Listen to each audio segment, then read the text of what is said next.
Now, now, each of these powerlessness or the incidents that you have written down, when you are stuck in those conflicts, that powerlessness, understand, even if you become 40 years old, 50 years old, these incompletions hold you back from manifesting what you want.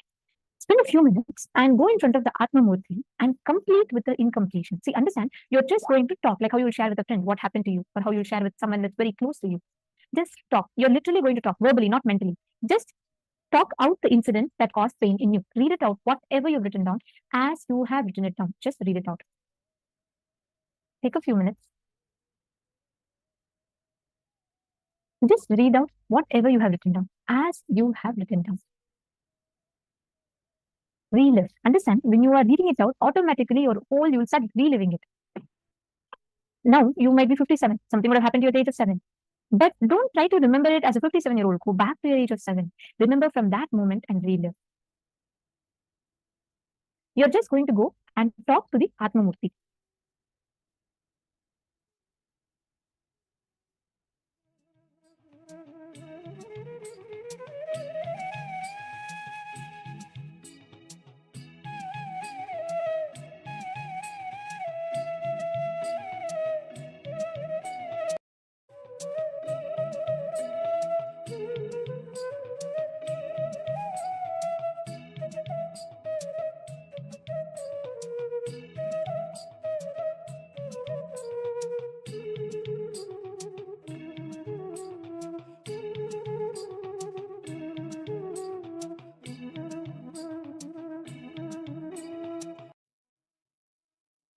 Please relax. Please relax. Understand, the science of completion is a very, very powerful process. Because the more and more you practice, the more and more you keep manifesting, your whole inner space will become so fertile, like the fertile ground for things to grow. It will become the most fertile ground for you to grow consciously, for your conscious breakthrough to grow, for your super conscious breakthrough to grow. Now, please understand, today all of you are here together manifesting to manifest the space of completion. With each of you have different relationships that you all have in life. And all those that are joining with us on YouTube just now, and you're watching here, today we are focusing on relationships, manifesting successful relationships in life, how you can manifest successful relationships, blissful relationships in your life. So each of you can join together in the Zoom. You all can join for the two-way video conferencing on to receive Jnana Diksha on the Zoom. So you all can head to paramashivoham.org because that will be a much more immersive experience for you than just watching on Zoom. Than just watching on YouTube. All right. So today, the powers we are going to be manifesting, all the powers we are going to be manifesting, are the powers that manifest inside of us whenever we experience the space of completion in us. Whenever you manifest the space of completion in us, these powers manifest in us. So today, if you see, the powers we're manifesting are mind reading, being able to diffuse volatile situations in life with others, or being able to alter the temperature of others, being able to roll coconut on others' palms. It's all going to be with others. So if you are attending as a team, you can manifest all these powers together with your friend or your family member. So how many of you really like the power of mind reading? How many of you like to, want to know, or you would wish that you can scan another person's thoughts, minds?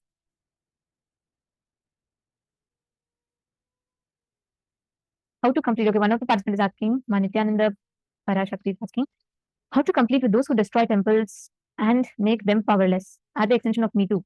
Everything in life is an extension of us. Swamiji gave the secret. Make the enemy powerless by making the enmity powerless. Means Swamiji never takes revenge for the enemy. Have any one of you ever seen Swamiji saying, okay, let's take revenge, let's go attack them back? No. Swamiji's approach is the most successful, best approach for any enemies that you can ever take. Because no matter what happens, Swamiji's never planned a retaliation back. He's only planned to expand more and more, grow bigger and bigger. He has made the enemy powerless by making his enmity powerless. That's the secret. Okay, Mananda Mahashakti, so many people are saying, I would like to manifest this power. Okay. So let's do like initial few warm-up rounds. Okay. So we are going to be manifesting the first few rounds with us. So the acharyas, us. You can scan us and then you can manifest that power. Okay. Ready? So in the first round, today what we're going to be manifesting is the power of mind reading. There is a very precise technique that Paramashiva gives in the Agamas, in the Shiva Samhita. It is Jnana cha pratimam tasya rikala vishayam bhavet dhura shriti dhura drishti swechaya kaghatam rajet. He says, Paramashiva says, he gets immeasurable experiential knowledge, knows the past, present, and future, has dhura shruti and the power to listen. And dhura drishti, the power to have direct vision of anything at great distances. Anyway, Hagatam, the power to walk, move in air by own will, like Haga, flying bird, and ability to speak any unknown subject, omniscience manifests. Now, you just need to connect in the space of complete completion or oneness, through which you will be able to precisely identify what is happening and in another person's mind. What are they visualizing? So now I'm going to be visualizing an image in my inner space. Are you all ready to scan it? Okay.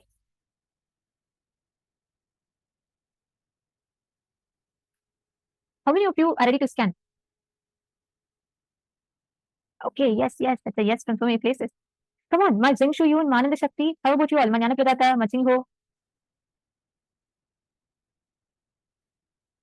Majoyes. Okay, great. So now the technique is something very simple. Just connect to Swamiji and see what I'm visualizing in my third eye. And you will be able to precisely see it and go on describing whatever is appearing in your inner space. Whatever you are seeing, whatever color, shape, sizes, image, whatever you're seeing, just go on sharing it. All right. I'm going to chant the Mahavakya and I'm going to be visualizing a particular image. It could be anything. It could be a color, shape, size, animal, anything that you want. So I'm going to be visualizing that and I request all of you to scan and identify the image that I'm visualizing.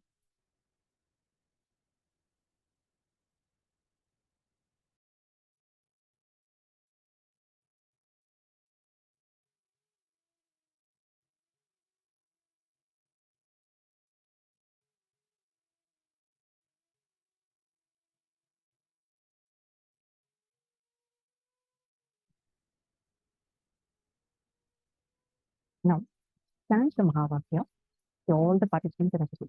Let's chant the Mahavakya. Whatever is coming to you, whatever is first appearing to you, you're going to start typing it down. You'll be able to literally see what Ma Nithyananda is visualizing inside her. Come on. All the participants here.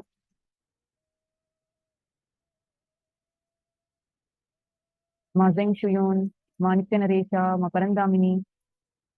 All of you just chant Mahavakya.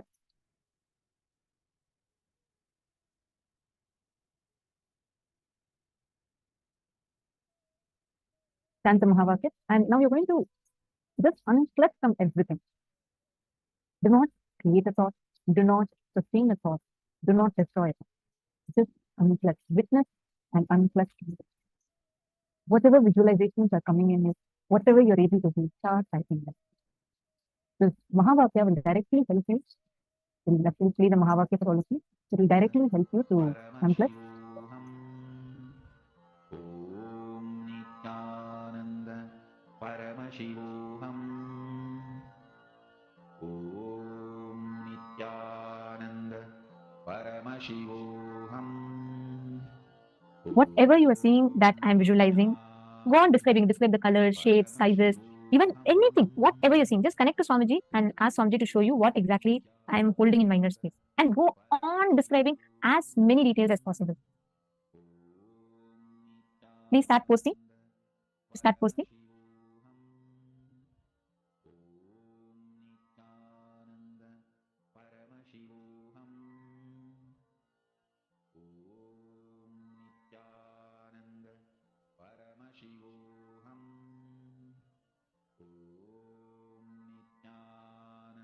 Whatever is coming, start typing it. Very good. Ma Joyce Leon, go on typing. Ma Krista, Diana Silo, all of you go on typing, whatever is coming. Ma Ananda Shakti, Ma Nithyananda, what is it that each of you are seeing? Can I request even this room, the SJP manifestors, can I request all of you also to start typing it?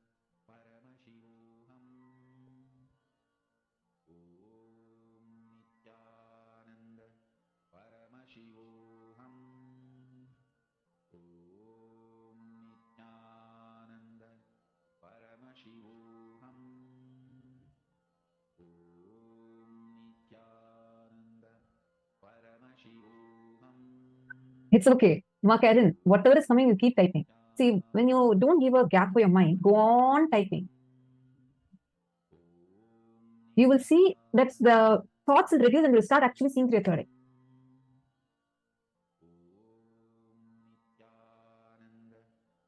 All right, so it's time. Now, let's verify the answer. Okay, so I'm going to tell the answer first. I was visualizing a bright yellow, big, juicy mango. So that was what I was visualizing. Yellowish green and red. So that was mango fruit, and bright yellow. This was what consistently I was visualizing.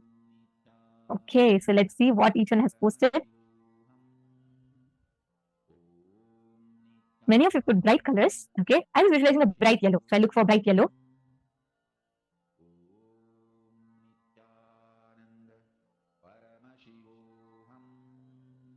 Ma Kilaguru said anyone can receive apple baby initiation. If she's already conceived, she can receive blessings for her baby, ma. Okay, great. Ma Jana Loka, you saw the color gold, black, and fog. So the color gold, yellowish gold. The mango color, if that's what you're talking about, bright yellow. That's right.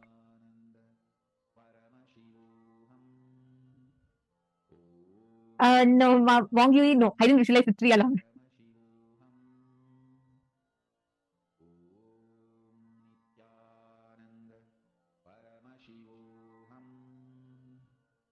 Wow, golden yellow. That's right. Candice.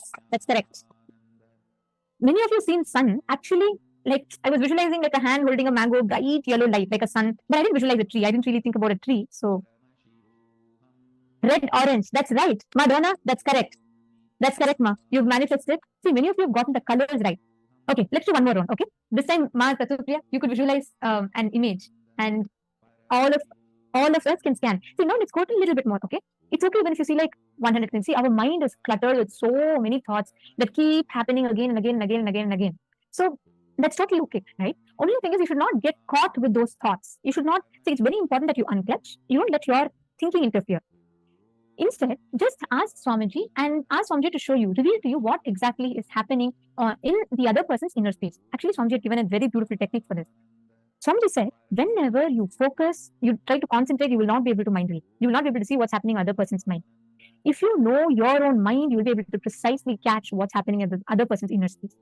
So for the first few minutes, just completely unclutched in your inner space. See, now I'm going to be visualizing an image. I actually have it right in front of me. So I'm going to be seeing this and continuously visualizing it. So now you all can start scanning and telling what all are the visualizations you're getting. Okay, like what color am I seeing or visualizing, and what are the colors or shape, thing, whatever. So scan and you're going to type it. Let us start. Okay, come on. Now, all of you please unclutch. Unclutch completely from all the thoughts, all the different things that are interfering in your inner space. Just unclutch. Close your eyes. Can all of you please sit straight?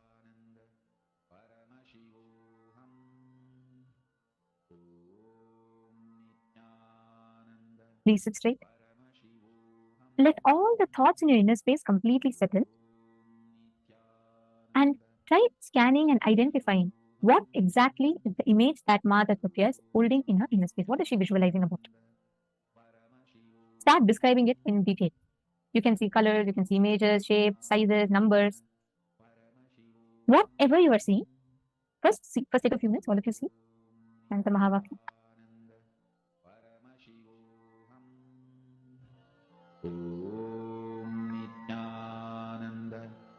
Do not let your thoughts interfere. Unclutch. Surrender all the doubts, everything in Swamiji's feet. And just try identifying the exact image that Ma Tatupriya is visualizing in her inner space. Paramashivoham. Om Nithyananda. Paramashivoham. Om Nithyananda. Paramashivoham. Please scan. Om Nithyananda. Paramashivoham. Whatever you are seeing, post it. Ma Krista Hetman, beautiful. Describe. What else did you see? Is it just solid color or was there some texture, shape?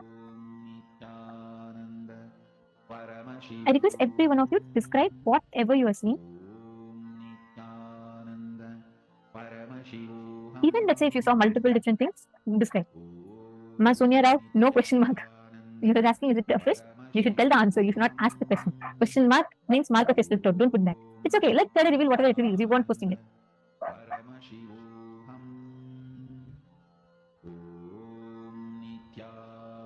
Beautiful. Go on posting. All of you post. Come on. Ma Chingho, Ma Ananda Shakti, Ma Zeng Shuyun, Ma Jnana Pradata, Ma Shukra Indrananda, Ma Maheshwari.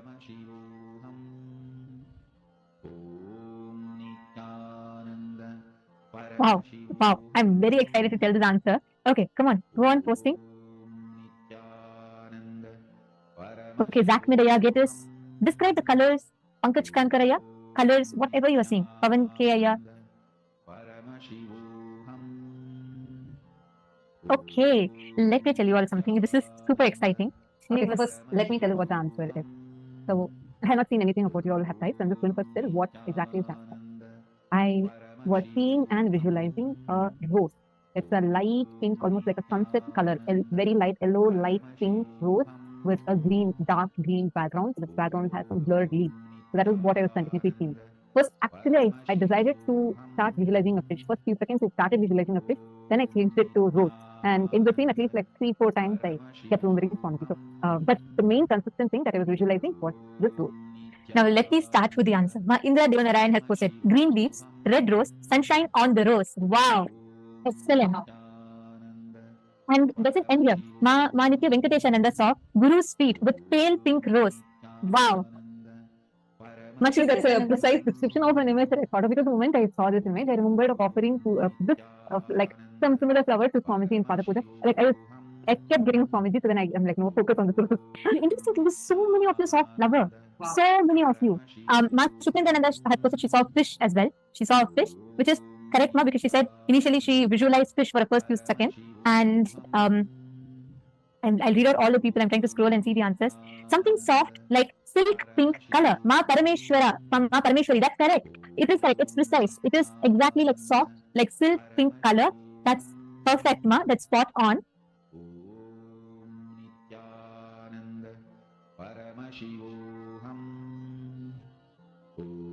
I saw one more person. I'm just trying to pull the answer up. Ma Diana Spilov, you said you saw something red and round. I would say it is very close. It is very, very close. Ma Krista, also the first thing you said is you saw something red. And okay, so many people put fish. Ma Sonia Rao, and let me see the other names. Actually, because I kept, like, the visualizations kept changing, that I should pick a picture and put it in front of me. So fish is what I started with. I'm so amazed that it's like all of you got the answer. So many of you have manifested answer. Even Ma Shiva Shankari also saw a flower, which is very nice. That's correct, Ma. See, even amidst all the other things that they could have thought anything, right? Yes. It could have been even some snow, right? Or it could have been a car, it could have been any random thing. But like, they consistently saw a flower. It's even what Joyce has seen Skype, and she's put the sunflower, and then she saw a red flower, which is very, very, see, all of you understand, each of this, out of the billions of possibility that is there, you see clearly that it is a flower. That itself means you're manifesting. You're so close to it. But Sonia Rao also put, first thing she saw is that, a fish. That's within first few seconds she posted that. So that's nice. That's right. That's right. Then you have also manifested. Wow. So you all see how the whole manifestation happens? It is just a matter of unclutching. When you unclutch, whenever you connect, literally you raise in that frequency. Okay, get us, I saw temple, Zach Medaya. All right. See, in the male's room, I request if you all can be very, very descriptive when you say about nature. What do you mean by nature? Did you see a tree? Did you see a water body? Did you see a waterfall? Or did you see an ocean? Or did you see flowers, garden? What was it? So please be as descriptive as possible in what you're seeing. All right? Okay. We will do one last round, and then we will enter into the next session. So I'm going to be visualizing an image in this round. Once again, all of you are going to first sit. Now, whatever thoughts you've had, take a few minutes. Unclutch from it. Please sit down. Close your eyes. Chant the Mahavakya for a few minutes. Intensely chant the Mahavakya. The whole inner space should reverberate with Mahavakya. Come on. All of you, please start chanting. We'll play the Mahavakya. All of you start chanting the Mahavakya now. Close your eyes. Experience the deep feeling connection with Swamiji. Chant the Mahavakya. Oh, do not start scanning yet. First few minutes, chant the Mahavakya and unclutch from all your thoughts. Now I'm actually seeing the image continuously in front of me. Now, all of you are going to see what exact image is she visualizing. What is it she's visualizing inside her? What is the image she's holding inside her? See the colors. Whatever is coming inside of you, start posting. Come on. Do not judge. Do not say this might be right, this may not be right. No.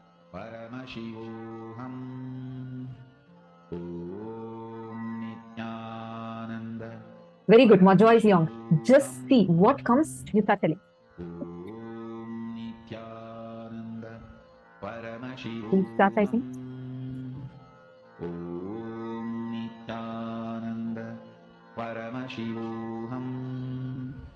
Om Nithyananda Paramashivoham. Om Nithyananda Paramashivoham. All the male participants also start typing in detail. Raminos and Zia Fong, Phoenix Guru Prasadini, Shan Wong Wang, Veronimus, all of you just see. You'll be able to clearly see. See, during the power manifestation, you can remove your specs and see the colors. What are the colors you're getting? What is the visualization? Even if some feeling is coming, everything, whatever is coming to you. Good, continue. Pavanaya, type more, keep typing more. What else are you able to see? Chant the Mahavakya and keep typing more.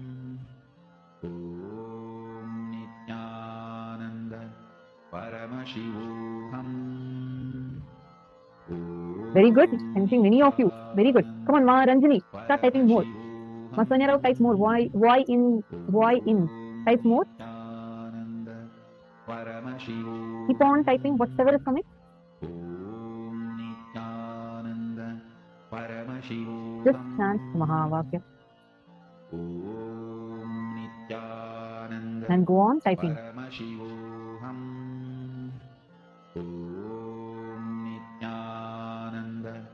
Paramashivoham. Om Nithyananda Paramashivoham.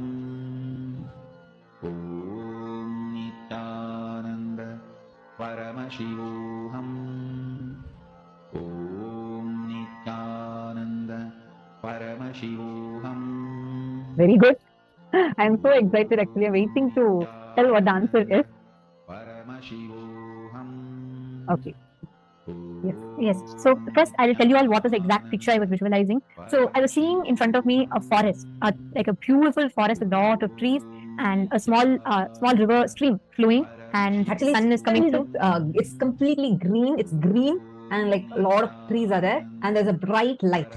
And only once in between, I kept getting a black panther, like as if it's walking the forest. So this is the two things that mainly came. Okay, so, and I'm going to just tell what answers came. Oh my God. Okay, Matinko, tall tree with green leaves and grey or brown trunk with root loops showing above the ground and the forest behind its sunlight. Wow. Exactly.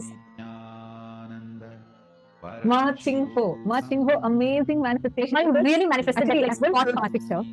Like I'll try showing that picture.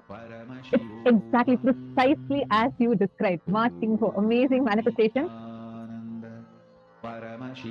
Okay, now I'm going to see so many more people have posted. Ma Hongli Wang, green, meadow. Ma Mary Madri, it's brown, black, and bright light. And then Ma Chunyo, there are colorful flowers next to the house. Okay, so many people posted. Ma Jayanti, Paramashiva revealed 3 brands: light blue, grey, dark, brown mud.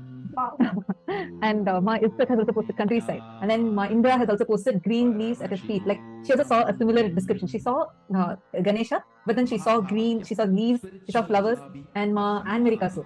See sunset, very calm, beautiful nature, really calm, peaceful, intense. Wow. Actually, I'm going to show the picture to all of you now.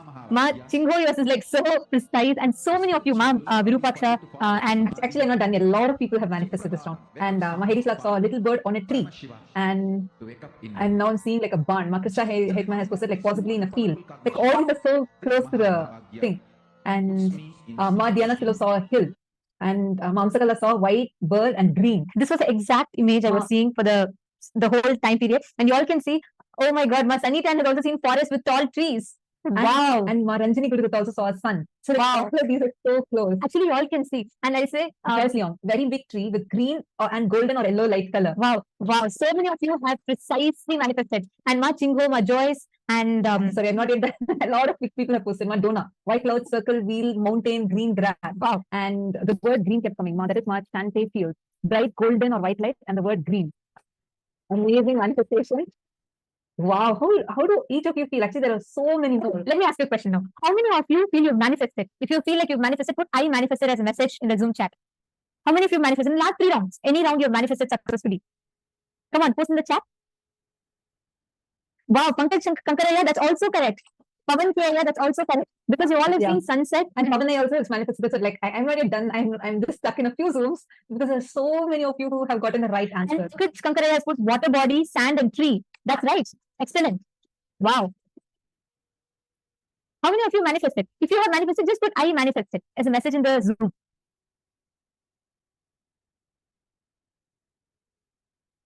Oh my God. Okay. Wow.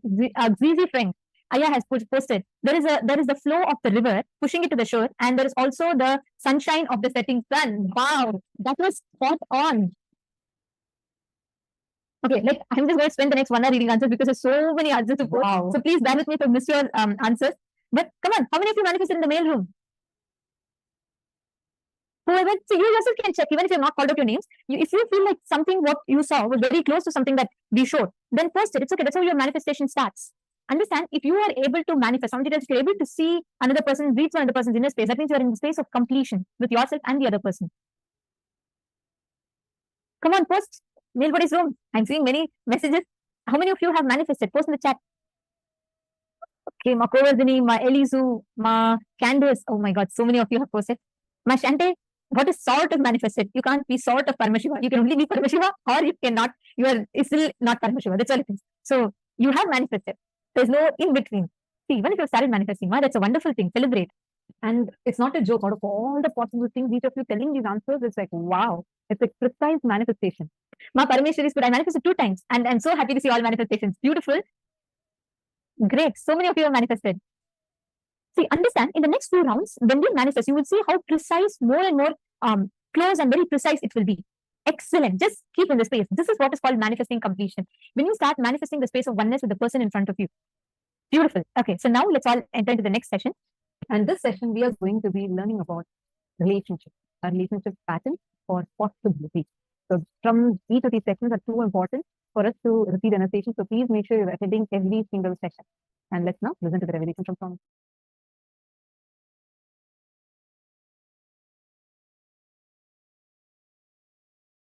Husband sent a text to his wife at night. Hi, I'll get late. Please try and wash all my dirty clothes. And make sure you prepare my favorite dish before I return for dinner. He sent another text. And I forgot to tell you that I got an increase in my salary at the end of this month. I'm getting you a new car. She immediately texts back, oh my God, really? Husband replied, no, just I wanted to make sure you got my first message.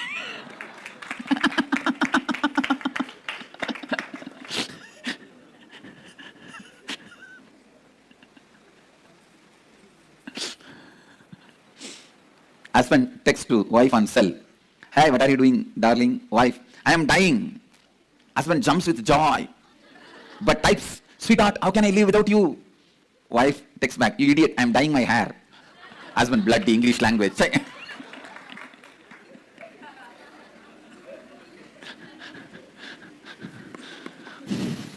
Boss hangs a poster in the office. I am the boss, do not forget.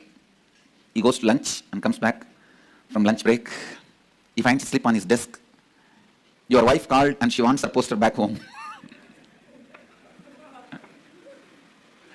Understand, relationships can either lead to more and more imprisonment in your patterns or liberation.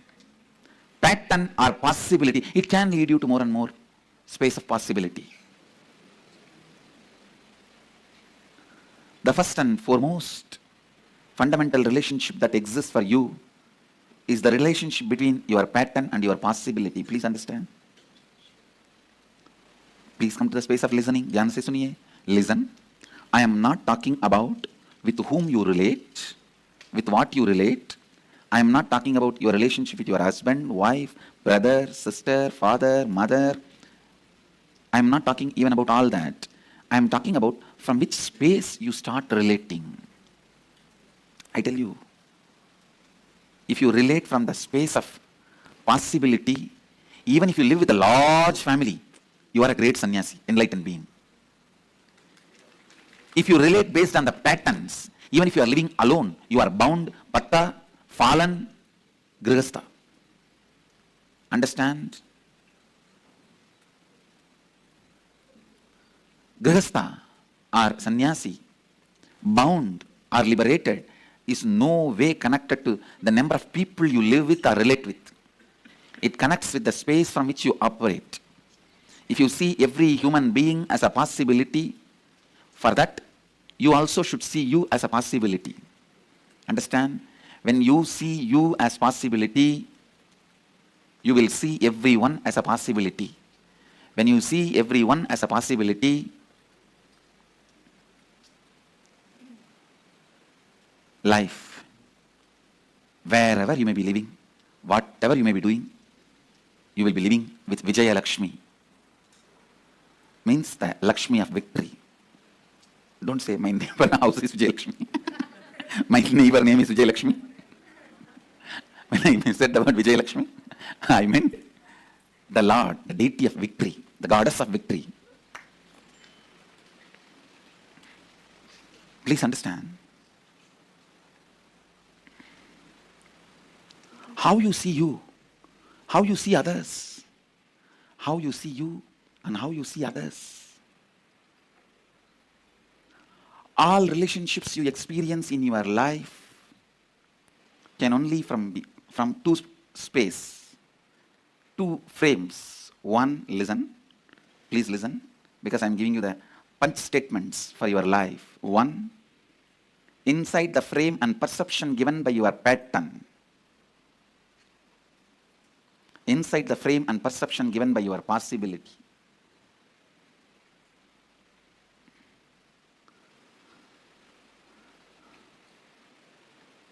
When you are able to see people as possibility, you will have tremendous passions. All Ashamites will understand this statement. You will have tremendous patience. You will wait, and go on reminding. I am nothing but a reminder.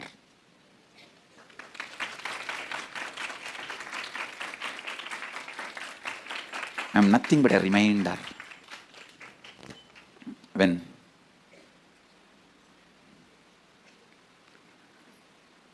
you see the possibilities, I can say in a way, eternal reminder.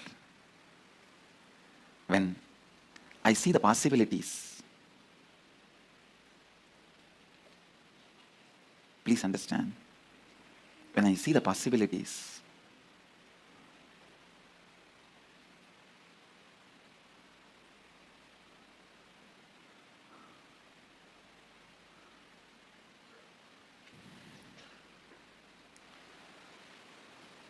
your cognition starts functioning based on compassion. I tell you, please understand, even if you feel suffocating, imprisoned, live with a person who sees your possibility. Even if you feel free, liberated, don't live with people who see you only from pattern. I'm defining real freedom and real bondage. Living with a person who sees your possibility, who sees yourself as a possibility, who has seen his possibility, and who sees you as possibility. Even life around him, with him, feels like suffocating or bondage. I'll expand on how the integrity and authenticity expands your relationships and enriches you to have the fulfillment. First, I wanted to make these three statements. One, relationship does not mean only the few human beings who live around you. When I use the word relationship, I mean your relationship with your health, with your money, with your life, with your success, with the nature, everything. Second, you also have a very inauthentic way of dreaming about your life, just to have few cozy relationships around you, and that is enough. You are complete with your relationships and relationship dimension, which is completely wrong and inauthentic. Third, please listen. Third, only when you expand you to the level with integrity and authenticity, anything, anybody comes in your breathing space, there is a conflict-free, complete relationship. You are going to experience fulfillment and success. Relationship is not related to the quantity, it is related to quality. Please listen. The third statement takes the concept of relationship completely to the different level altogether. When you bring integrity, you will heal all the damage you caused inside you, outside you, due to the relationships, the ignorance you had in the zone of relationships. Listen. Your ignorance in the space of relationship not only causes damage in others, it causes damage in you also. When you cause damage in your spouse, in your mother, in your father, be very clear, you cause damage in you. Because your father, mother, spouse, all the relationships you carry decides the confidence and the energy you have about you. When you bring the integrity as a space inside you, the space you perceive, you experience, you operate, suddenly so much of healing happens to you and to others who are living around you, who are relating with you, fortunately or unfortunately. Listen, one of the important healing factor in relationships is the other person feeling confident you are transformed, you are going to be different in future. To tell you honestly, nobody is too serious about the past hurt. Everybody is expecting about what is going to be the future. If you give them the confidence, assurance, the future is going to be really transformed, authentic and responsible. There is nobody who is not ready to heal their past or drop their past. Everyone is waiting to drop their past and relate with you in a new way. Who is interested in carrying the past wounds? Just like how you are waiting to drop the past and have the new future. Everyone is waiting to drop the past. I have seen in my experience, when authenticity happens, you are ready to spontaneously relate with every new being who is coming in your presence. I have seen some people running away from society, hiding themselves in caves. Listen, sitting in cave and meditating is not wrong, but if you are doing it for wrong reason, it is wrong. If you are inauthentic and unable to handle the people who come in your space authentically, spontaneously, you just want to escape from all relationships and you go and hide in the caves. Living out of completion is your birthright. Every human being, first thing they should do when you start living your life is find the root thought patterns, suffering patterns, which is causing you suffering, and complete. That completion gives you the courage to relate with human beings with integrity and authenticity. People are afraid to relate with other human beings. Even when you go to meet your friends, you prepare all the statements you have to tell him. Why can't you be spontaneous? Even to meet with your friend, why do you need so much of preparation? Why do you need so much of inauthentic strategy planning? Why do you need so much of lack of integrity verbal preparation? It is so unfortunate. The trust level between the friends is dropped because the trust between you and you is stopped. You are afraid. Even with you, you don't sit spontaneously. Even with you, you rehearse and talk. That is why you can't talk spontaneously with others. Take the responsibility for love. That is where relationship starts. Do not say to anybody, I love you, unless you are ready to take the responsibility to fulfill their expectations about you without bothering whether they are ready to fulfill your expectations or not. When they are also fulfilling your expectation, you are also fulfilling their expectation. It is called business partnership. It is partnership in the business called life. Don't call it as love. Sometimes, not only you have partners in the business, even in the life you have partners. Maybe you can use the word life business partners.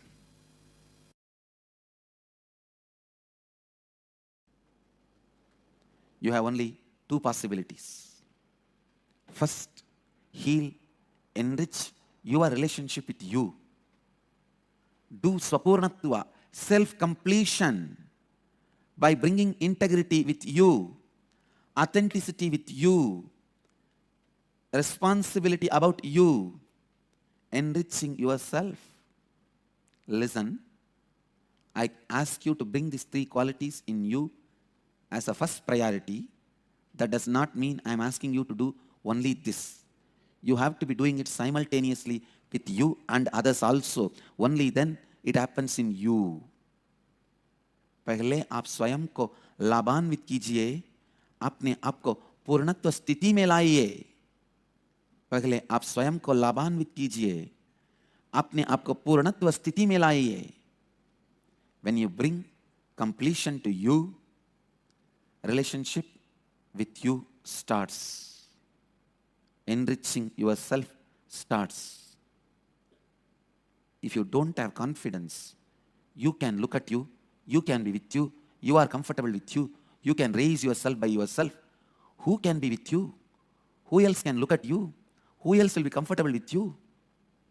I tell you, in the cosmic constitution, the first amendment is you should be taught to be comfortable with you. That is your first amendment right. Man should be comfortable with himself. You should be able to be comfortable with you. That is the first amendment in cosmic constitution. Freedom of speech comes second. You have freedom to speak with others only if you have freedom to speak with you.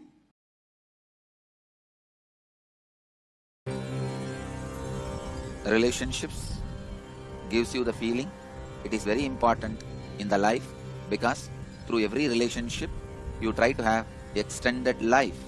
While you are living, whatever your body and mind cannot do for your interest and pleasure, you try to fulfill through the body and minds of your relationships. And same way, whatever they cannot fulfill through their body and mind, they are trying to fulfill through your body and mind. So mutually, each other helping to fulfill the other's interests through body and minds of each other is relationships. If both of you understand the interests of each other and ready to support each other's fulfillment, it is called successful relationship. There comes love, compassion, sacrifice and spiritual growth. But if both of them are not understanding the real agendas of others, interests of others, continue the relationship, maybe because one person has hidden interests, hidden agendas which he does not want to reveal it to the other, or which he himself is not aware. When these kind of situations arise, relationship breaks, or relationships continue to exist with being exploited, with exploitation. These kind of relationships lead to the most grave sin of keeping the other person as slave. Whenever the slavery happens, cosmos strongly condemns it. So no slavery is allowed in the cosmos. Cosmos is strictly against slavery, because slavery is equivalent to the murder of partial time. In slavery, even if the other person has their body and mind, it is equivalent to they are killed, they are murdered, because that body and mind is not useful to that person anymore. So relationship with the open mutual interest should be encouraged, and it supports both the beings to evolve towards the fulfillment and finally the understanding how many bodies and minds you may use to fulfill your interests, that your interests are not going to lead you to your restful awareness. So that understanding may help you to renounce all the interests and even your own body and mind and settle down in restful awareness. So this understanding will naturally be leading you towards enlightenment. Going smoothly towards that understanding will be happening through the right understanding relationships. The relationships with the mood of exploiting other person with a hidden agenda without you revealing it to the other person about your interests, or you yourself may not knowing it by yourself, will lead to more and more destruction, depression. If the relationships continues, it will be the sin of slavery. If it breaks, it will be giving you a great divide, depression, feeling of emptiness. So the science of relationship is trying to have more body and minds to fulfill your interests, and trying to give the other person also your body and mind to fulfill his interests. As long as it is mutual, it is with a deep understanding, it should be encouraged, supported, and blessed.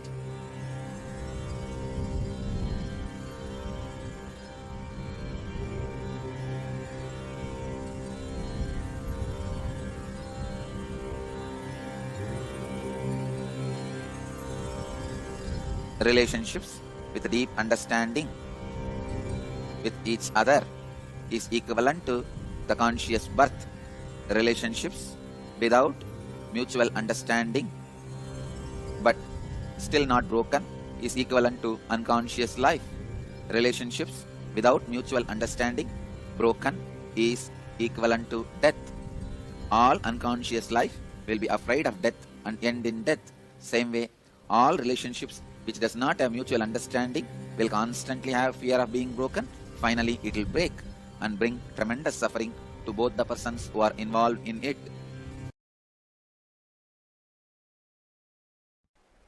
Understand the science of relationships. It is not just the phenomena of the mind, it's a phenomena of the body. Do not collapse relationships. Please understand. Do not illogically collapse relationships. It will directly affect some part of your body. Unless you are logically completely convinced that this relationship can't be maintained, this is going to be abusive, it is going to be disturbing and disrupting your life, don't collapse any relationship. That is why I always insist when people come to me asking they want to break their family, they want to go for divorce, I tell them wait for some more time. They say, no, Swamiji, anyhow I have decided I can't live with her, I can't live with him, better let me break now. Why torture? I tell them no. If you are tortured, your muscle memory and biomemory will strongly start believing this is more disruptive, this is not the way you want to live. Then if you break, you will not have any physical diseases. But before your biomemory or muscle memory is convinced, only when your head, the mind is convinced, if you break, the collapsing will simply turn into a disease inside you. That is why I insist, wait for some more time. Whether your muscle memory or biomemory changes your decision or it is going to support your decision. Let's see. Let us see how your mind is able to continue. When a man feels insecure, his first reaction is sexual activity. When a woman feels insecure, the first reaction is frightening, terrifying, fear, and destroying everything, doubting everything around her due to that fear. Understand? In both situations, you just need a little bit of unclutching and relaxing into the truth you are cosmos. Develop this one phase in you, you are cosmos. You will see tons of your reactionary assumption-based destructions will reduce.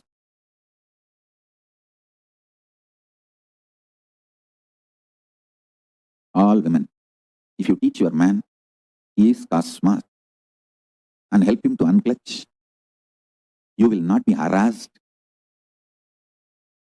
demanded, you won't feel exploited, you won't feel used. He will be such a beautiful part of your existence. All men, listen, if you teach your women, they are cosmos and little unclutching, you don't have to shiver in your own home for the 3 days. You don't have to be shivering, terrorized, terrified. You can be relaxed. Realize this one truth.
very beautifully Swamiji revealed to all of us about relationships. Where are they?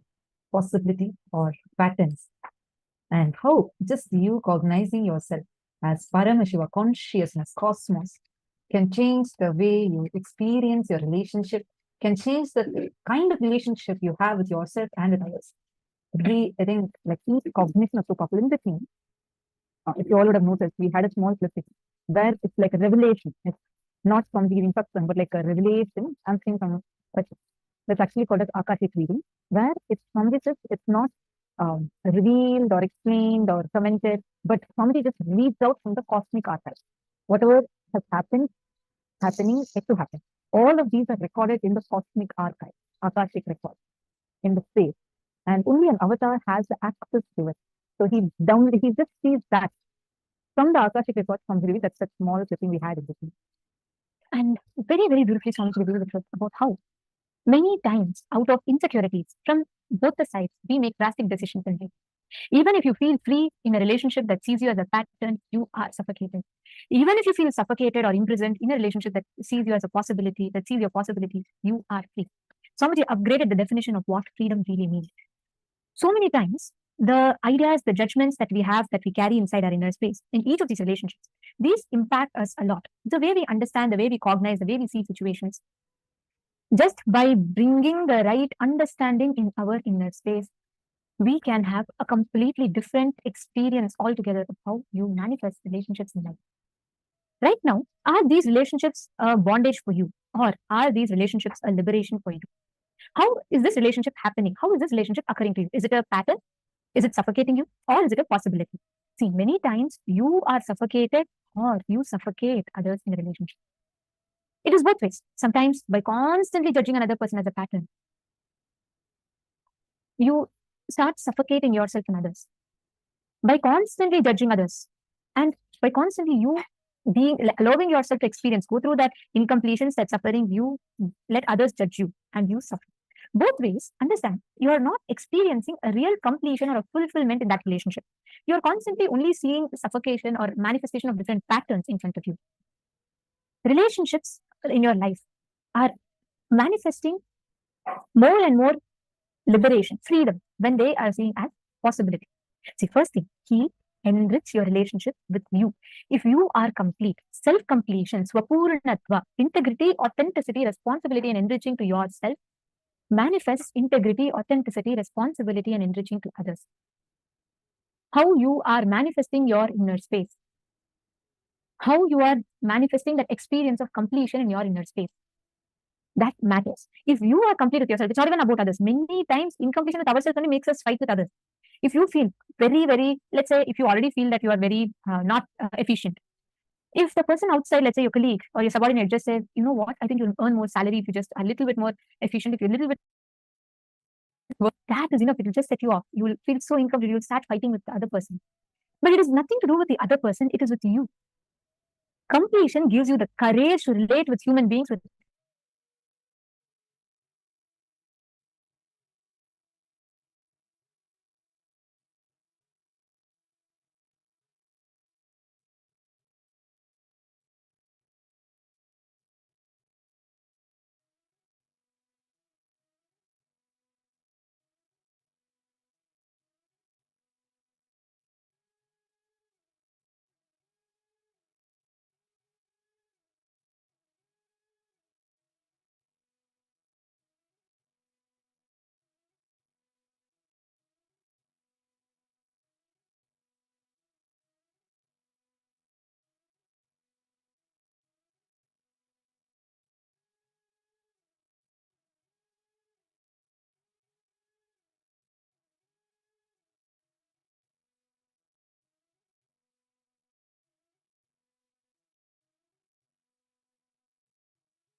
Nithyananda, apologies for the technical glitch.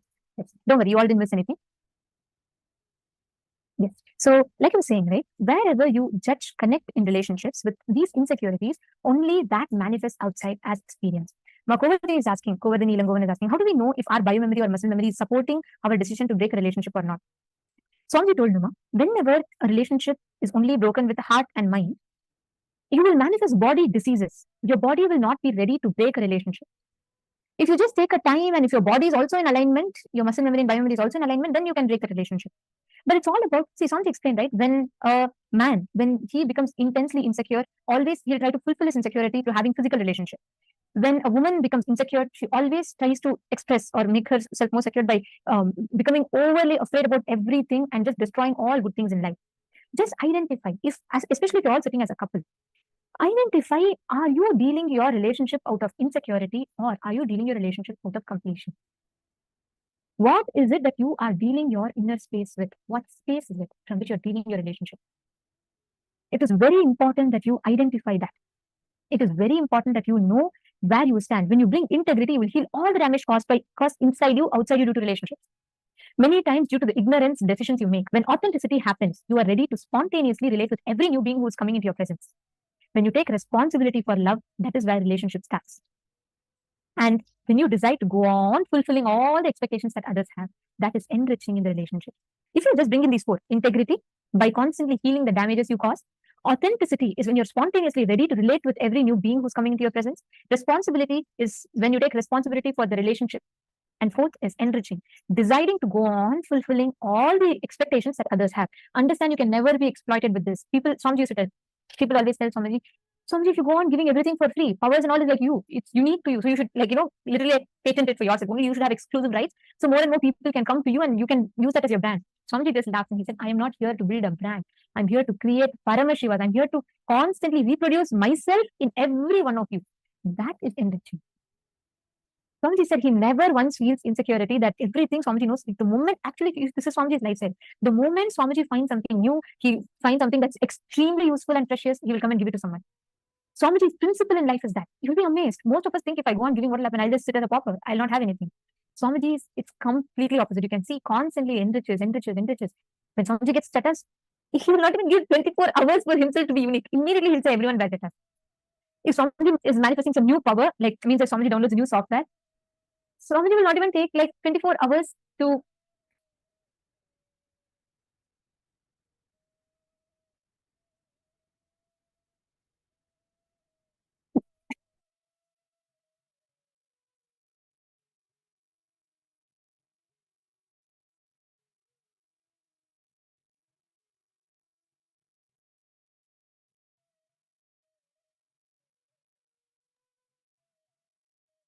sorry, once again, I think there's small feed froze temporarily for you all. So what I was saying is Swamiji never has anything just unique to himself. He goes on enriching and understand that's not a wrong strategy. You need to know that is the right, best thing you can do in any relationship. That's why you see every one of us around Swamiji, we feel so fulfilled. We don't feel like anything is taken away from us at all. We don't feel that insecurity or incompletion that you feel in a normal relationships in life. Why? Because Swamiji's fundamental way, there are millions of us here. Millions of us, but each of us experience unique connection with Swamiji. How many of you feel like you have a unique relationship with Swamiji? Put in the chat. You feel like, yes, Swamiji tells everyone, but Swamiji knows me personally. He has something personally clicks between me and Swamiji. How many of you have experienced that? See a beautiful smile on everyone's face. Ma Krishna is saying, yes, he makes me feel so special. Ma Sonia was saying, yes, he does so much for me. I have a special relationship with Swamiji. He enjoys teasing me, Ma Virupaksha. That I also agree for. I've seen so many times. Ma Indra is saying me. Madonna is saying, start feeling it. Understand, you can ask anyone. Everyone will have their own unique story to tell with Swamiji. He is like, it's not like Swamiji takes off separate time for each of us and he spends time. Just the way Swamiji is, because it is constantly enriching, he just manifests. And each of us feel the unique connection with Swamiji. Each of us feel the properness with Swamiji. That is the space, that is the power, that is the experience of oneness when you are enriching in any relationships in life. That is how it starts. Now take a few minutes, look back into your life, sit with yourself and identify the parasite patterns, the patterns of self-doubt, self-denial, self-rejection, self-criticism, self-hatred, and being skeptical, believing it is impossible. Look into your life and see if you can recollect some situations where you experience the words, emotions, feelings, and experience of your parasite patterns. For example, you feel like suddenly you just feel like someone is extremely, you don't even know why, but you just feel like breaking the whole thing loose and you just go on destroying. Pen down all of that, all such situations. Let's start with at least 5. Each of you pen down wherever you felt insecure.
Please relax.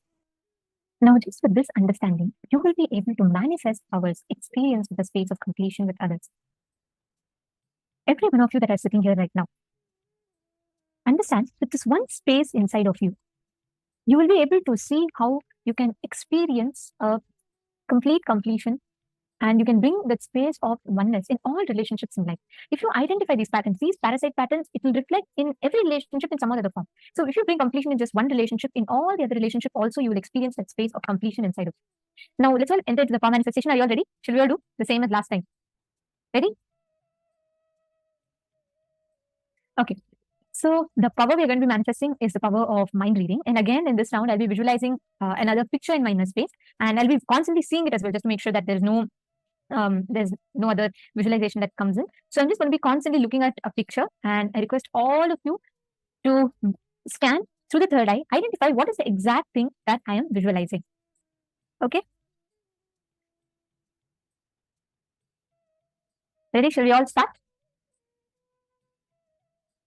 All right. So now please sit straight. I'm having an image right in front of me, and I'm going to be visualizing this image in my inner space. Please sit straight. And you're going to go on describing whatever you are seeing and whatever Swamiji is revealing to you in your third eye.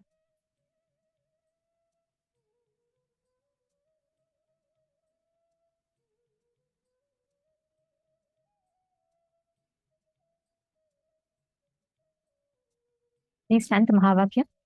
Connect to Swamiji, and you'll be able to precisely see, it may come as colors, images, whatever it is, right? Scan through your third eye and try and identify what is the exact image that I am seeing in my inner space. Let's start. Please sit straight. Chant the Mahavakya. Go on describing whatever you are seeing. I'm continuously looking at this picture.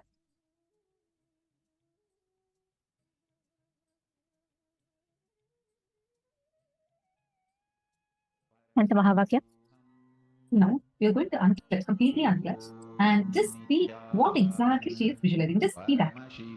Whatever thoughts are coming, start with writing the appearing for you. Please start. Paramashivoham. Om Nithyananda. Paramashivoham. Om Nithyananda. Paramashivoham. What images are coming? Colors, images. What is coming? Please start seeing that with your third eye. Nithyananda. Paramashivoham. Om Pankajaya, Santosh, Pavan, Ravi Kumaraya, all of you typing. Om Nithyananda. Paramashivoham. Yon, Huang, Kayon. Nithyananda. Paramashivoham. Guru Prasadini, whatever is coming, typing. Nithyananda. Paramashivoham. Om Nithyananda. Paramashivoham. Om Nithyananda. Paramashivoham. Om Nithyananda. Paramashivoham. Very good. All of you start typing. Just look through your third eye. Whatever is appearing in your third eye, start typing. Like even if you are getting it as a thought, it's okay. Just type it. Be like,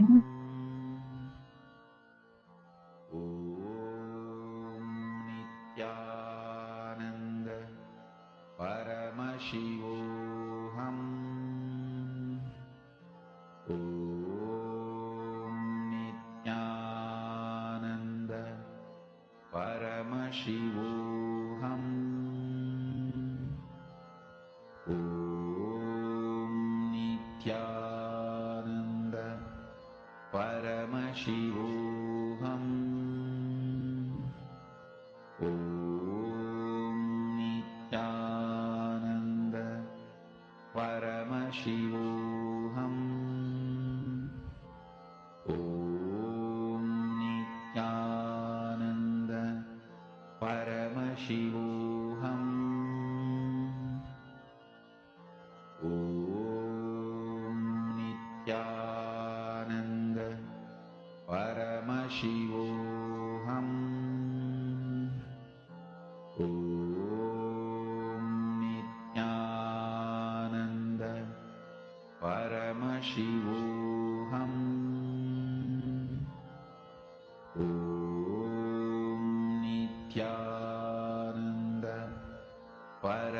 Paramashivoham. Om Nithyananda Paramashivoham. Om Nithyananda Paramashivoham. Om Nithyananda Paramashivoham. Om Nithyananda Paramashivoham. Om Nithyananda Paramashivoham. Om Nithyananda Paramashivoham. Om Nithyananda Paramashivoham. Om Nithyananda Paramashivoham. Om Nithyananda Paramashivoham.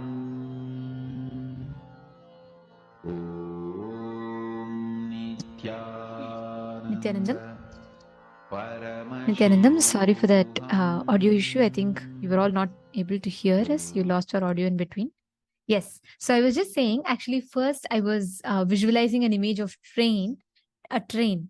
But then this picture kept coming in my third eye, and I started visualizing this. This is Swamiji with a parrot. Such a beautiful picture. Ma Parameshwari is enjoying the photo more than scanning and identifying the answer. I can see she's just gazing at this picture. Come on, every one of you. I'm just going to go and see now what each of you have posted. Wow, Ma Virupaksha. I think Ma Virupaksha is in oneness from the time she remembered her moments with Swamiji. She's manifested precisely. Ma Virupaksha is posted, so peaceful and fulfilled. It can be either nature, Swamiji, and animals. Precise, Ma. That's spot on. Ma Venkatesh has seen Bidadi. Do you all see? Actually, the first two rounds, I only held random pictures. So you all could have, if you would have guessed, you would have guessed anything random on, like, there's 100 other things that you can visualize. But do you all see so many of you have put Bidadi, Swamiji out of the blue? This is actually a photograph taken in Bidadi, Swamiji sitting in the temple with or sacred arts with the parrot on him. Wow, that is just phenomenal. Ma Ranjini Gurudatta also saw birds. Wow. And we have green color. Okay. Ma Donna saw animals. So many of you. Ma Joyce, you saw a carrot instead of a parrot.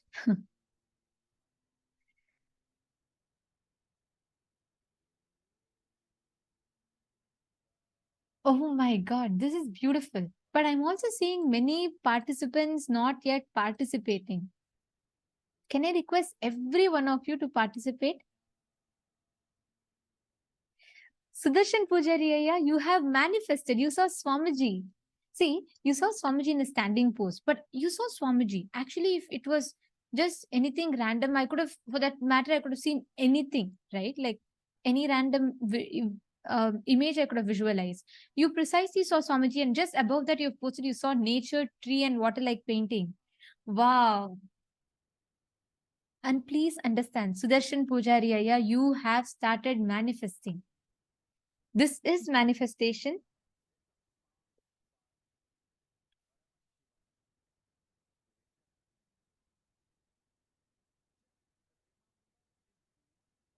Pankaj Kankaraya, excellent. Pankaj Kankaraya has also seen green, blue color, and he's saying he saw peacock and some other birds. Wow.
All right. So many of you have seen and many of you have posted the right answers.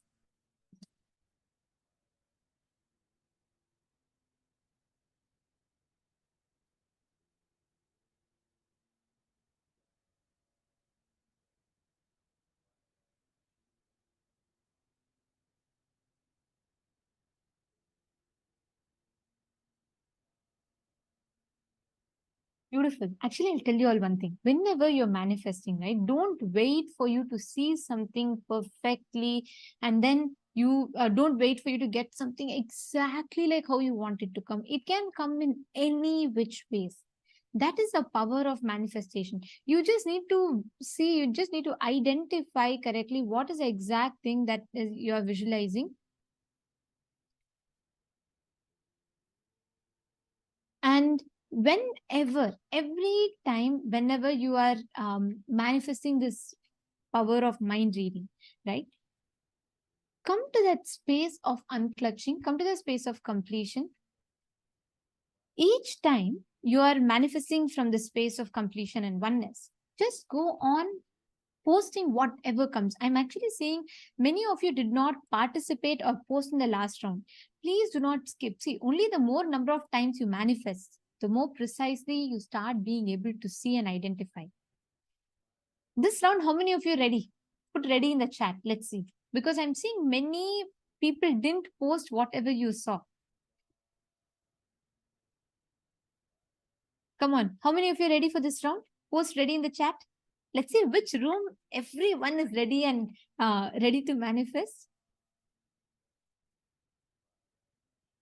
Ma Eva Lin, how about you? Ma Kahui Pua, Ma Suman Lu, Ma Kalyani, Ma Lishu Shen, Ma Peyu Wong, Ma Tatiana Oliveira. Come on, how many of you are ready? Ma Anagha.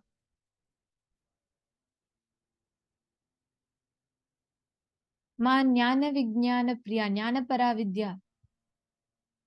Okay, Ma Nitya Naresha. Come on, every one of you post. How many of you ready for manifesting? Ma Parandamini. Okay, now this round, once more, I'm going to be visualizing another image in my inner space. And I'm going to be scanning, identifying, I'm going to be holding it. You're all going to be scanning and identifying what exactly is the image that I am holding in my inner space. Enter. Shall we all enter into the next round? Ready? Okay, please sit straight. Listen very carefully. You're all not going to guess in this round. You're going to be connecting to Swamiji and identifying what exact image. You may get it as different patterns, you may get it as different things in your third eye. That's okay, it doesn't matter.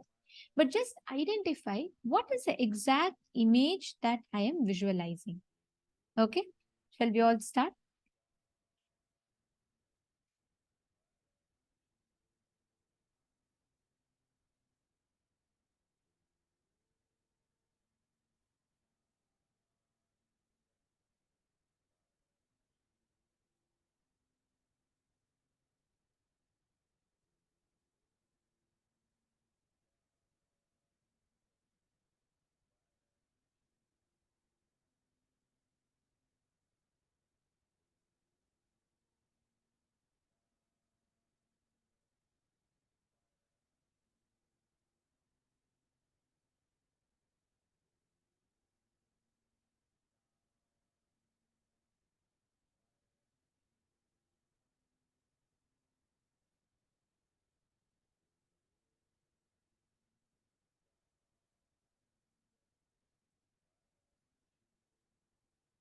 Okay, so I'm seeing an image.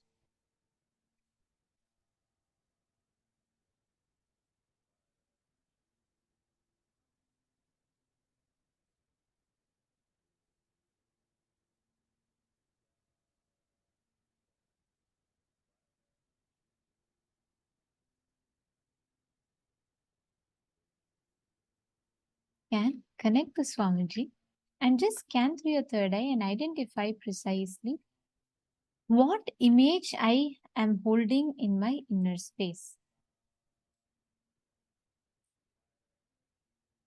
What exactly is the image that I'm visualizing, what I'm holding in my inner space? Please chant the Mahavakya. First, unclench completely in your inner space. Do not have any thoughts.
Nithyananda.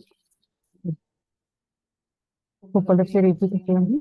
Now, just can see any colors, whatever is appearing in your third eye.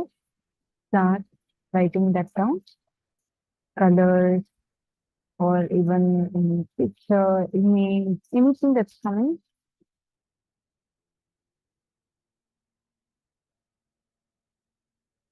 Wow. Okay, I actually see someone who has perfectly manifested. I will not tell which who, but it's so nice to see. Go on describing. Wow. I'm just waiting to show the image to all of you.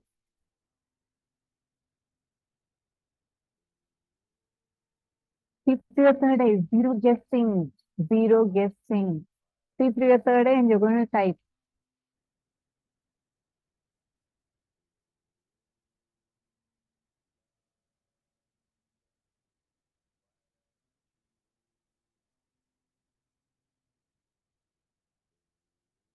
More. See through your third eye, no guessing. You can't guess. You should not guess. If you guess, your logic will fail. Leave it to Swamiji. Let Swamiji show to you through your third eye. Come on, Mahima, whatever you're seeing, type it. Dr. Murali, come on, all of you do the power manifestation. Whatever is appearing in your third eye, start typing.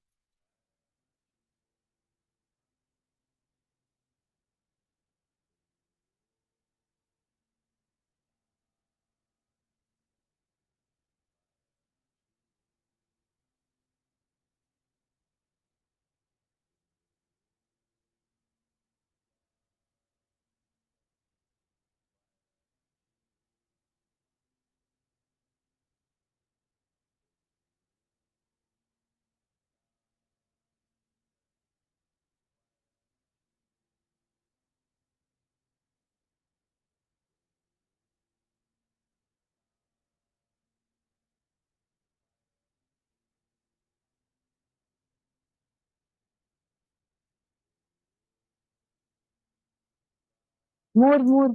Mahima, do not stop. Just 2, 3 things. Whatever is coming, tell the colors that you're seeing. Just go on typing. Only then you will not guess. And yes, we can verify the answer now. So I request everyone to post whatever appeared in all the rooms. Every one of you go ahead and please post.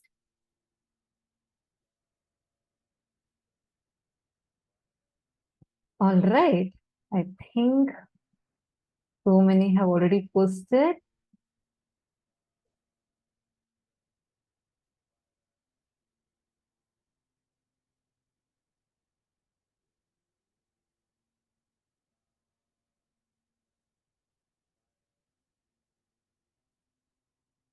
Okay, so I'll show the exact image that I was visualizing. Actually, before you show the image, I'm going to just read out what Ma Venkateshananda has posted. Ma Venkateshananda has posted. She saw a flute song, Krishna's flute. And she saw Swamiji and Krishna's turban with special jewelry. So this is the description. Yes, now you can show what is the answer. Here we can see I visualized it was a silhouette of Krishna and it's in the dark night sky with the moon behind. A very beautiful silhouette of Sri Krishna.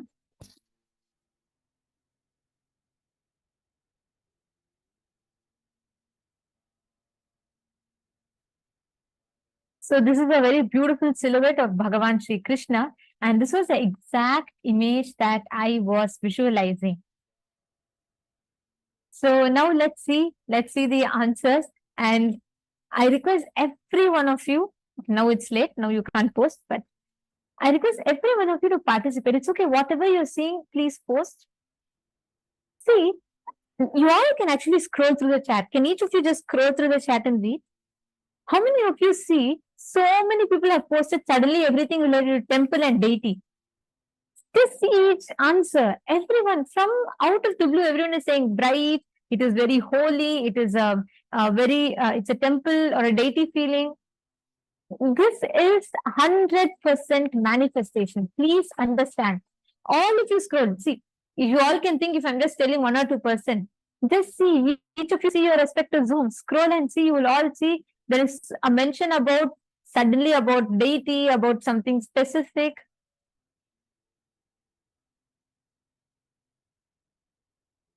Ma Venkateshananda, there is also a manifestation. Beautiful. That's great. Blue sky, streams, Krishna. Wow. Ma Govardhani. Ma Govardhani has manifested. So in this round, for this round, Ma Govardhani has posted a lake picture is a bit yellowish. Krishna, Vrindavan, sunset on the right side of the sky. Number 681, appearing like a matrix. Wow. Ma Govardhani is precise. It is Krishna, and you have perfectly identified. And Ma Joyce has posted happy and smiling. That's also correct, Ma. And Ma Voy in, you have put it as bright and holy. That's correct. And Ma Bhavani has posted blue sky hill. Wow. But that is 100% manifestation. Do you all see everyone? Why everyone is posting deity? If 1 or 2 people put, I can say coincidence. Every one of you have posted something to do with deity, something to do with sacred. If you see all the last rounds, I showed, I was visualizing different random thing, a rose, something here and there. And each of you here have posted deities. That's amazing. Madonna's put vibrant colors. I smell jasmine, incense, smiles, laugh, and happy. I actually visualize always when I remember Krishna, it is just absolute joy. That and my Candice has posted, wow, white house, green ground. She's put then mountain, blue sky, mountain and blue sky at the back. That's correct. That's correct. Excellent.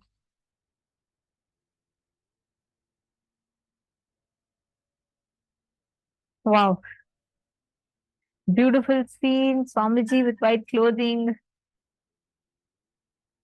Everyone has seen temple. That's what is amazing me. As a group, like Ma Sonia has also seen temple and deity.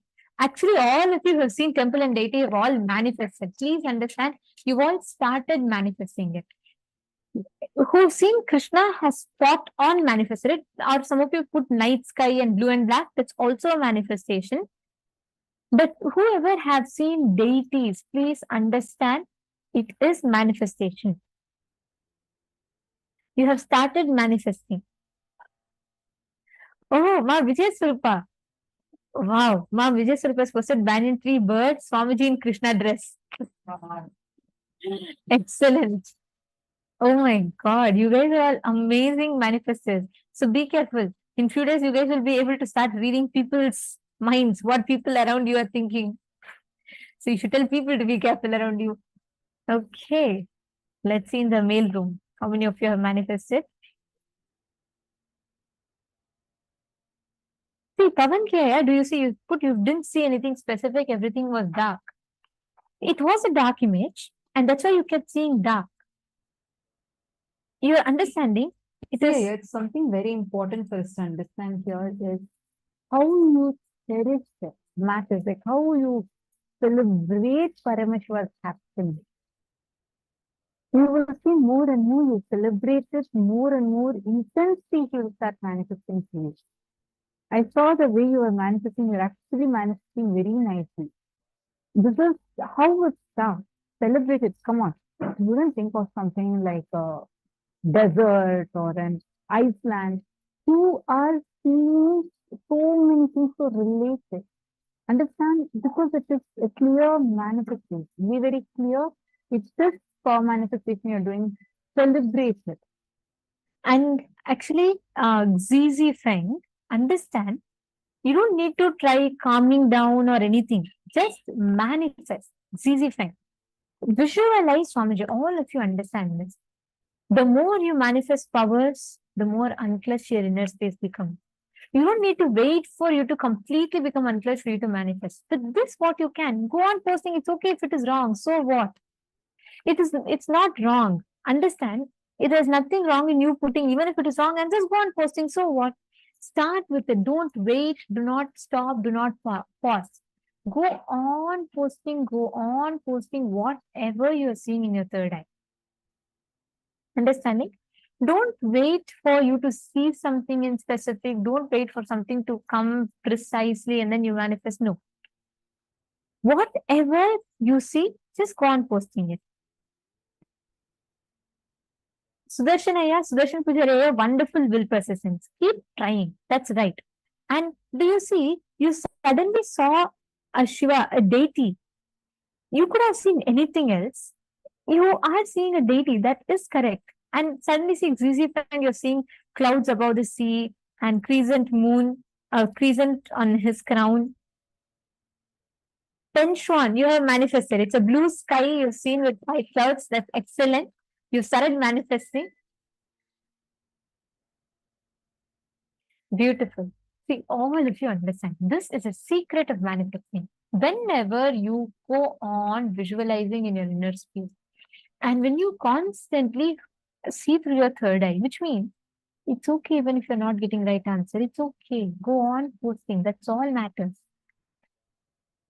From there, go on manifesting and just see everything in your inner space as it is appearing to on posting it. Okay, great. It's so beautiful to see so many of you manifesting. If you just fine tune it a little bit more, all of us will be able to start catching it.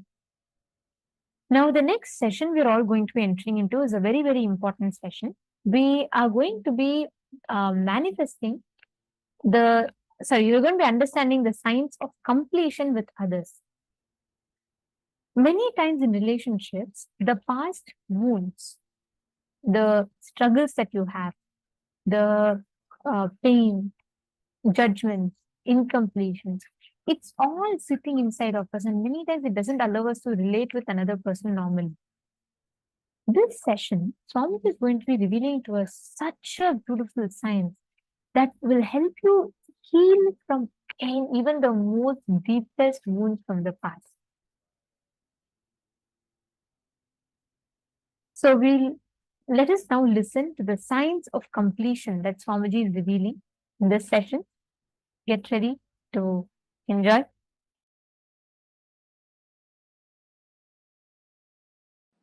Once Ganesha and Subramanya, both of them have decided to have a challenge that who will quickly go around the world 3 times. Subramanya, as you all aware, has his own flight, peacock. He just sat on his peacock, started flying.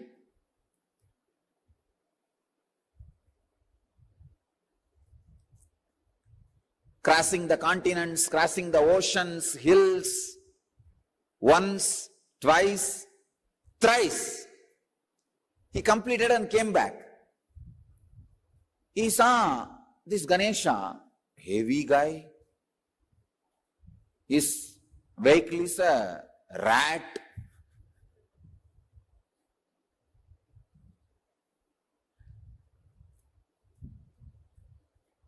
But this fellow claims he won the game by going around Shiva and Parvati 3 times. He says, I won the game. I went around Shiva and Parvati 3 times. With this rat, what else can be done? Yanayai eliyiluttu kondu pogum adisayam. Tamil I described, the rat is dragging the elephant. What will happen? That much is the capacity. But finally, Ganesha declares, I won the game. I went around the Shiva and Parvati 3 times. Subramanya asks, how can that be? Very beautifully Ganesha says, you went round your world, I went round my world. Understand, you went around your world, I went around my world.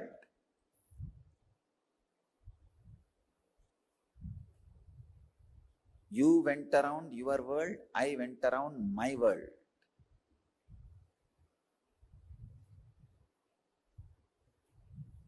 you need to catch this truth. The world, my world. This is the sacred secret. The world is binary, logical, arithmetic, scientific, universal. My world is emotional, based on faith, beliefs, experiences of individual perceptions, realization of individual identity's expression in its fullest form. My world is totally different from the world.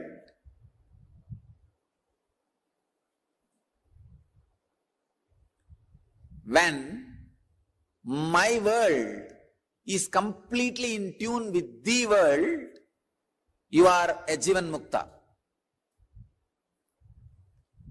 When there is no conflict between my world and the world, please understand, people who are always going around the world are caught in agitation, anger, stress, rajas.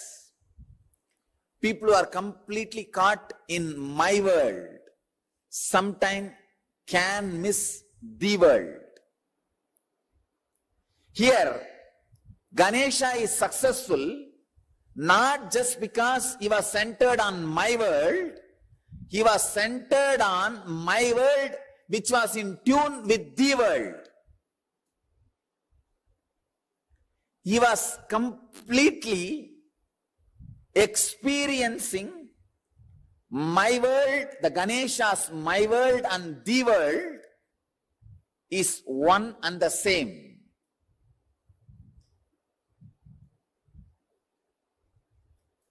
Ganesha's my world and the world has become a solid experience for Ganesha. Understand? Ganesha's my world and the world has become a solid experience for Ganesha.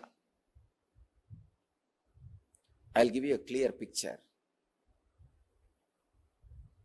How ordinarily people are caught between my world and the world and start preferring between these two, someone. When you start preferring the world, your whole life ends in depression. You are drained in my world. When you start preferring my world, sometime you can lose your balance and get into some fantasies and whims and fancies. My world should expand and grow and completely should be in tune with the world. Ganesha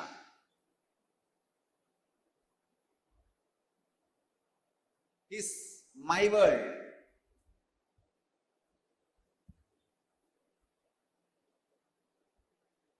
And the world.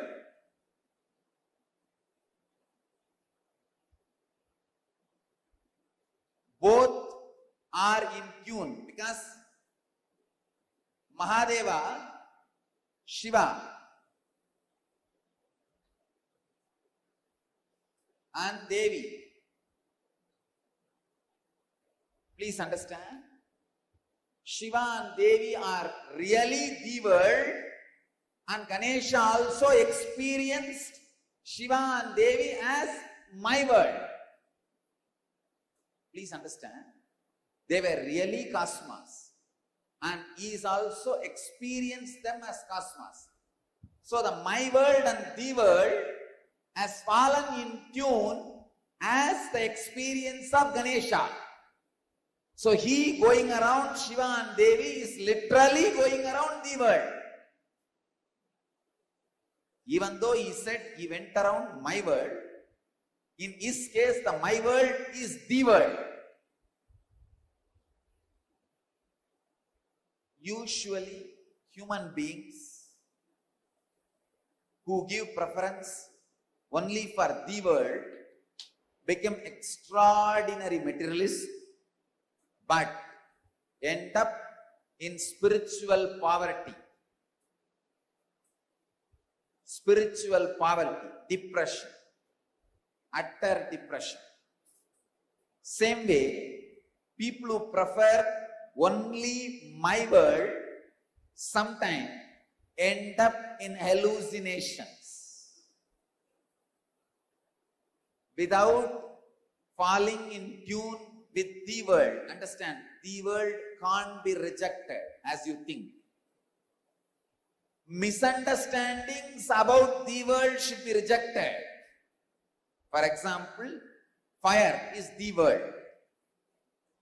Your fears and misunderstandings about fire should be rejected, not fire itself. You can't reject it. Its existence cannot be denied.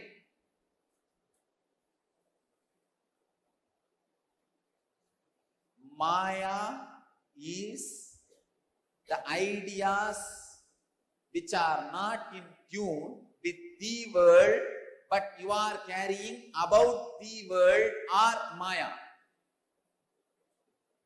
Maya is the illusory ideas you carry about the world, not the world itself. When you carry the right idea, when you understand the right ideas about the world, you will realize the world is made of the same stuff in which my world is made. Understand? I am giving a new twist. First statement I am making.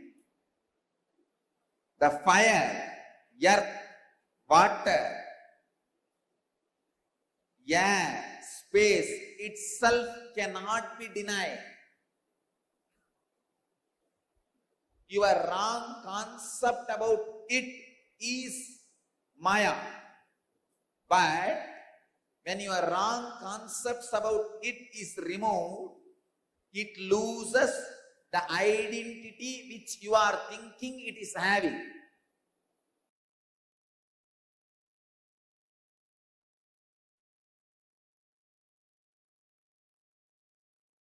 One example.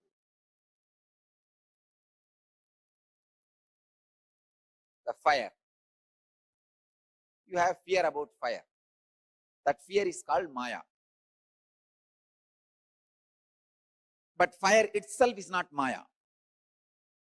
When the fear is completely lost in you, when you are in tune, suddenly you realize what stuff is a base material for you, same stuff is base material for that. You are in tune already. You can play with it, conquer it, go beyond it.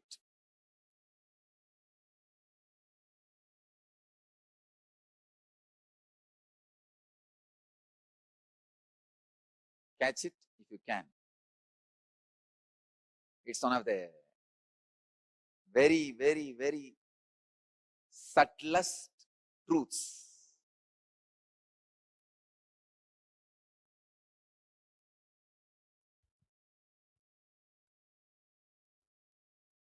The discrepancy between my world and the world in ideological level is conflict. Discrepancy between my world and the world in practical level is poverty and failure. The discrepancy between the my world and the world in the emotional level is depression. The discrepancy between my world and the world in the conscious level is illusion.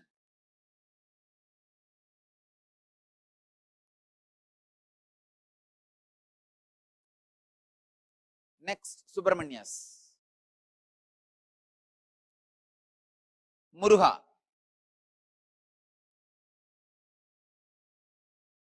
First, he goes around the world. As usual, when you go around the world, you will get into an intense rajas. In that extraordinary rajas, when you claim the victory, he comes back to see already somebody has won the game. It is like, we have a very beautiful story about Bharata, in whose name the whole Bharat is named.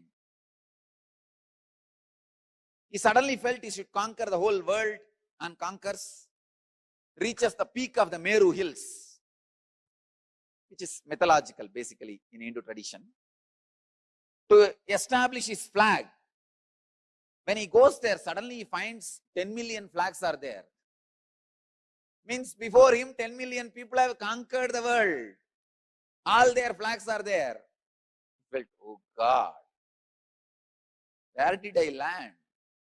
Then Brahma appears and says, oh my son, do not think you are the first one to conquer the world. Before you, millions of Bharatas have come. Millions of conquerors have come. All of them have conquered this world and claimed it is theirs, it is theirs, it is theirs. For this period, you are claiming it is yours, that's all. Then Bharata realizes, wow. That realization, click, makes him go for doing tapasya. And in that tapas, he becomes enlightened. How to be in tune with the world and my world. The balancing of the world and my world happens. Please understand, if you don't balance the world and my world, even if you conquer, it will be suppression of the world, it will get back to you as tsunami. The materialistic civilization is conquering the world without balancing my world, which is leading to all ecological imbalances, all natural calamities.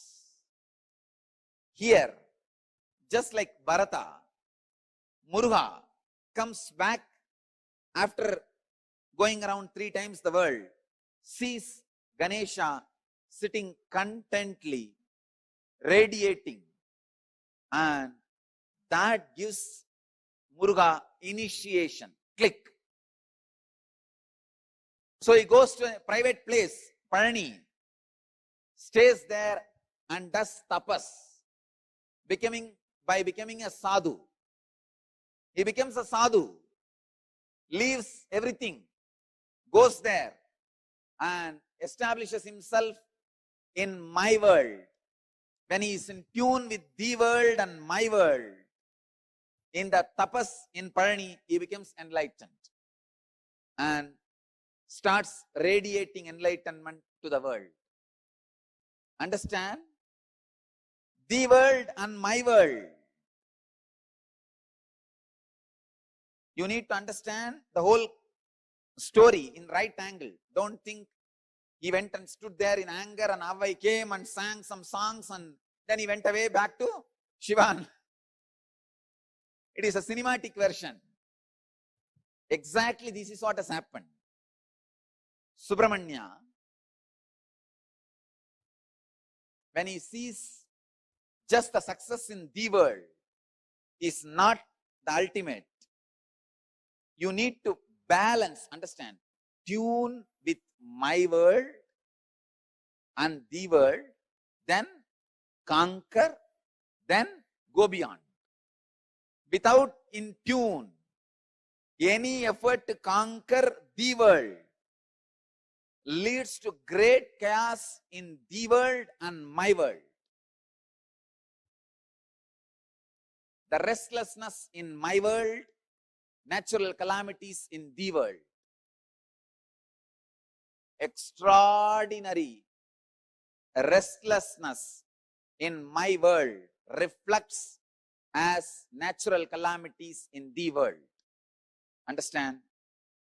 All the civilizations which is suffering with extraordinary attention to the world without balancing my world are suffering with too much of natural calamities.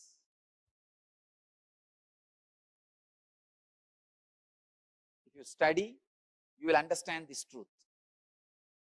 Natural calamity means the whole civilization is too much about the world.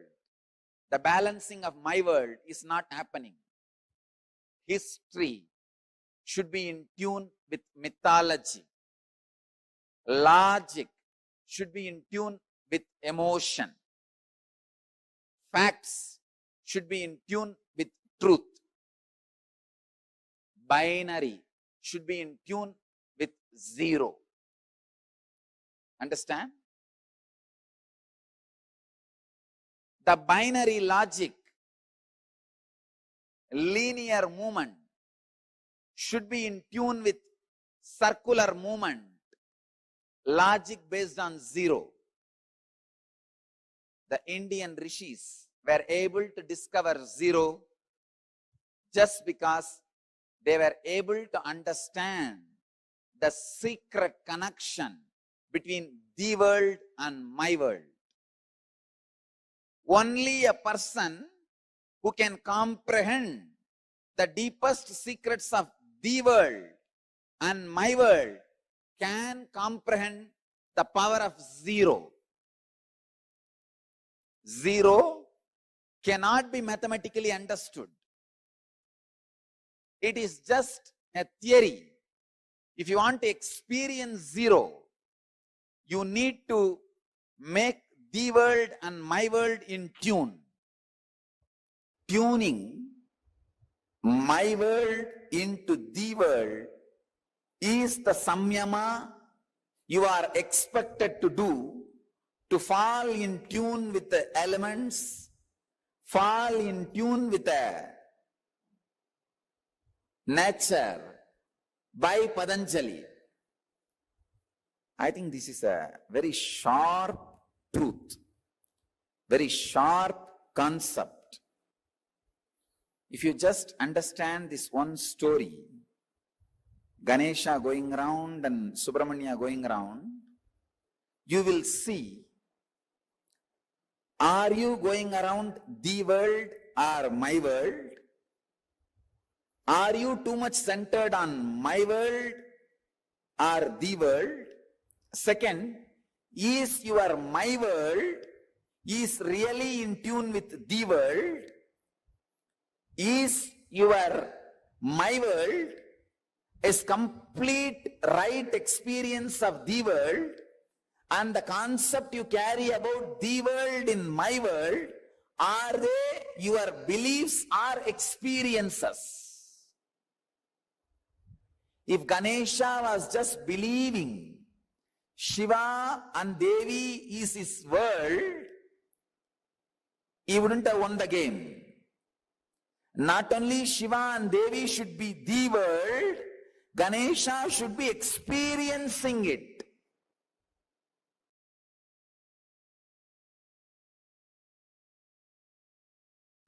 Listen, completion with yourself is more like a spiritual practice. It is with completion with others, the life itself starts. Listen, it is from the completion with others, life starts. The completion with others, I can say, this was the greatest contribution of Vivekananda. Swami Vivekananda's greatest contribution to Hinduism, he brought this idea of completion with others to the front. Completion with others is a spiritual quality, that's all. It is necessary for enlightenment. Unfortunately, we always got the idea if you have incompletion with others, run away to the higher planes where less people are there. No, that is not a solution. That is not a solution.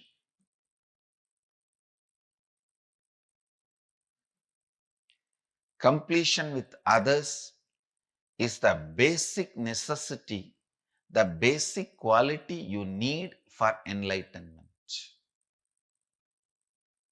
Understand? People sometimes ask me, how do I know whether I am suppressing or completing? If you are able to be in the space of completion with others, you are completing inside you with you also. If you are not able to be in the space of completion with others, then inside you are not completing with yourself, you are only suppressing.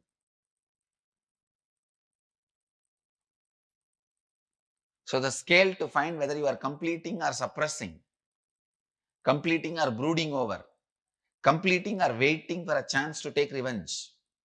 I have seen many people. The name of completion, now I am completing, but I am not going to keep quiet. I'll wait for time. When my time comes, I'll tell you what to do. I'll do what needs to be done. Completion with others is a spiritual practice. Completion with yourself is like Mahadeva.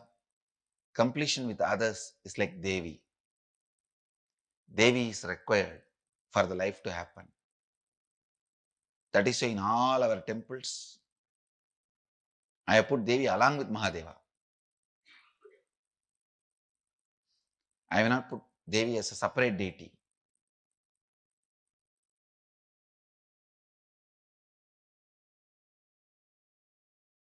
Listen, completing with others. Others means not just only your father, mother, husband, wife, brother, sister, the human beings around you. We will start the completion with everything with which you are living. Your wealth, your health, your bag, your seed, your pets, your car, your house. Please understand, all these are living part of your life. They may be dead objects, but they are living part of your life. See, a house may be a dead object, but it is a living part of your life. How many of you understand what I am saying? It's a very important component of your life.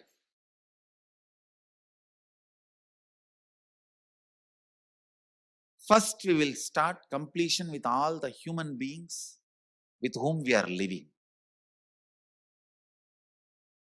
First step, completion with everything. With every human being. First thing you need to do is deciding, I have to bring completion with others, with whoever I am living. I have to bring completion with whoever I am living.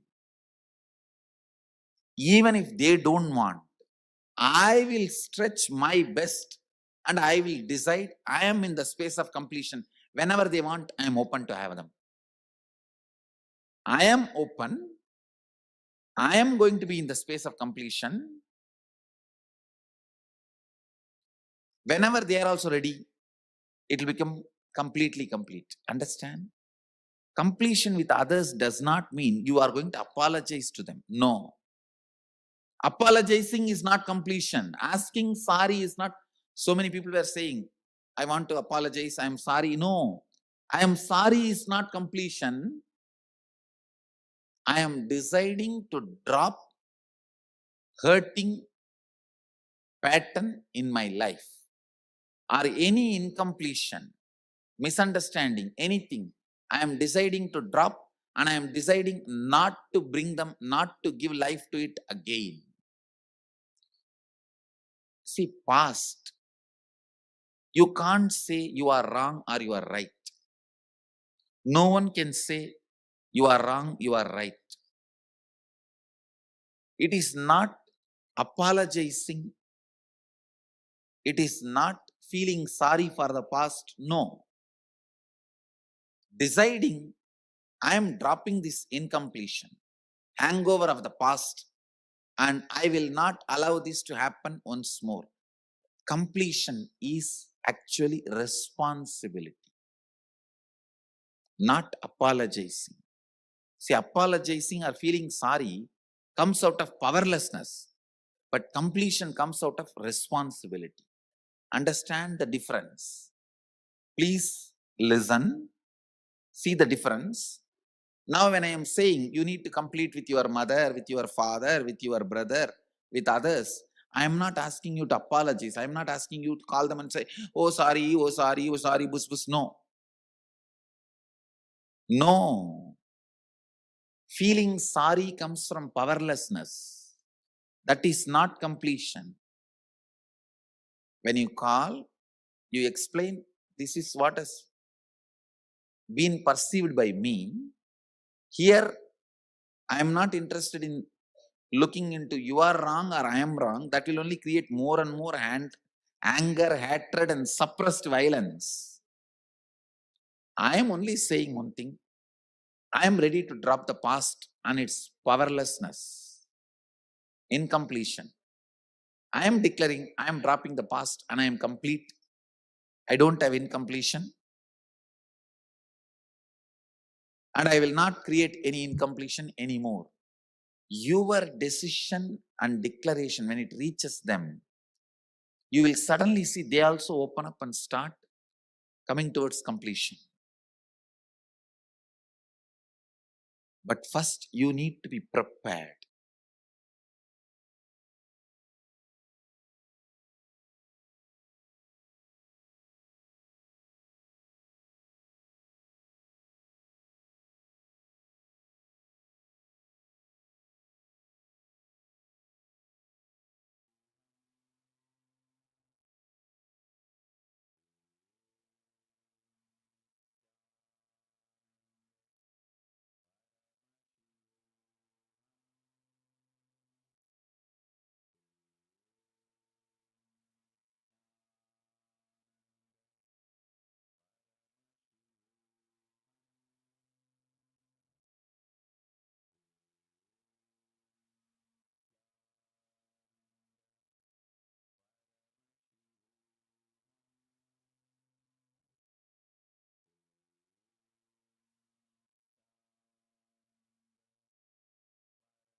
Very beautifully sounded explained to us about how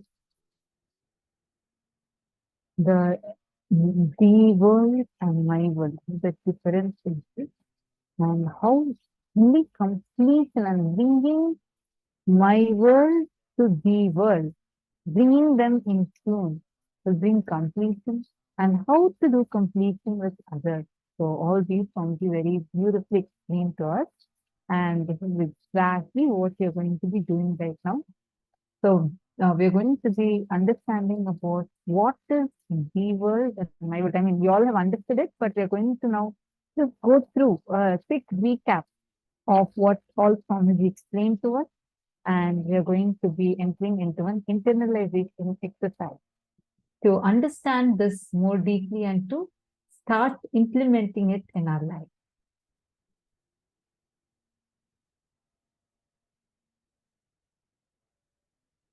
And this is a very, very important truth that Swamiji revealed to us right now.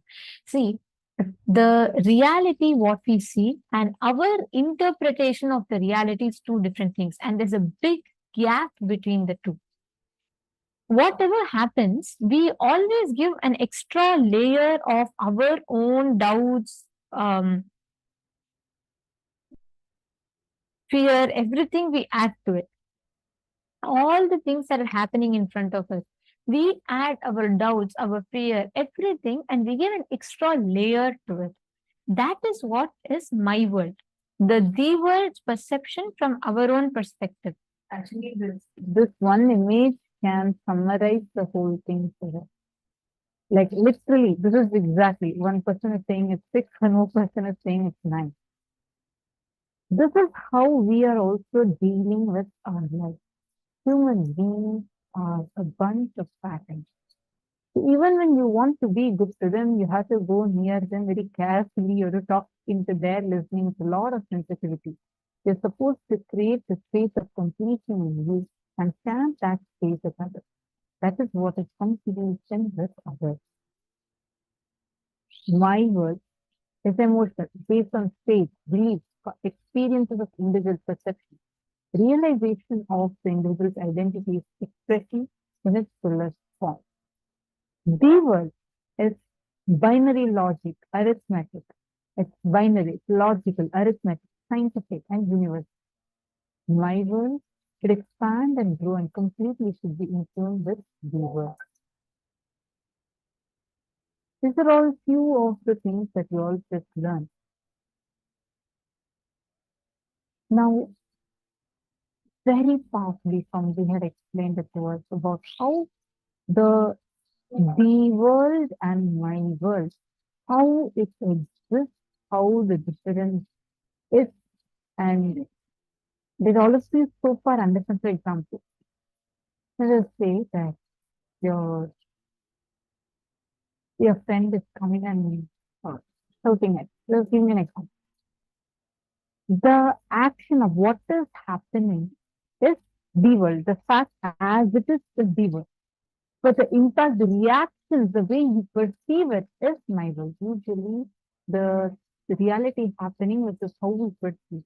Both of these are very far from each other. Both of these are like completely away from each other. We usually have a lot of reactionary assumptions and we go on thinking and relating to life from those reactionary assumptions. Now, the completion with others is a spiritual factor. Completion with yourself is like Mahadeva, Paramashiva. Completion with others is Parashakti. And Parashakti is required for life to happen. That is why in all of our temples, because Swamiji said, Parashakti Devi is put along with Paramashiva and not as like two separate. They are as one deity. Actually, see, so many times in life, we all build incompletions with a certain situation. Can I request every one of you here to post how many of you have, just put yes or no, you don't need to type the situation, but how many of you have some situation in life where you felt really injustice has been done to you? You felt like it was not, whatever happened to you was not fair. You felt extremely pained by life. Any situation, you don't need to post the situation itself, but how many of you have had some instance which has caused a lot of pain inside of you, which you're not able to get over from? Put yes in the chat.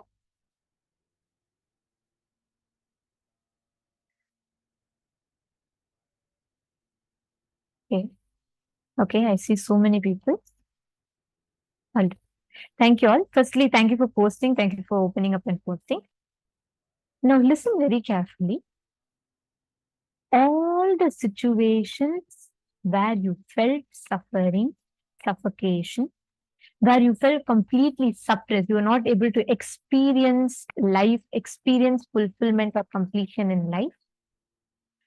You do not need to suffer. You don't have to suffer. There is a very, very powerful thing that Swamiji has explained. See, we are not saying what you suffered was a lie, or no, it's not being insensitive to your suffering, but understand, listen very carefully. You do not need to suffer.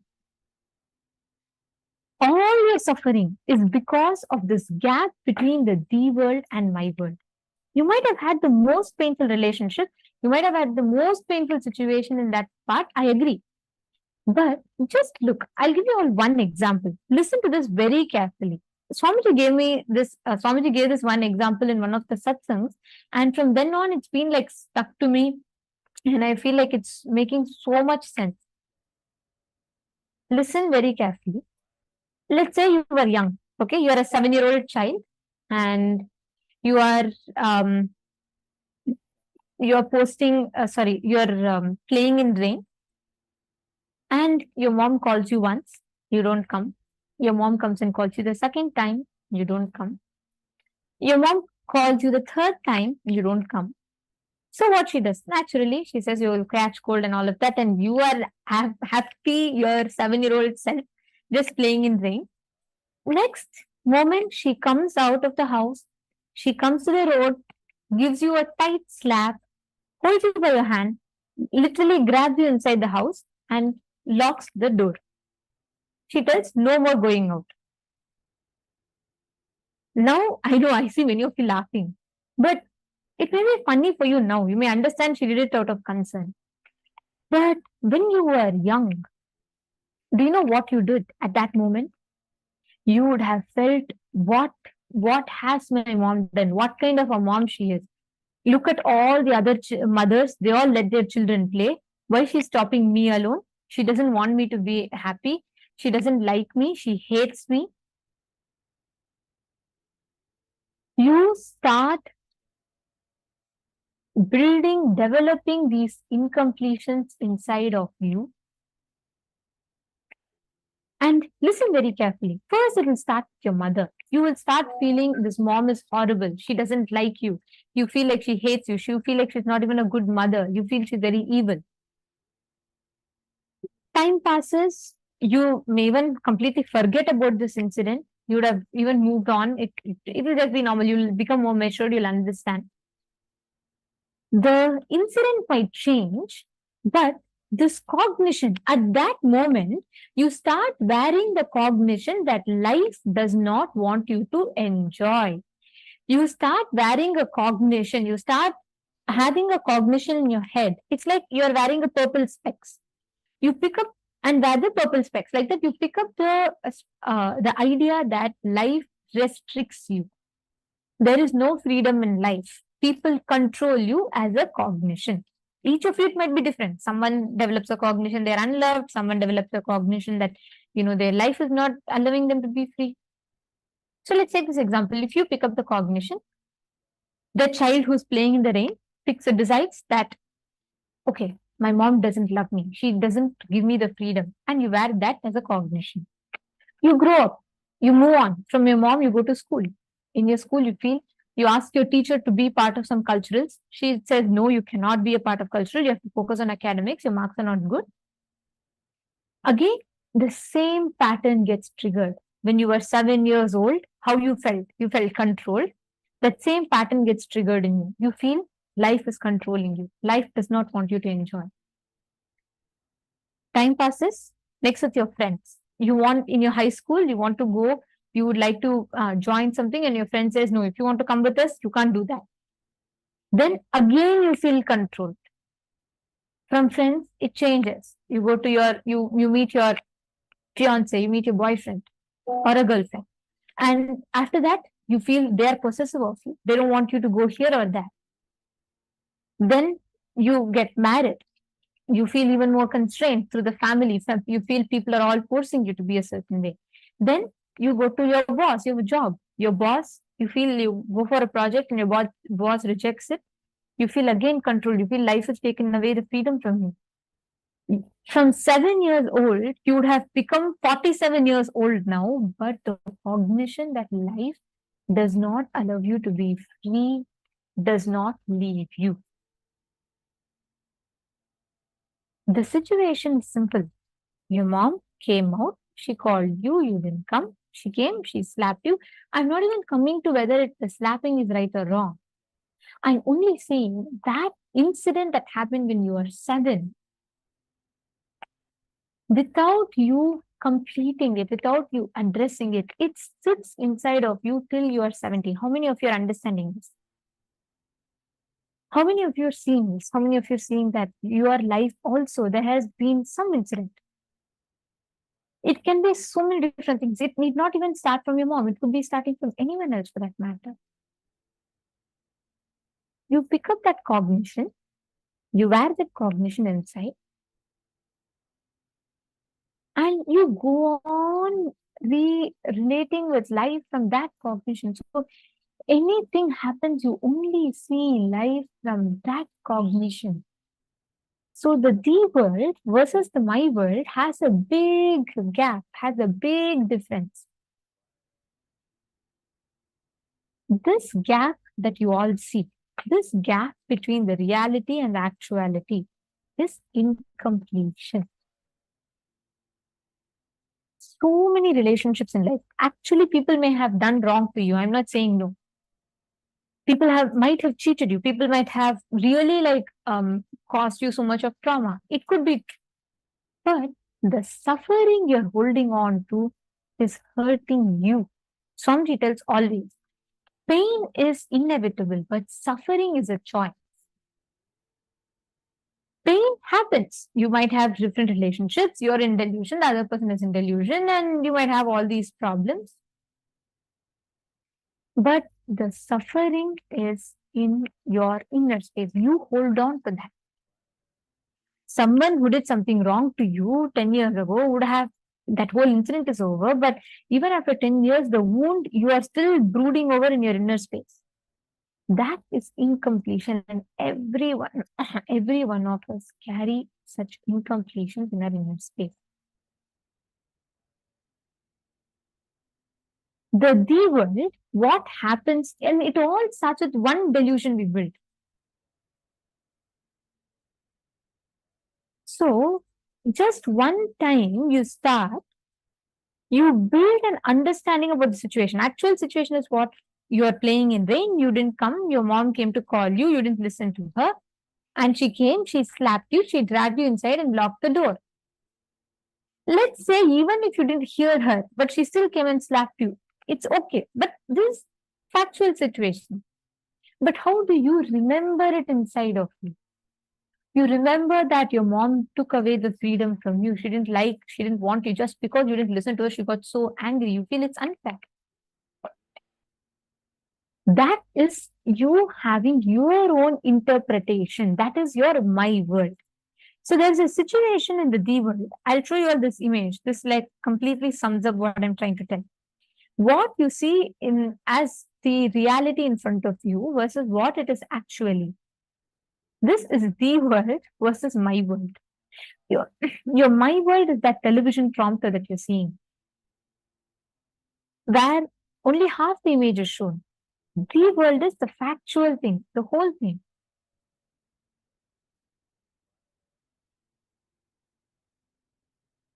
Now, take a few minutes. I'm going to start with one simple activity to all of you. Make 3 columns. You're going to put, and you're going to write situation, your incompletion, the world as it happened. Remove all the extra seasonings or extra masalas that you add, but just put as it happened and the my world. How you perceived it with your incompletion.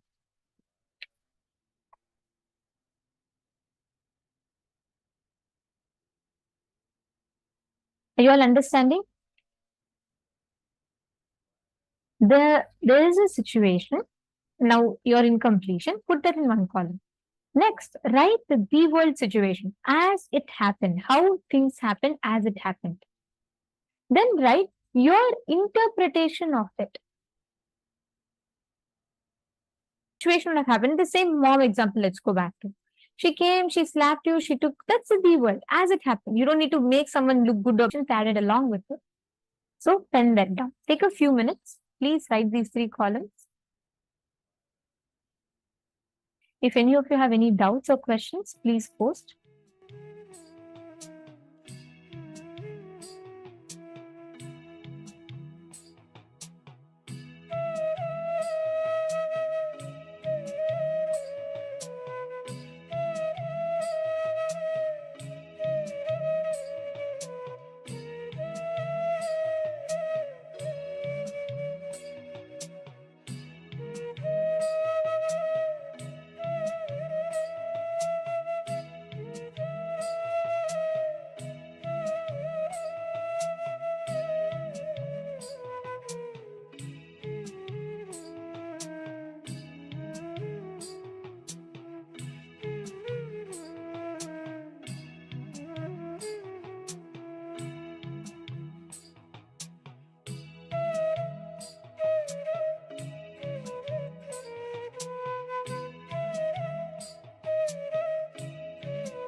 whatever you have written down.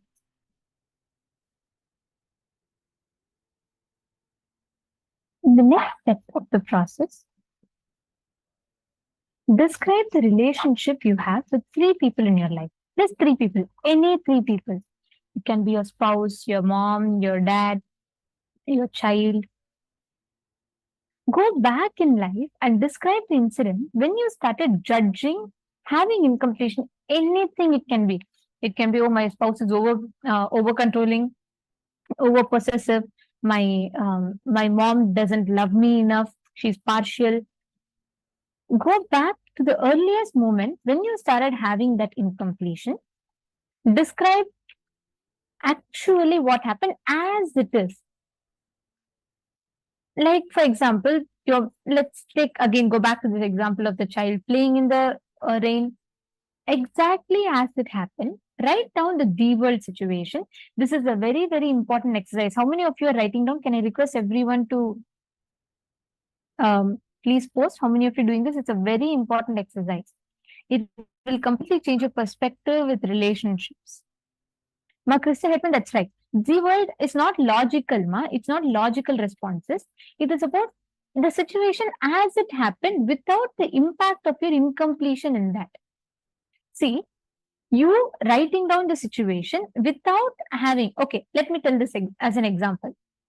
When you witness a robbery, okay, or when you get cheated, let's say someone comes and they come and cheat you, take some money from you and they don't return it back. When you share the story to someone, you will always share it with saying, oh, I knew from beginning itself he was a very rude person and he just stole the money from me and went, and I felt very cheated, I felt very bad, all of that, correct? You're going to add all the emotions and everything to it. But let's say the same thing, you see a movie and someone is taking money and going from the movie. When you narrate that movie, you're just going to narrate it. The villain came and he stole the money from the hero.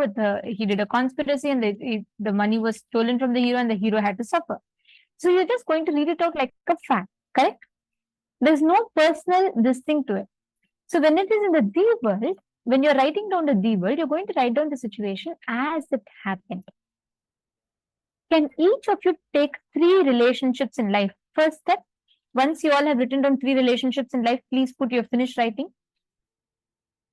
Pick 3, any 3 relationships.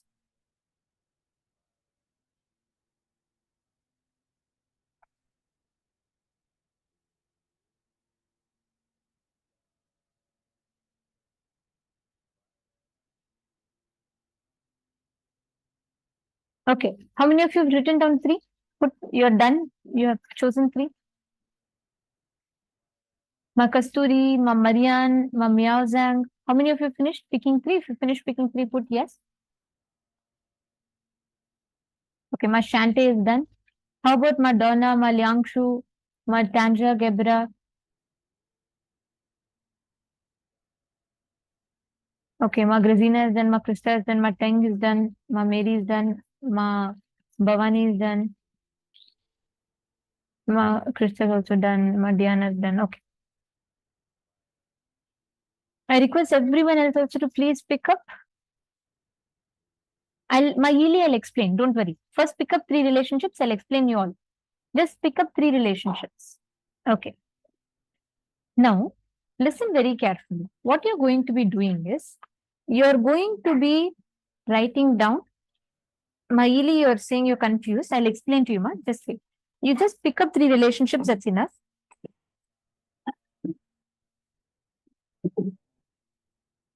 I'll explain to you what exactly you need to do. Yeah.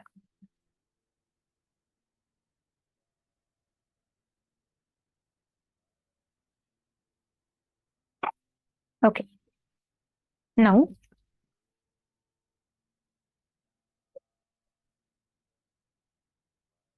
I'll explain to you how exactly you need to do it. Okay, it's a very important process.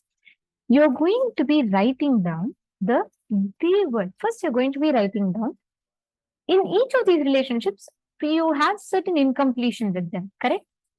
Or maybe this person is very disorganized, or this person doesn't plan things ahead of time. This person takes me for granted. This person is very rude to me. This person is not understanding, not compassionate. You carry these kind of thought currents or thought patterns inside of you, right? So write down, pen down,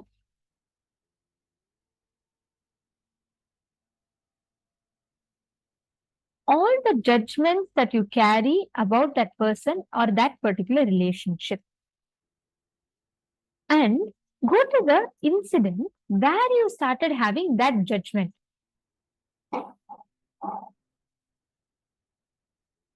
See, for example, you suddenly started feeling that your spouse is very, very possessive of you.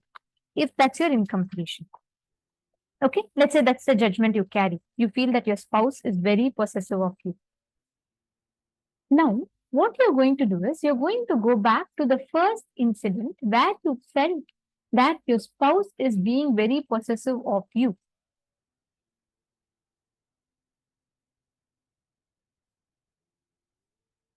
Okay, so you're going to go back to that incident and you're going to write down that incident as it happened without any addition or omission of your own incompletions. You're not going to say, oh, this person was, he was this, he was that. You're not going to try to show that person bad or good. Write down as if you're talking to someone. Like if I just pick up your notebook and I tell you to read it, you should be able to read it out. Don't worry, you're not going to read it out to us, but just write it like that. Describe what actually happened, what they said, what they did, and what you felt about it. That's the difference. What actually they did and what you felt about it. Please pen down. Mayili, are you understanding now? When you write the D word, you're going to just write as it happened. What they said, what they did, they told this, they told that, whatever they told or did, pen that down. Is this helping you, Mayili? If you've understood, please confirm to me so I understand. I'm sure that you got it.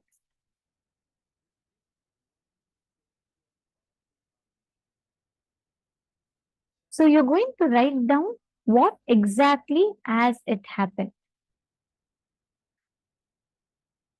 So go back to that incident, 3 relationships. In the 3 relationships, the judgments that you're all carrying about that person, all the 3. Under those judgments, write down which incident you started feeling that judgment. Let's say your boss, you feel your boss doesn't like you. He doesn't want you to become successful at all. So you feel that your boss is extremely jealous of you. He doesn't want you to excel. That's why he's purposely rejecting all your project. But based on which you started having this judgment, it could be some incident that happened long ago where you went to give a project to him and he said it's not good enough. And you felt very bad. You felt rejected. And write down what actually happened and what you felt. Inside you felt he never wants you to expand. He's also like this, another person who doesn't like your expansion. Write down the feelings that you had and as it happened. I'll give you all 6 minutes for this. For each person, write down. Do this very sincerely. Do not take this exercise lightly. This exercise has the potential to change the way you experience reality. So please do this with extreme sincerity. Pen down the exact judgment, all the incidents where you remember, and write it down directly as if you're talking to Swamiji. Start.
Now, in all the incidents that you have written down, with all the three people,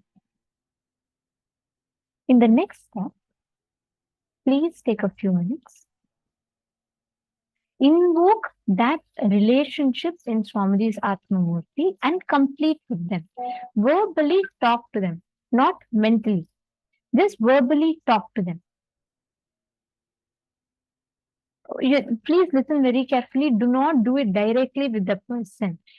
You're going to first go to Swamiji's Atmamurti, Swamiji's picture, invoke that relationship in Swamiji's picture and talk to Swamiji as if you're talking to that person. You literally just talk to that Atmamurti, talk to Swamiji as if you're talking to that particular relationship. It can be your spouse or whoever it is, right? And talk to the Atmamurti, share all the incompletions in each of the situations. Just talk it out. Take a few minutes. Please talk it out. Whatever comes, you feel like you're crying, whatever it is. Just speak to the Atmamurti. Please take a few minutes. Just talk out. Whatever is coming, just read it out. Whatever you've written down.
Now, in the next step, please listen very carefully.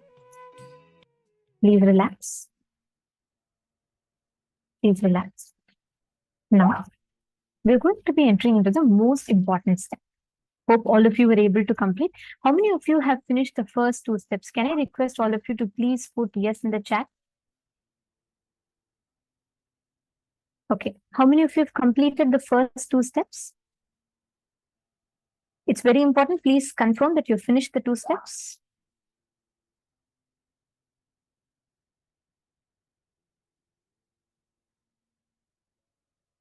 Okay. How many of you have completed? Ma Kasturi, Nithyanandam, Mudishtingla, Ma Kasturi. Have you finished?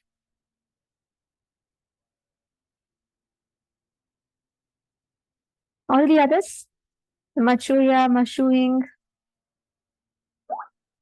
Maning, Ma Paramashakti, Ma Chunyi. I still see Ma Naresha writing. Ma Naresha, are you done? Okay. The male bodies team, the male side, have you all finished writing? Sunil Yadavji, have you finished writing? Okay, Kion has finished and Rohan Rishiyaya has finished. Rahul Khanaya has finished. Pankaj Kankaraya has finished. Okay. Sunil Yadavaya, how about you? Have you finished writing? Takyong Shao, have you finished? Okay. I hope all of you have finished. All of you have had enough time to write down. Okay, Ramiro Canoya. Okay, great. Thank you for confirming. Guru Prasadini, thank you. And John Shang, thank you.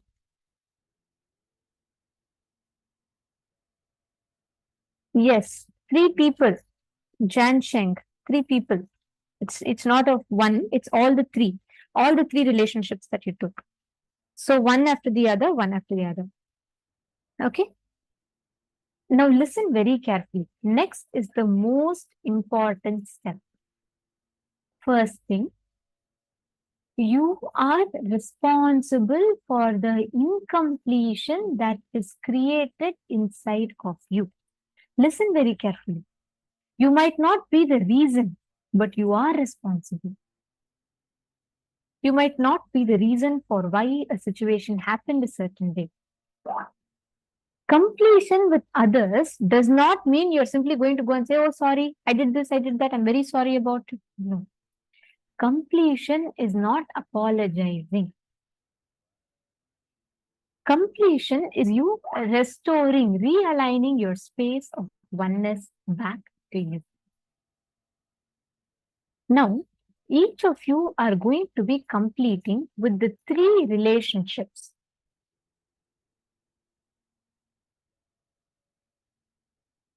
Each of you are going to be experiencing, seeing the shift in the 3 relationships of your life. You've all finished the second step. Now, you're all going to be entering into the third step.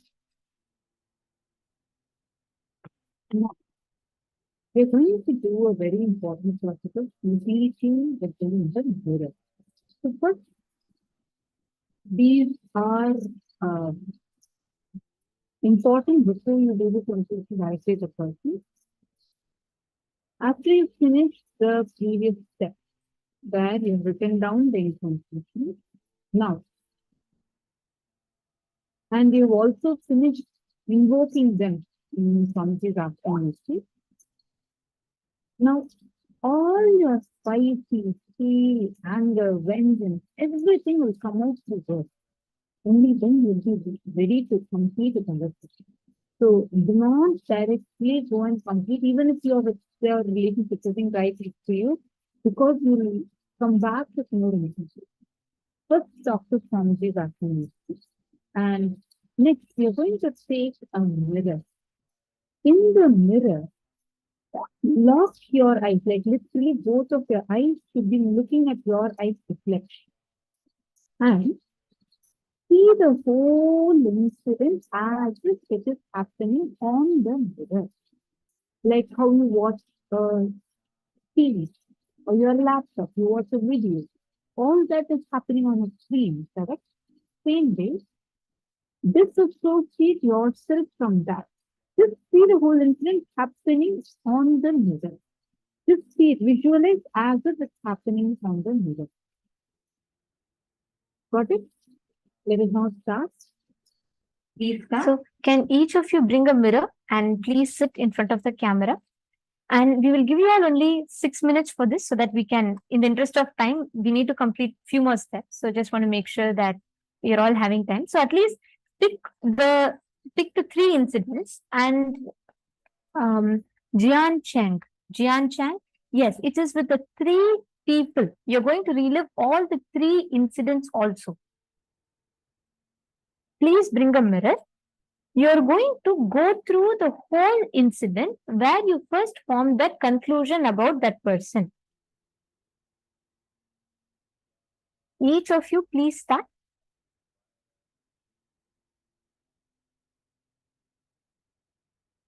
Beautiful. Jianshan, that means you're going in the right direction. So let's take 6 minutes and I request each of you to relive the 3 incidents also. Do not worry if you do not have that time, at least focus on finishing one completely so you can replicate the same with 2 others. So please finish reliving the 2.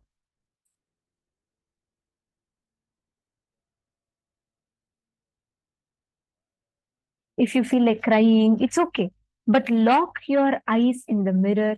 Go back to that exact same painful moment as it happened. Relive. Relive the whole incident again.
Yes, please relax.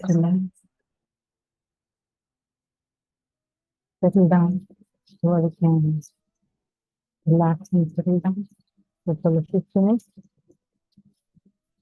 The purpose of completion is not just healing of relationship. The whole energy, consciousness will be completely different. Understand? What happened was not wrong. What is happening is right. Completion is right. Past is not wrong. You're not blaming or complaining. You're only going to be in the space of completion, completing and dropping it from your inner space. Now, we're going to do a very powerful process where you're going to be completing with your relationship, the three relationships you chose, with whom you started doing the completion process. Now you're going to actually call and complete it. Now, a very important thing. How many of you are noticing already there's a huge relief you feel in your inner space? How many of you feel when you sat and relived? You literally feel like the whole heaviness has gone down. Actually, Chen Chiangaya, you had posted in the chat saying you just started writing and you already feel very light in your heart. I just want to tell you, you are doing completion absolutely right. What? Because even before we had asked, you posted in previously, you said you're already starting to feel light. You are doing the completion process perfectly right. You're in the right track. By the end of this process, you will see you will have tremendous healing in your inner space. Jian Chang. Because you had posted, yes, I was writing about the events of relationships and it's a little calmer in me. That means you are in the right track. Continue. By the end of the next step, you will see a tremendous shift in your inner space. All of you sitting here. The next step we are going to be entering into is you completing with that person physically. You're going to actually call and complete. Listen very carefully. This is not to justify, label your past as right or wrong. Your past is wrong, but what is happening to you is right. What happened to you before? Yeah. Very important to understand here is, do not blame or find fault with your past. You're not going to be complaining. You're not going to say, okay, this was wrong. What happened to me was wrong. No. You're just going to be focusing on doing the completion. Pick up your phone. You're going to start calling them. With first clear understanding, you're not going to call and say, oh, I'm so sorry for what I did. No. Nor are you going to call and say that, look, what you did, this, that's why I'm suffering. No. Be very clear inside of you. You are responsible for your suffering. You may or may not be the direct reason or cause for it.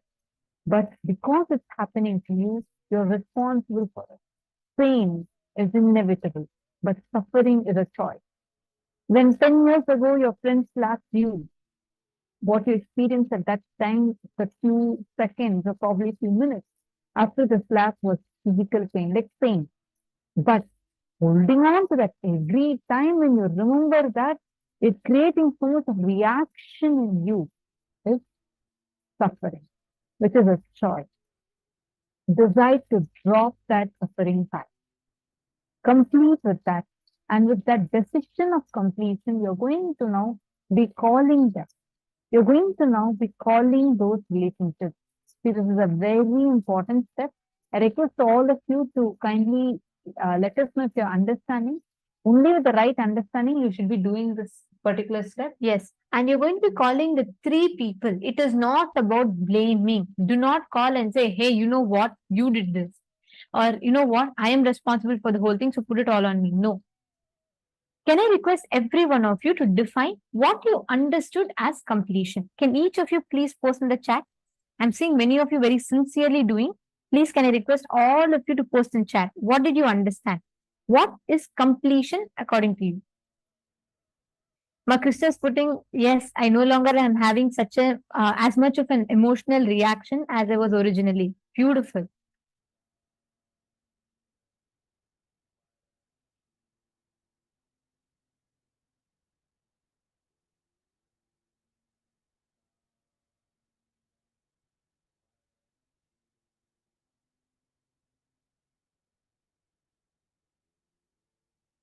Can I request each of you to post? What did you understand as completion with others? Because it is crucial. You're going to complete the three relationships that you chose. All the three relationships you're going to pick up, and you're going to be experiencing completion in all the three relationships right now. See, are all of you understanding very clearly? You're going to now call the three relationships. Start with a simple introduction. Tell you're doing a meditation program where you're supposed to heal and complete with yourself. And tell them, I understand all this has happened in our life. Now I realize I am responsible. Whatever happens outside, you don't need to feel hurt. Understand you are not the reason for it, but you are responsible for it. Whether you did something knowingly, unknowingly, or whether someone did to you something knowingly or unknowingly, both ways, you are not responsible for it. You are not the reason for it, but you are responsible for it. Both outside what is happening, inside you what is happening, the suffering, you are responsible for it. You're not going to complete because other person is responsible for it. You're going to complete because you are responsible for it, and you're going to heal that relationship. Reach out to the other person, complete with them. Call and genuinely complete. It's not about apologizing. It's not about saying, hey, you know what, I'm very sorry, I'm such a person. No. It is just completing. See, you're saying how to solve. It is not about, listen very carefully. It is not about judging something is right or wrong. Let's say someone cheated you, your near and dear one of them have cheated you with something. They said they'll do and they didn't do. You are hurt by it and you're completing with them for that. It is not that you're going to say, okay, let me sit and analyze now what you did. If you complete does not mean what they did is right. No.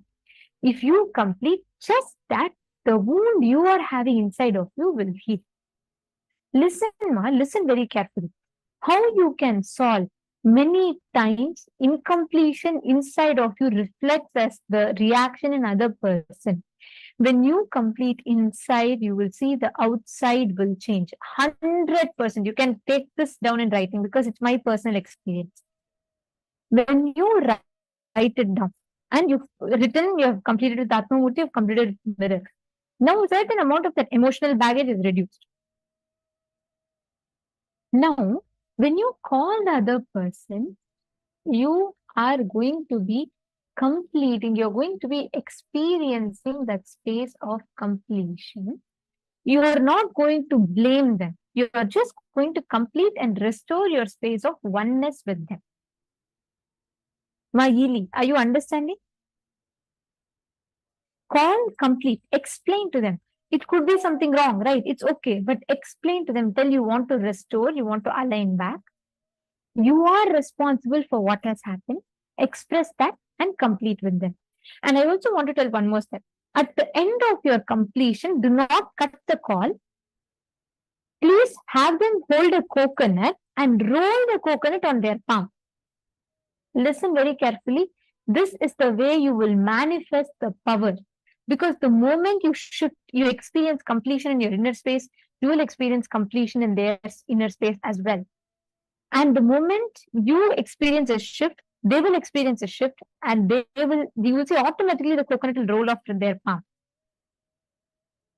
If you're all clear and if you all understood, can you all please put yes, I understood in the chat? I just want to make sure that you're all clear. You're all with me so far.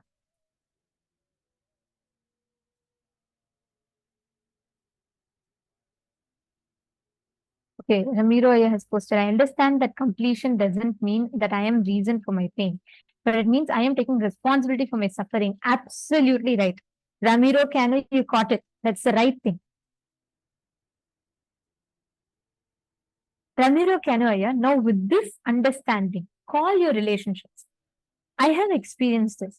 Some things that really caused whatever, the pain, hurt, or incompletion in me, when I really completed, I absolutely used to feel I'm not even responsible for it. What was done to me was unfair. But when I completed, I realized I might not be the reason for why it happened, but I am responsible for the suffering I gave myself. You're healing yourself and others from that suffering that you caused. With this understanding, when you call, you will see you will have such a breakthrough in the way you converse, just the way life reciprocates, that completion will be phenomenal. So, Ramiraya, you understood it. You understood the process completely correct. So, please go ahead and get started. Kion, thank you. You understood. Okay. And Rahul Khanaya, wonderful. Kun and okay, Rowan Rishaya, Rahul Khanaya, Pankaj Kankaraya, all of you, please call. Get started. Alexaya, let's call your friends, the 3 people you have written down. The people only with which you have written down and did the completion, you can call. If they're already asleep, if you're not able to call, if they're not reachable, type a message and send them and ask them to call you back. This is not a joke. This is a very powerful process that has the power to heal your relationship. Perfect. And not just healing your relationship, it can even heal your internal organs. So it's a very powerful process.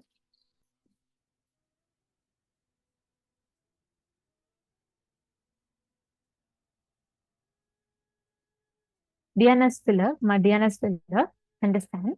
The person, if you said the person, if you call, will yell at you and other person has blocked you, sit and complete inside. Call genuinely, send a message to her. You will see, Ma, when you are complete from within, life, the law of life is it has to reflect that completion. If I show an apple in front of the mirror cannot reflect orange back. It can only reflect apple back. So it is okay. The moment you are complete, you will see life will reflect that same thing back. Take a few minutes. Please reach out to them. Message them sincerely from the bottom of your heart and see the power of completion. At the end of this process, please chant the Mahavakya, manifest the power with them. Okay? So I'm going to give you all 21 minutes for this because this is, I know you all have to call 3 people. Do this very sincerely and do the whole process completely. As you all call, please post in the chat.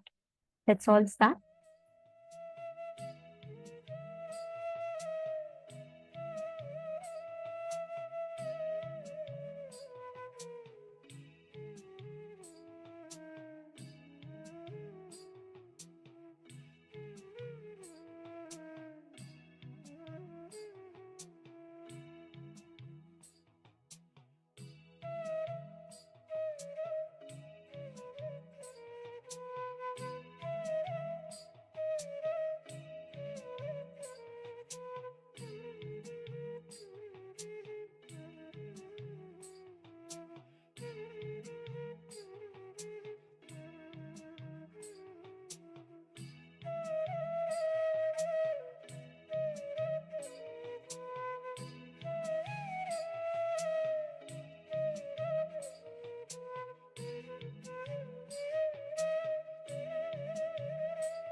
Please relax.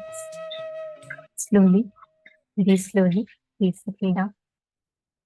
And if you can, please relax. Now, with this beautiful exercise that each of you have done, let us enter into the next session where we listen to an avatar explaining the importance of completion, completion with the mother. This is a very, very beautiful incident from Swamiji's life, and let us all listen to it now. I'll tell you the story of my completion.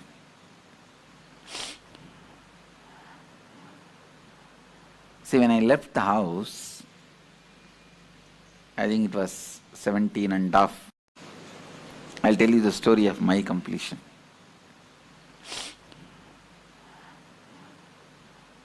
See, when I left the house, I think it was 17 and a half.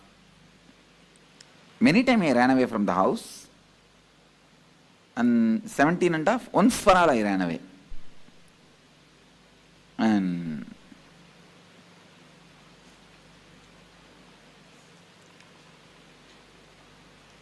I think when I was 17, both my gurus, Raghupati Yogi, Yogi Yogananda Puri, his name, and Vibhudananda Puri, lady sannyasini, Kuppammal, her name, both of them have passed away. After they left the body, it was almost like impossible for me to live in that city. See, in that town, every stone is associated with their memories for me. The hill is the place where I spend my time. Temple is the place I spend my time. It's always with them. After their death, it was very difficult for me to live in that area, in that same town, so I decided that I will leave the place.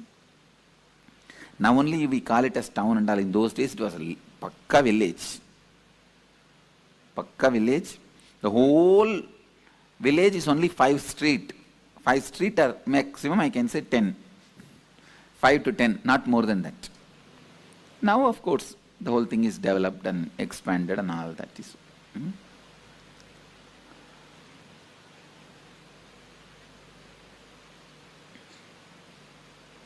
I could not live in Tiruvannamalai, so I decided to leave the house. I had the darshan of Ramakrishna suddenly, so I decided to go to Ramakrishna Mission and sannyasi. But I know very clearly I am not going to stay in their organization. I may go and receive sannyas and continue my yatra. That was my decision, my thinking, hope. So one day, it was a Sunday, Saturday night, Sunday morning, I saw very vividly Ramakrishna and Sharada Devi appearing, and they appeared, and I asked Ramakrishna, please initiate me. And he smiled and said, showing Sharada Devi, she is the specialist in all this. And I told Sharada Devi, you initiate me. Then I saw very clearly she put her hand on my head and both of them entered into my body and disappeared. So I decided, it gave me a lot of courage and strength to take up sannyas, leave the house. I can say that this was the immediate reason. So I decided I am going to leave the house. And after the decision, I was in the temple thinking. After this dream, I went to temple and whole day I was sitting and thinking. Even next day I was sitting and thinking what to do. Wednesday, Monday, Tuesday, Wednesday, third day, evening I came to my mother. I sat on the door frame. She sat one step below. If any of you talk to my mother, you will understand. Yes, your son, and now. Even I asked her once, She says, I don't find any difference, Swamiji, because even in those days we treated you like this only. We treated you like this only. She will never sit equal to me. And one step below she was sitting. And I was very close with her. Very loving, and I never had any hatred. Very loving. Many times, when I get time, I will go and sit in kitchen with her. She will be cooking, I will be sitting and telling some stories. Had a very friendly relationship with her. And literally, till I left the house, I'll always be sleeping next to her.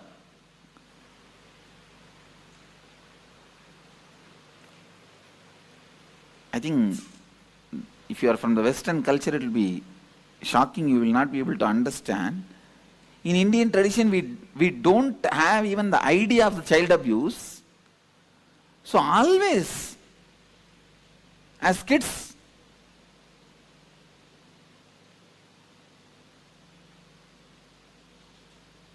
I think now, when I listen to the stories, I understand that nowadays, even at the age of 10 or 6, 7, even much earlier, the kids are made to sleep separately.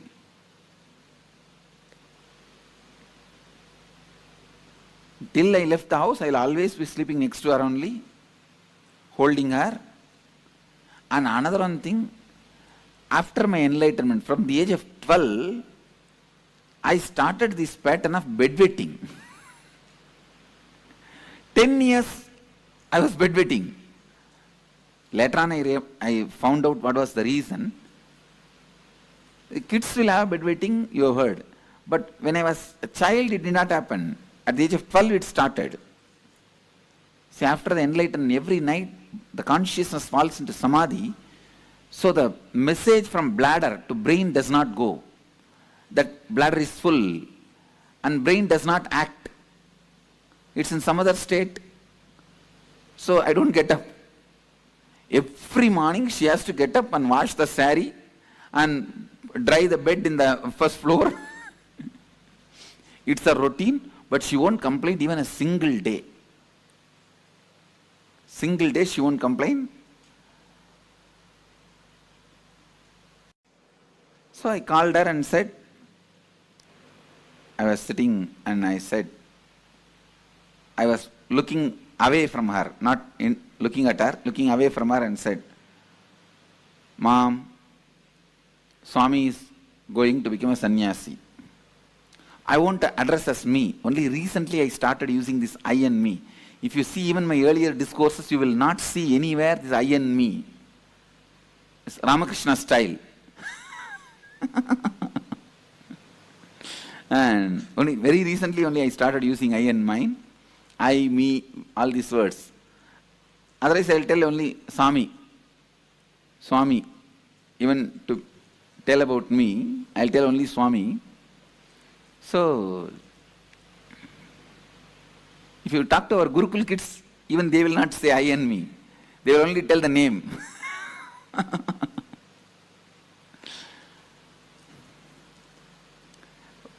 Because I am talking to people, otherwise people get confused. If I go on telling the story, Swami, Swami, Swami told, Swami did, Swami this, then finally they ask which Swami. They end up in confusion. That is why I have started using the word normally. Anyhow, I told her, in Tamil I said, Swami sannyasam போறதுன்னு முடிவு பண்ணிருச்சு.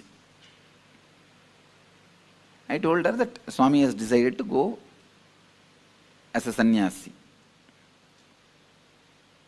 And I am looking away from her. And I don't have the courage to look at her because I am emotionally very attached with her. Very attached to her. So, I can't handle. So I was looking, my eyes were away. See, even though I was attached to her, I was complete with her. And I was complete with me, so it did not stop me going towards sannyas. But I had a very good relationship with her. I don't know how you guys will understand. Attachment does not mean like the attachment you guys carry, that I will not be able to go for sannyas. It was not against my need or will for going to sannyas. But I cannot see her cry, see her suffer. So I was keeping my eyes away, looking away from her. I did not get any response from her. No words. After a few minutes, as usual, what women will do? Oh! And I am getting that slowly, that sound of she crying. Even then, I did not turn my eyes towards her. And I said, what do you mean? You mean to say I should not go? She said, no, I can't stop you. I am not able to handle, so I am crying. She said such beautifully, I can't stop you. In Tamil she said, சாமி என்னால் நிறுத்த முடியாது, என்னால் handle பண்ண முடியல, அழறேன். எனக்கு தாங்கல, அழறேன். Then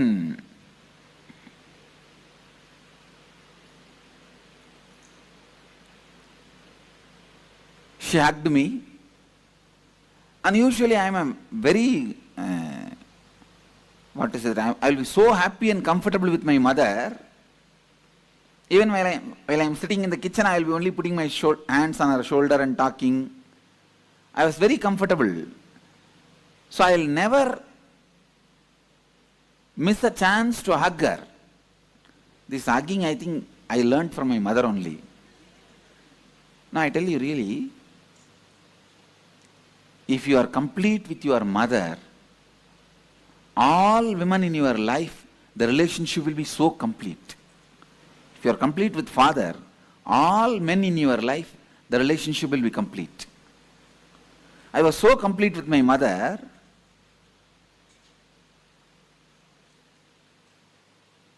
but when she hugged me, I did not even hug her back, and before she could be complete with that hug, I moved my body. She understood, I don't want her to hug me now. She understood, I'm moving out.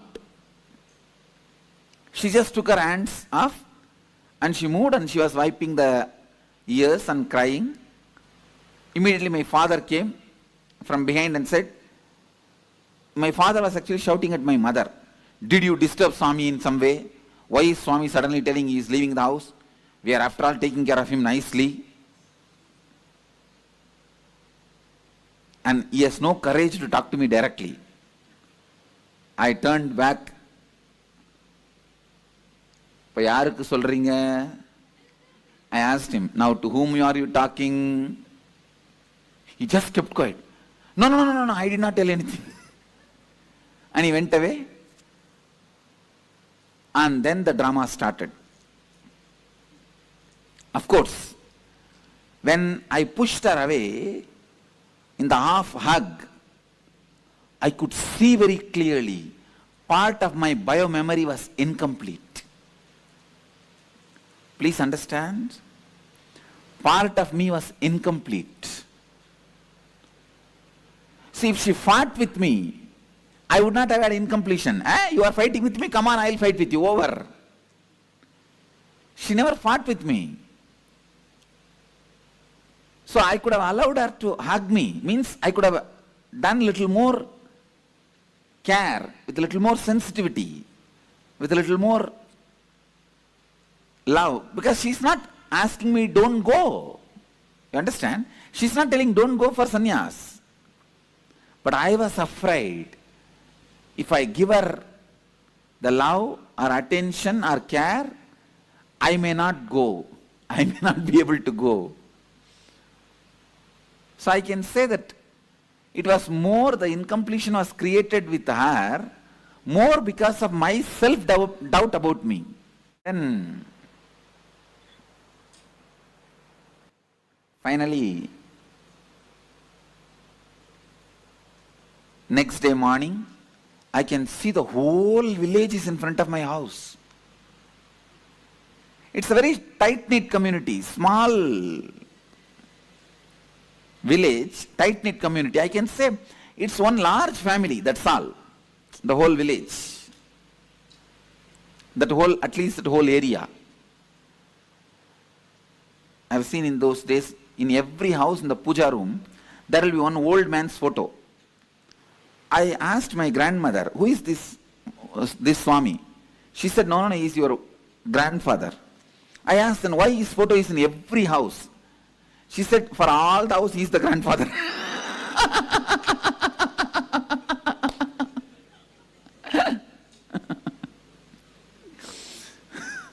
So, no other entertainment. They will have 2-3 wives and no TV also those days. This is the only entertainment. Each house will have half a dozen to dozen. Zamindar means landlords. And I have seen the original house was 80,000 square feet. But when I was born and a lot was sold. They will part by part they sold. But the original house print, I saw in the town plan, still one small bit is there as it is. I am trying to buy, these fellows are not giving me, just to make like a memorial, one bit, same construction is there as it is, the stone construction and the teak wood. Any of you have seen that kind of houses? Soon you will see in Biddi, we are building, we are going to do 4 or 5. It's a typical old style house. It's a tight-knit family, the whole family is there. Usually if somebody dies, their body will be kept in the hall, the sofa, and the whole family will gather. See, this family is such that every month somebody will be attending the age, some engagement, some marriage, some death. Every once in 2-3 months there will be some festival, some program, some function. It will be continuously going on. That day when I woke up, I saw so much of crowd. I thought, who died? Because there's no other function. I asked my mother, what happened? Anybody died? All of them have gathered? All the relatives are there? She told me, no, they all came to see you only. I said, I am alive. Then she said, no, because you said you are going to become a sannyasi, they all came to see you. And literally, like a dead body, I was made to sit on the sofa in the center of this room, hall. It's called Nadu Kottadi. They call it Nadu Kottadi. And in the center I am sitting. All the group, the whole group is sitting all around. And some who doesn't have courage, they talk among themselves. Some who has a courage try to confront me. One by one comes. And first comes my father's elder brother's wife, Periyamma, means aunt. She comes. What will happen to our family prestige if you become a sannyasi? And the funny thing is, night I told my mother, by early morning the whole village knows. Before I wake up, the whole village is there. There are nearby relatives. In those days, cell phone was not that common also. All the other villages also information is gone. They are all on the way. And you need to know, 2 families sat and already saw a girl for me. Usually in this tight-knit families, if a boy is born, immediately they will tie a girl. The mama பொண்ணு அத்தை பொண்ணு ஏதாவது ஒன்று tie பண்ணி வச்சிருவாங்க. So they already decided. They are seeing the time, right, muhurtam. And all of them have to sit and convince me. And I am a 17.5-year-old boy. And they will finish the marriage so that I cannot run away and become a sannyasi. And so all this is going on, and she comes, see what will happen to the prestige, family prestige.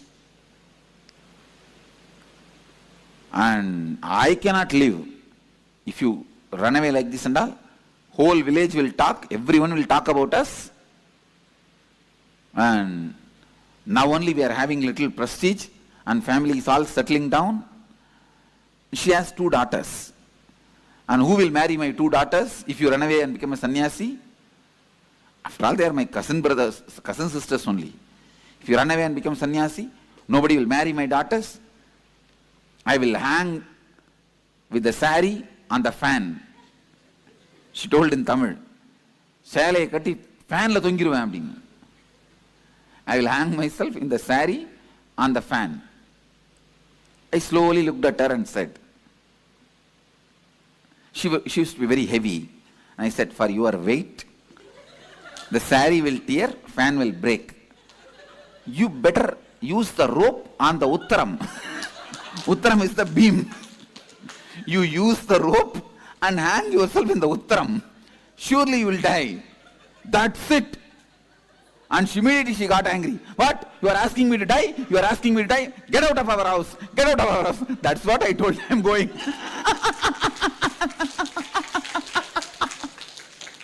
I told her. That is what I am telling. I am leaving. I am going.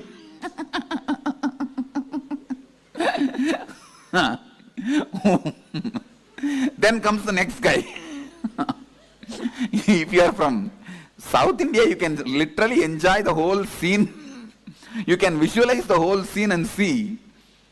These fellows are so bothered about what others will talk about us. The whole life goes with that only. And then comes my uncle, means my father's sister's husband. Mama, my uncle, he comes. We are all living in the house and living a spiritual life. Are we all not living a spiritual life? Why don't you do that? Why do you want to leave the house? He's a drunkard. He's alcoholic. So, but I used to have a lot of respect for him. I just put my hands like this only and stood up from the sofa. In Tamil I said, Ada loose. That's the way I started. The loose. நீ காலைல எந்திரிச்ச உடனே சாராயிரம்னா மூஞ்சி கழுவுற. உனக்கு ஆன்மீகத்துக்கு என்னடா சம்பந்தம்? I spoke in singular. I used to be very respectful, but that day all my kundalini was up and alive. And I said, hey, fool. Loose is fool is not the right word. You understand as loose itself. Loose. You early morning, you wash your face only with the alcohol. And what kind of spirituality you are talking about? He was so angry because in public, in front of everyone, I told he is alcoholic. Because in the village and all, even if they drink, they will be very secretly, they will drink. And they will not drink in the house and all, they will drink and come and they will have a backside door, they will slowly enter. And that time only that cat will fall on them. It will be very secret. It will not be known to others, especially to kids. In front of public, no one will speak. And even the relatives will not sit together and drink.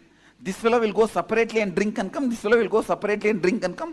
In the alcohol shop, even if they meet each other, they will put the towel and cover the face. And because I told him that he is alcoholic in front of the whole group, that's it. Hey, you told me I am a drunkard? Get out of our house. Get out of our house. I said, that is what I am telling.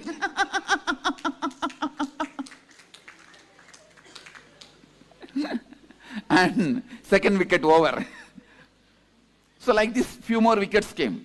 So once I finished everything, now everyone understands if you go there, all your respect, manam, maryada, ellam poirum.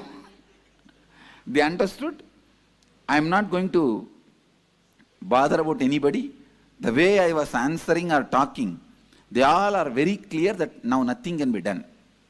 They all kept quiet. And then some more relatives, whoever need to come. 3 days, the whole house was full of these relatives. some trying to convince me, some from distance itself they will talk. And the way I answered, they got so frightened. Actually, my uncle's daughter only they were planning. This same guy only I said, you are a drunkard. That's it. Now means I will not give my daughter to you. Who asked? I never asked. You planned. What can I do? And then they were planning these, that, and they tried to call my college friends and whether they will be able to give any advice to me. And nothing worked out. Finally, third day, Wednesday I told them, and Thursday, Friday. And of course, even Saturday I was there. Friday, Saturday I did not stay in the house, I went out. Sunday I left the house, that's all. Next Sunday I left the house. After that, there was no contact between me and them. They heard once I am in Ramakrishna Mutt, and when they came, I just saw them from distance and went away. That's all.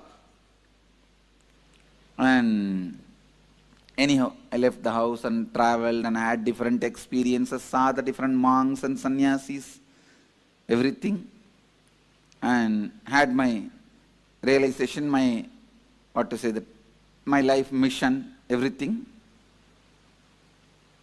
And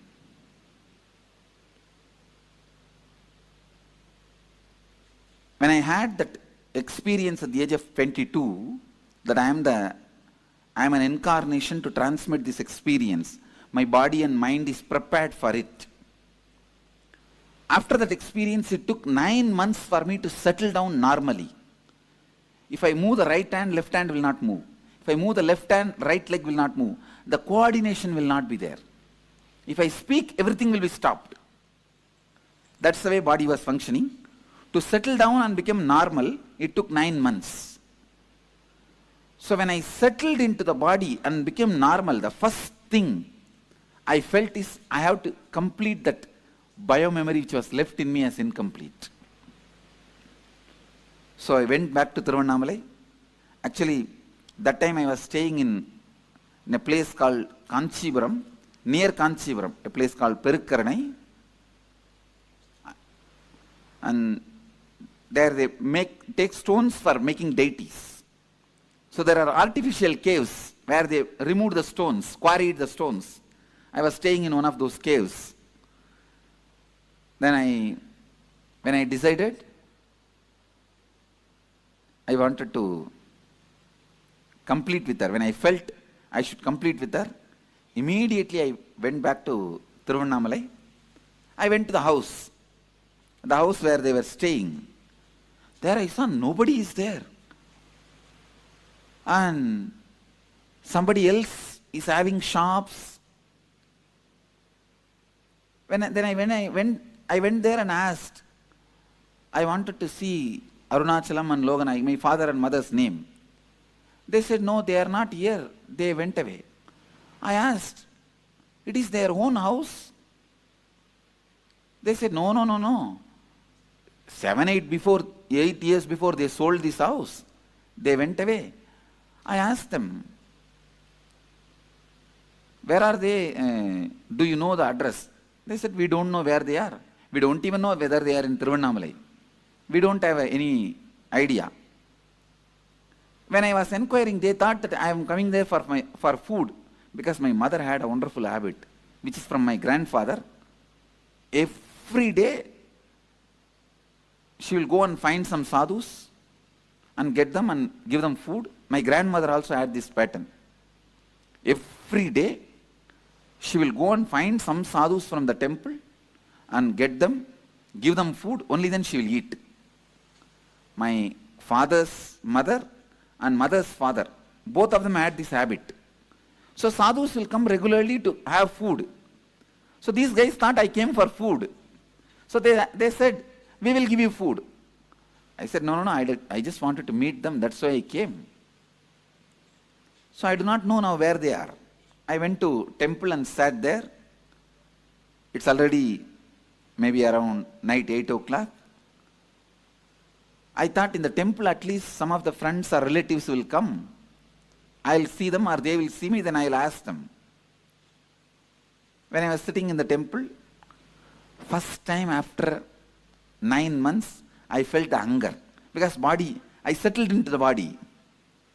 That was the exact day I settled into the body. It was Deepavali day. And I settled into the body. And I think next day to Deepavali, Amavasya, I went to Thiruvannamalai. First time then I thought, what is this? In the stomach something is going on. Then I realized, oh God, it's hunger. Because the 9 months, hunger, thirst, everything disappeared from the body. All human activities have disappeared from the body. No one too. Means when nothing goes inside, how anything can come out? And even if we eat little bit, I think whether it's completely gets assimilated, I don't know.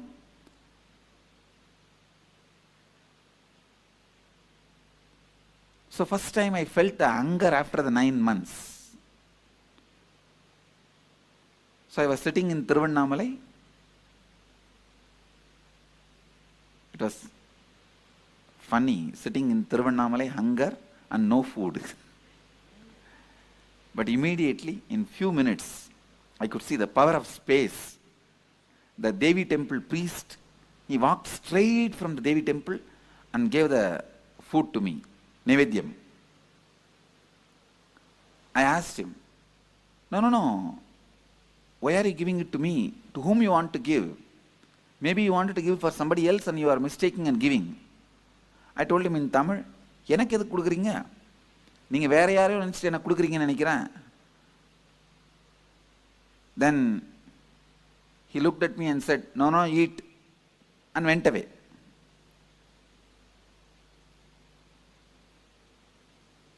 After I ate and washed the hands and I was sitting, from distance I saw one young man, saw me and started running. Then I know it's my classmate. From distance I recognized. He also recognized me. He thought if he comes near me, I'll run away. So he wants to inform my parents first.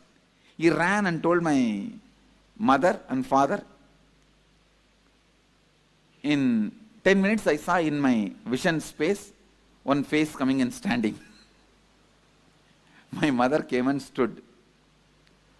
And she was afraid to talk to me. She recognized me and she's standing. I turned my face and the moment I recognized her, I gave my wide smile and asked her, how are you, Ma? The moment she saw a smile in my face, she thought, yes, she can communicate. She can relate. And immediately, tears started rolling in her eyes because she's seeing me maybe, 7, 8 years or after that. When I left, I'm a kid, now a sannyasi, shaved head, tall, shining face and sharp eyes, lean. Those days I used to be shaved head. And she was standing with tears. Actually, first I only stood up and pulled her and hugged her. And she started crying, putting her head on my shoulder. Cried, maybe for 10 minutes. I just allowed. When she felt complete and took her body out, I saw my incompleteness disappeared. The incompletion which was in me, in my biomemory, disappeared. Understand? The one hug, incomplete hug, which I separated my body, where I pulled myself out, that incompletion, which was in my biomemory, became complete when I hugged her again and allowed her to express the love. Then she said, please come and eat in the house. I said, now I am a sannyasi. If you give Purna Kumbha and offer the food in the banana leaf, like yesterday we served, I'll come and eat. She said, yes, I'll do. Next day she did all that ritual, and I went and ate and came back. The moral of the story is, even if you are an incarnation, you have to complete. Understand? Even if you are an incarnation, you have to complete.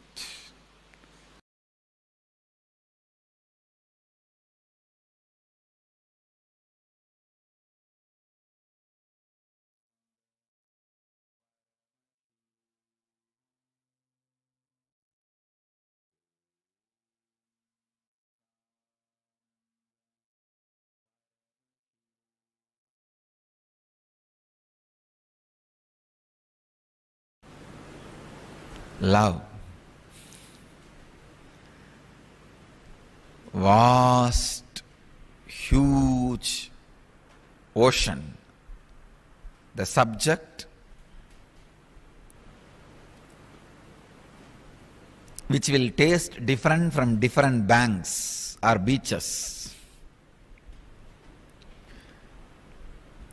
It's like an ocean, tastes in different, looks different in different places, feels different in different beaches. This emotion also, you can't even use the word emotion. There is a question here. Is love just another emotion? It is not emotion, it is en-motion.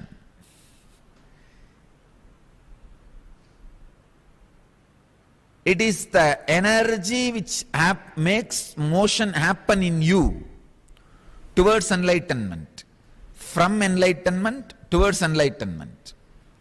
When the glimpse of enlightenment starts in you and motions you towards enlightenment, the ultimate enlightenment, between that period, what you experience is called love.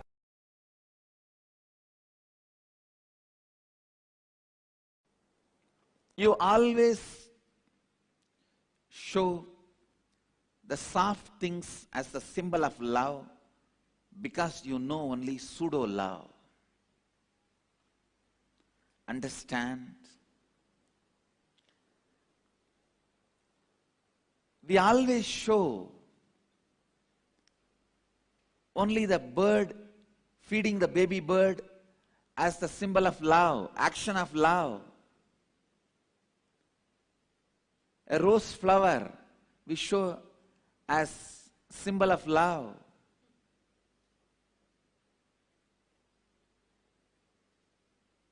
But we never show a banyan tree root, the hanging root, as a symbol of love, or a lion with a lion cub as a symbol of love, because we know only superficial, pseudo love.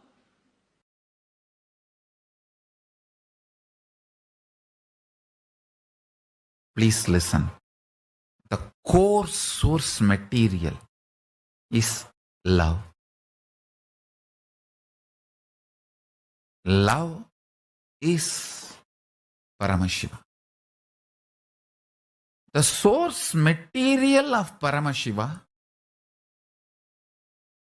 the source happening of Paramashiva, the core happening of the cosmos, cause, karana, karya, result, action. The source material, mulya of the karana and karya, Paramashiva, Param, that core is the pure love. Understand? This whole universe is nothing but multiple versions of that core love, that's all. Whether it is the planet Earth, sun, moon, you, the best of your life and worst of your life, best of your perception and worst of your perception, best of your experience, worst of your experience, all are different versions of love.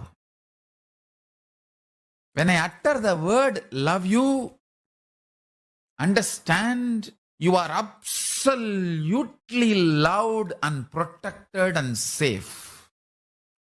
Especially if you resonate and feel connected with that word love, when I say love you,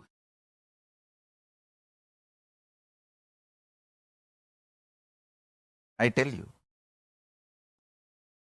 this extraordinary grounding Arunagiri Yogeshwara gave me with his tremendous love made me extremely integrated and very grounded. Listen. Not being grounded is one of the worst suffering modern day humanity is facing. That is why so much of revolt, anger against everything. It's not that people are angry with some political system, economical system, religious system. Everywhere I am seeing people are angry about everything because one of the important thing the modern day humanity is missing is teaching the children to be grounded. Understand?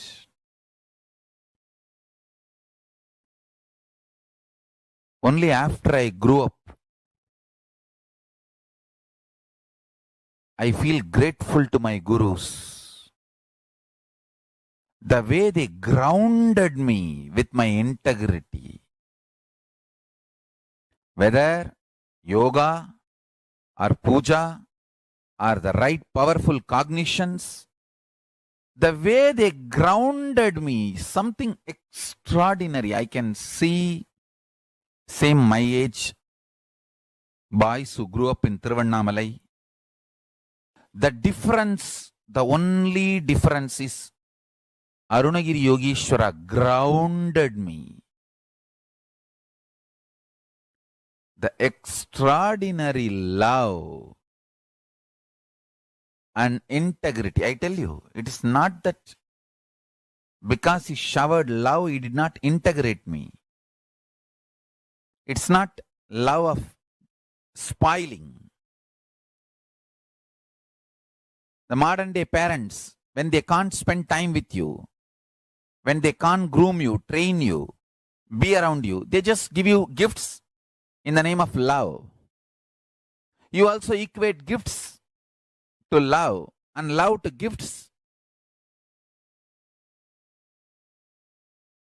This whole habit of gifts is an absolute stupidity. It's a cunning way parents cheat the kids. When you can't spend time with them, groom them, integrate them, in the name of gifts, cheating them. I tell you. I'll really have to tell you.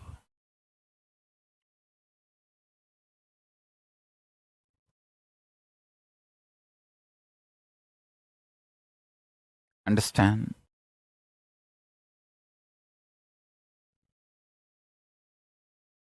My gurus gave me love which made me integrated.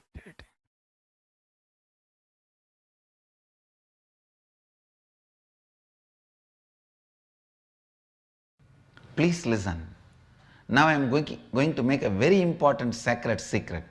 Going to make a very important statement. Please listen.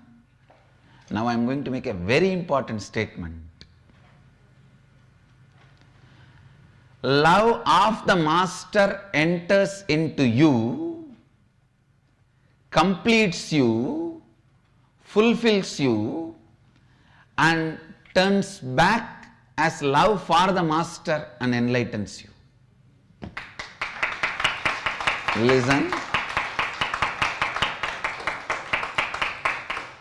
Love of the master enters into you, fulfills you, completes you, turns around and flows as love for the master and liberates you.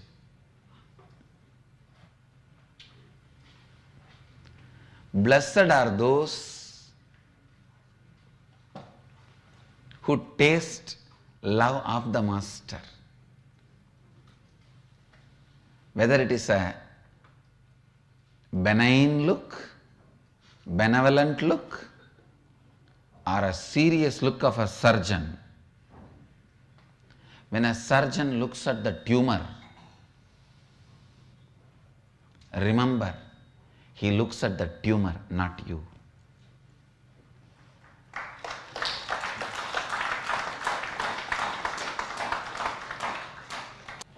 Unfortunately, when I look at the tumor, to terrorize the tumor, you mistake I am looking at you. Understand, decide clearly to hate what master hates, to love what master loves. In every one of you, there is a part master loves. Love that part, cherish that part, nourish that part, entertain that part, enrich that part, that will enlighten you. In every one of you, there is one part master hates.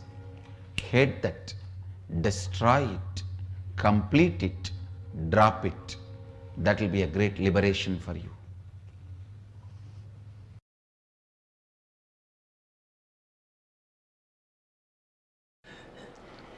So I wanted every one of you to be very clear.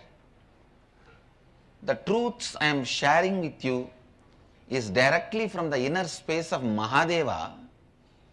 Please understand, research and development and perfection of these great truths, the way they are lived, the way they are transmitted, the way they are contemplated, the way they are listened, this perfection, the research and development and the perfection has happened in a great loving space of Mahadeva. In the love of the master, all these teachings become part of your very bioenergy. Love of the master is from the space of bioenergy, pure Kundalini Shakti, unpolluted. So naturally that awakens your Kundalini Shakti, your core opens up. The story of Bhatmapada, one of the great disciples of Adi Shankaracharya, proves clearly, just by the feeling connection with him, feeling connection to Adi Shankara, he has mastered the nature. He was so powerfully in tune with the nature. He was so beautifully in sync with the nature. You may not know the story. There was a great disciple of Adi Shankara who is not that intellectually capable, but highly devoted, dedicated, integrated to the master, integrated to his disciplehood. One day he went to wash the clothes of the master to the other banks of the river. He was washing there. Some of the other disciples of Shankara were discussing and they were making fun of Bhatmapada. What is this? This fellow is all the time washing the clothes and cleaning. Did he come here to become a laundryman? if he is not learning any scriptures and not studying, contemplating, when is he going to get enlightened, master the nature, prakriti, life? Shankara was just laughing.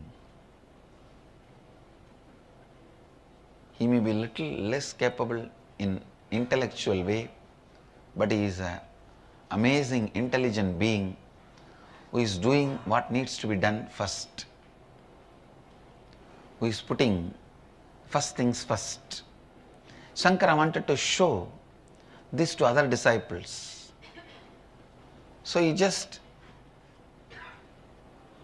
sits up and calls from where he is, Bhatmapada, please come. Actually, he uses the word first time, Bhatmapada. Earlier his name was different. He just calls his disciple.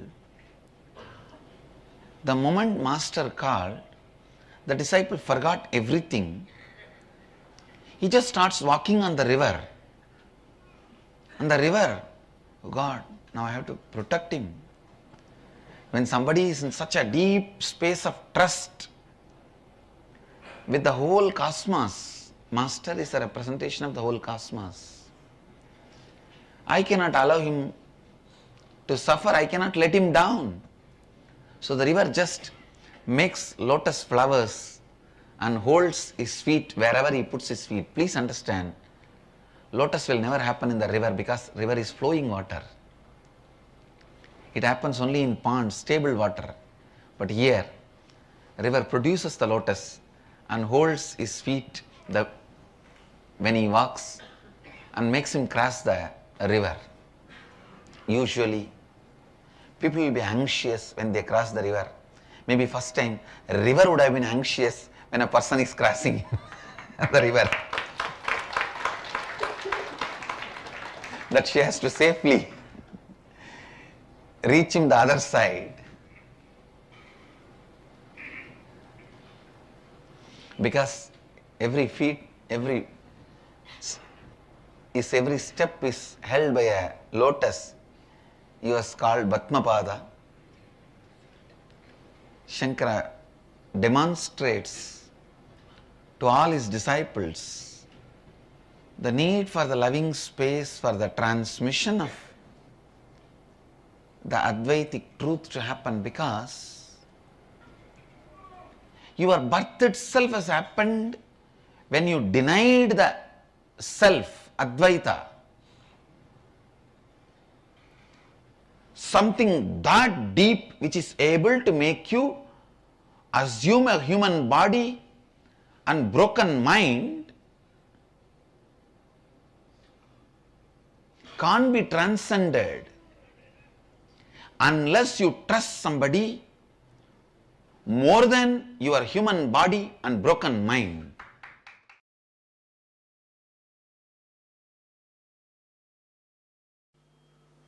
The moment you start the completion process, the Guru's grace has started happening in your life. Please understand. Your self-effort brings Guru's grace. Guru's grace brings more self-effort. Guru's grace inspires you to start the completion process. Completion makes more Guru's grace flow in your life. It is virtuous circle. You might have heard the word only vicious circle. Now I am introducing a new word, virtuous circle. Love of the Master enters into you and inspires you to do the completion process. Then it turns as love for the Master. When the Guru's grace enters into you, it starts moving you towards completion process. When you start the completion process, automatically the more Guru's grace enters into you. Please understand, Don't ever be afraid. Don't say, oh God, I have so much incompletion. How can I ever think I can complete and rewrite my future? When a fire starts burning the trees, not only the forest reduces, the strength of the fire gets added. So when you start doing completion, you may have 10,000 incompletions in front of you. But when you do even one completion, two completion, all the completed thoughts will become power of you. Not only enemy is reducing, friend is increasing. Opposite army is reducing, your army is increasing. The pattern of completing with incompletion becomes your strength.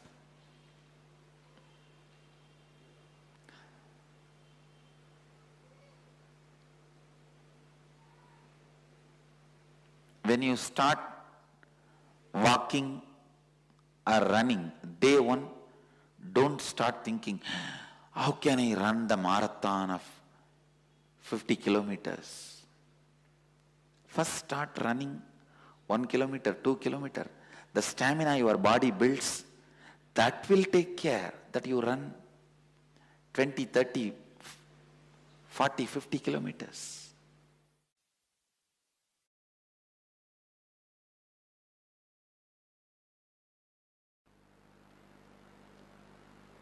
Completion with life is eternal love. Please understand.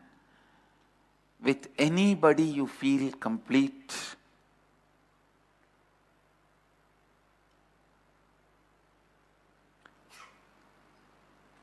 don't think the person is completing you.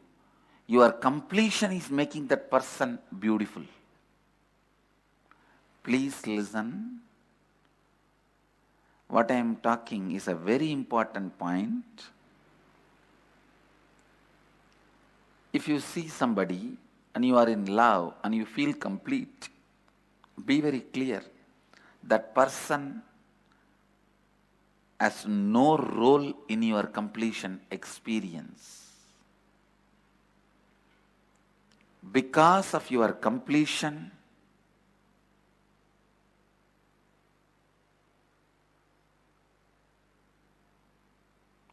the person looks more greener than the green itself, more rosier than the rose itself,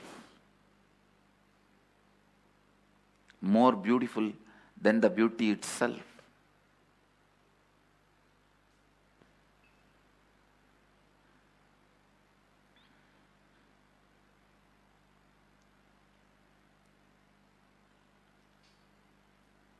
Completion is the state where you rest in awareness. You always rest in unconsciousness, but with completion, you rest in awareness. You rest in peace. You rest in your existence. You rest in you.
Nithyananda, so beautifully explained to us. The first thing being the experience of Swamiji, how Swamiji did a completion with Swamiji's mother.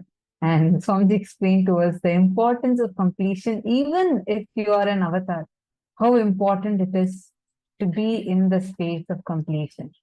Swamiji very beautifully explained that to us. And then Swamiji also explained to all of us about how true love and fulfilling relationships are our birthright. And we can experience the true love.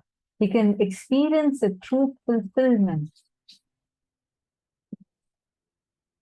So now we are going to be doing a quick internalization exercise to internalize this deeper.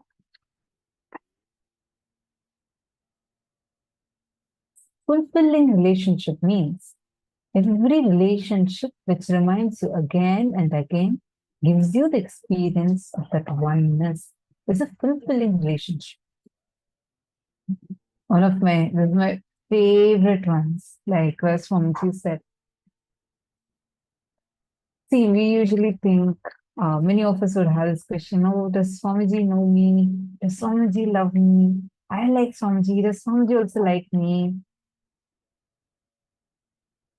So we all think like this. How many of you have cognitions like this? Nothing wrong. When many of us do think like that. Who all have questions like this? Does Swamiji really know me? Or it's just that probably I'm just watching Swamiji on YouTube. Who all have questions like this in you?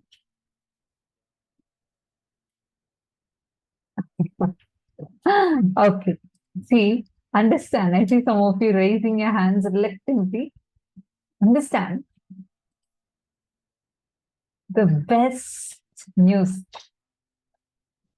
If you have even little bit of feeling connection, if you are having that love for Swamiji, be very clear, it is his love. Swamiji said, it is the Master's love that enters inside us, overflows through us, fulfills us, completes us, and flows back as love for the Master. Understand? It is always the Master's love. All of us, be very, very, very clear. The moment you have that, even that eagerness, waiting for the darshan, just to see Swamiji, just to have a glimpse of Swamiji, be very clear. It is a direct synergy trigger. Synergy trigger from the cosmos to you. It is not your love. It is his love. That's why, actually, many times, even before you go and tell Swamiji your name, Swamiji would actually know about you. One of the favorite experiences for me was, I was in like new Gurukul kid, and I, after joining Gurukul, after a few months, I didn't really know that Swamiji knows about me or anything like that. Earlier in Gurukul, I'm talking about 2013 time, where like almost 10 years back. So at that time, Swamiji, it was more like, very less interaction we had at Swamiji, initial period of Gurukul, very initial period. So then I didn't know that whether Swamiji knows me or anything like that. And I used to have this habit, every day we have Atmamurti in the dorm.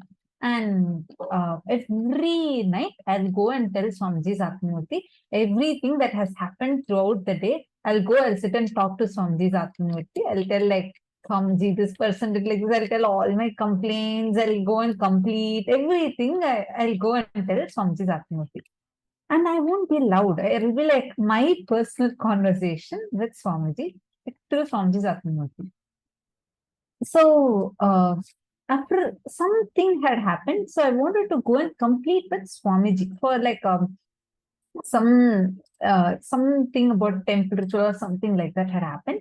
So this generally we go update to Swamiji and complete it Swamiji. And that was my very first time for me to go and during darshan, it was during darshan, and I went to go and complete it Swamiji. This is like the first time I'm going, okay? I hadn't gone before.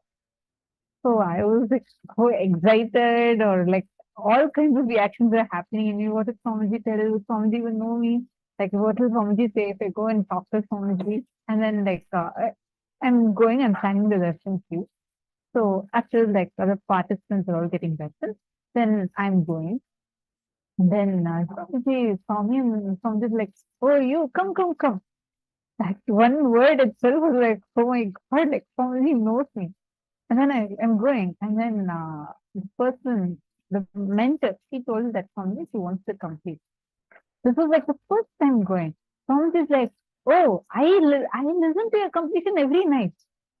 I was like, God, that I'm talking to Swamiji's Atmamurti. And this was like, I don't even tell this to Swamiji. And Swamiji is telling me, "Oh, I listen to your completion every night." I was like, God. I don't know what to respond or what to react. And then Swamiji just blessed me. And I had like a strong thing that I wanted to have chickies from the darshan. And that few weeks almost, Swamiji was only giving apples or oranges like that. Swamiji is listening to my completion, and then Swamiji blessed me. And then Swamiji said, "Hey, go get chickies for her and come." I hadn't even told Swamiji. Like Swamiji just like asked for the chickies, and then Swamiji gave me the chickies. It's like, God, Swamiji knows, like in every level, Swamiji will know you. Swamiji loves you even before you can even think. That day, after that, I was like, "Oh my God, like really Swamiji knows me." Whenever I go next to Swamiji's Atmamurti, I know for sure Swamiji is listening. Like everything. I go and tell Swamiji's Atmamurti, I for sure know Swamiji knows. And like Swamiji will also respond to me only like that. I've seen it in so many situations. Same way another time, this thing I had shared before. Like me and one kid, we were sitting and studying, and he was asking me. We were studying math, and in Gurukul we don't eat chocolates, no junk food. And in one of our textbooks, there was like a huge um, picture of some chocolates, of a particular brand chocolates are there, and it was like it was not something that was available in India. It was some other country's chocolate. It was displayed.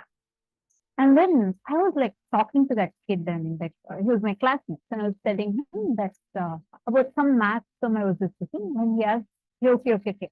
You keep telling you can manifest now. Come on, can you manifest chocolate?" I was like, I took it as a challenge. I was like, yeah, why not? I'll go and tell Swamiji's Atmamurti. Swamiji will definitely give. It was like a spontaneous reaction saying, yeah, I can do it. So I go to, in every class in Gurukul, actually, the Gurukul classrooms are so beautiful. We have Chettinad style classrooms, like palace style classrooms, and everything is very, very traditional. And we all sit in Chettinad desks, and it's like a wooden desk. You all sit on the ground with a mat, and even the tile is all Chettinad style. Chettinad is like a very traditional, most advanced architecture style. So you literally feel like you're teleported to a different universe. Being in Adinam is so beautiful. Being in Gurukul is wow. Every bit of it, Swamiji handpicked for us and made the whole Gurukul. So in the classrooms, we have one Atmamurti in every classroom. So I quickly went to that Atmamurti, and like how I felt like I'm whispering into Swamiji's ears. I went and whispered, "Swamiji, can you give me this exact chocolate that is there in this textbook? The same image, can you manifest it for me? This fellow also challenged me, so you should definitely manifest it for me." So I told that to Swamiji Sachini. Then I came back. In second part, suddenly one kid ran and came to our class and he was like, he called out a few of our names. And that my name was also there. He said, Swamiji is immediately calling all of you to courtyard. That itself was like, God, I just spoke to Swamiji Sachini and Swamiji is like already responding to me. So I ran and went. I was so excited. Me and the kid who challenged me, both of us went. And then Swamiji had made a beautiful palki for Gurukuls, and Swamiji was showing that to us, and Swamiji was explaining the design details and how to carry it. Actually, this is the way Swamiji will actually take classes for us, meaning it won't even feel like a class. Swamiji will show traditional items and tell its history, and like it's a silver palki Swamiji made specifically for all of us, Gurukul. And then Swamiji was explaining that. Once we finished that, all of us, everyone who Swamiji called and gave blessings, and some of us, Swamiji gave us hugs.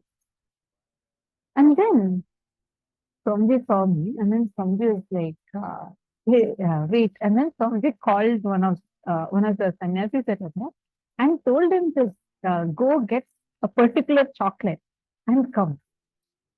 I was so excited. Like, it was like, oh my God, just few minutes ago, I had told that through Atmamurti to Swamiji that I want this chocolate.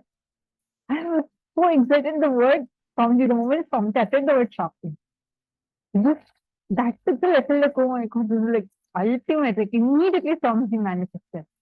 Swamiji is getting and giving. It was the exact same brand that was there in the textbook. It was like beyond doubt, beyond any, like, it's beyond logic. And then Swamiji blessed, Swamiji said, this is for you. And Swamiji blessed, gave it to me and gave me a hug. And the other kid who had challenged me, Swamiji called him also. And then Swamiji gave to him also different chocolates, a huge bag full of chocolates. And Swamiji blessed and gave and told, come on, now you take this chocolate. Come on, you also got chocolate. Go and distribute it to whole Gurukul. We both felt like Swamiji just listened to our whole conversation, what we had as a conversation. And now Swamiji is coming and addressing it, giving it to us, and to go and like making sure that we all are realizing that he is there with us continuously. And on top of the Swamiji blessings, that don't worry, these chocolates you guys can eat and the whole Gurukul can enjoy. I have removed no toxins of this will affect you.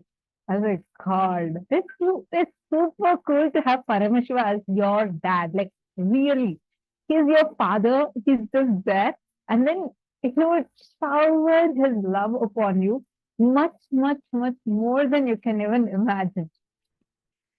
And these experiences made me feel like Swamiji knows us really, really more than what we know of ourselves. And the best statement from one of my favorite statements from Swamiji is, I know you even before you know me. I love you even before you started loving me. It is because he chose you that is the only reason we each of us are here. There are billions of people that are there right now on the internet, scrolling, swiping and going. Swamiji is appearing in millions of screens. But he chose you, handpicked and chose you, which is the only reason. The moment you saw Swamiji, you had to click here. The call from your friend is not a coincidence. The YouTube video of Swamiji that popped up, which made you get connected to Swamiji, is not a coincidence. It is he who chose you, made himself appear for you, and it's a love statement from him. He showers his love for you, because of which it is entering inside you, awakening all your chakras, fulfilling you and overflowing to you as love for Swamiji. It is his love. It is a love statement directly from Paramashiva with a proposal, not Will you marry me? But will you become me? It is his proposal to you, to each one of us. That is the love statement directly from Paramashiva, which is what all of us are experiencing, which is what all of us are here sitting, which is making each of us sit here, enjoy this space where we feel connected to Swamiji. So all of you be clear, if you are experiencing this love, it is not your love, it is his love for you. And the best part is this love will flow through you, overflow through you. All the gratitude that you experience to Swamiji, all the emotions, the feeling connection that you experience to Swamiji is what is Swamiji's love, which flows through you, flows into you, overflows back from you, and flows back as love for the Master. Now, when you experience connection with Swamiji, understand experiencing liberation in all other relationships is very easily possible. Understand completion. When we all listen to Swamiji's experience about how Swamiji experienced completion with his mother, it is never, ever, I can never get enough of that satsang. Every time I listen to it, I just end up visualizing the whole thing, enjoying it, and feel like listening to it more and more and more. See, please understand the whole experience of oneness, the whole experience of completion. It is not about letting go. It is not about forgiving. It is not about moving on. It is not even about judging right or wrong. See, you will, end of the day, when you complete, you will experience love, forgiveness, healing, moving on. All of it is a byproduct. But you know, this word forgiveness or this word moving on or letting go, all of it is loaded with the Western ideas. I will say not even Western ideas, outer world ideas, the people, regular ideas of what common society understands of having the pain inside and moving on. See, it is not wrong. Forgiveness is a good thing, but the concept of forgiveness is overloaded with people's wrong ideas. It is overloaded with the idea that many times, what do people do? They hold on to the pain. You did so many things bad to me. Life was unfair to me, but it's okay. What can I do? If it comes from a powerlessness, understand it will come back always causing more and more income.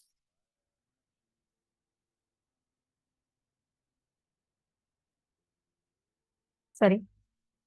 Whenever you again and again put yourself through this, it is the exact same cycle. Completion always comes from powerfulness.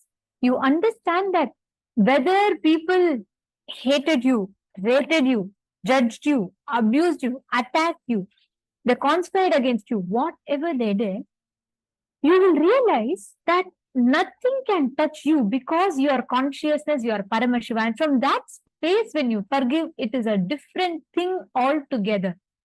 That is why Swamiji says, I am too busy loving the people who love me that I don't have time to hate the people who hate me.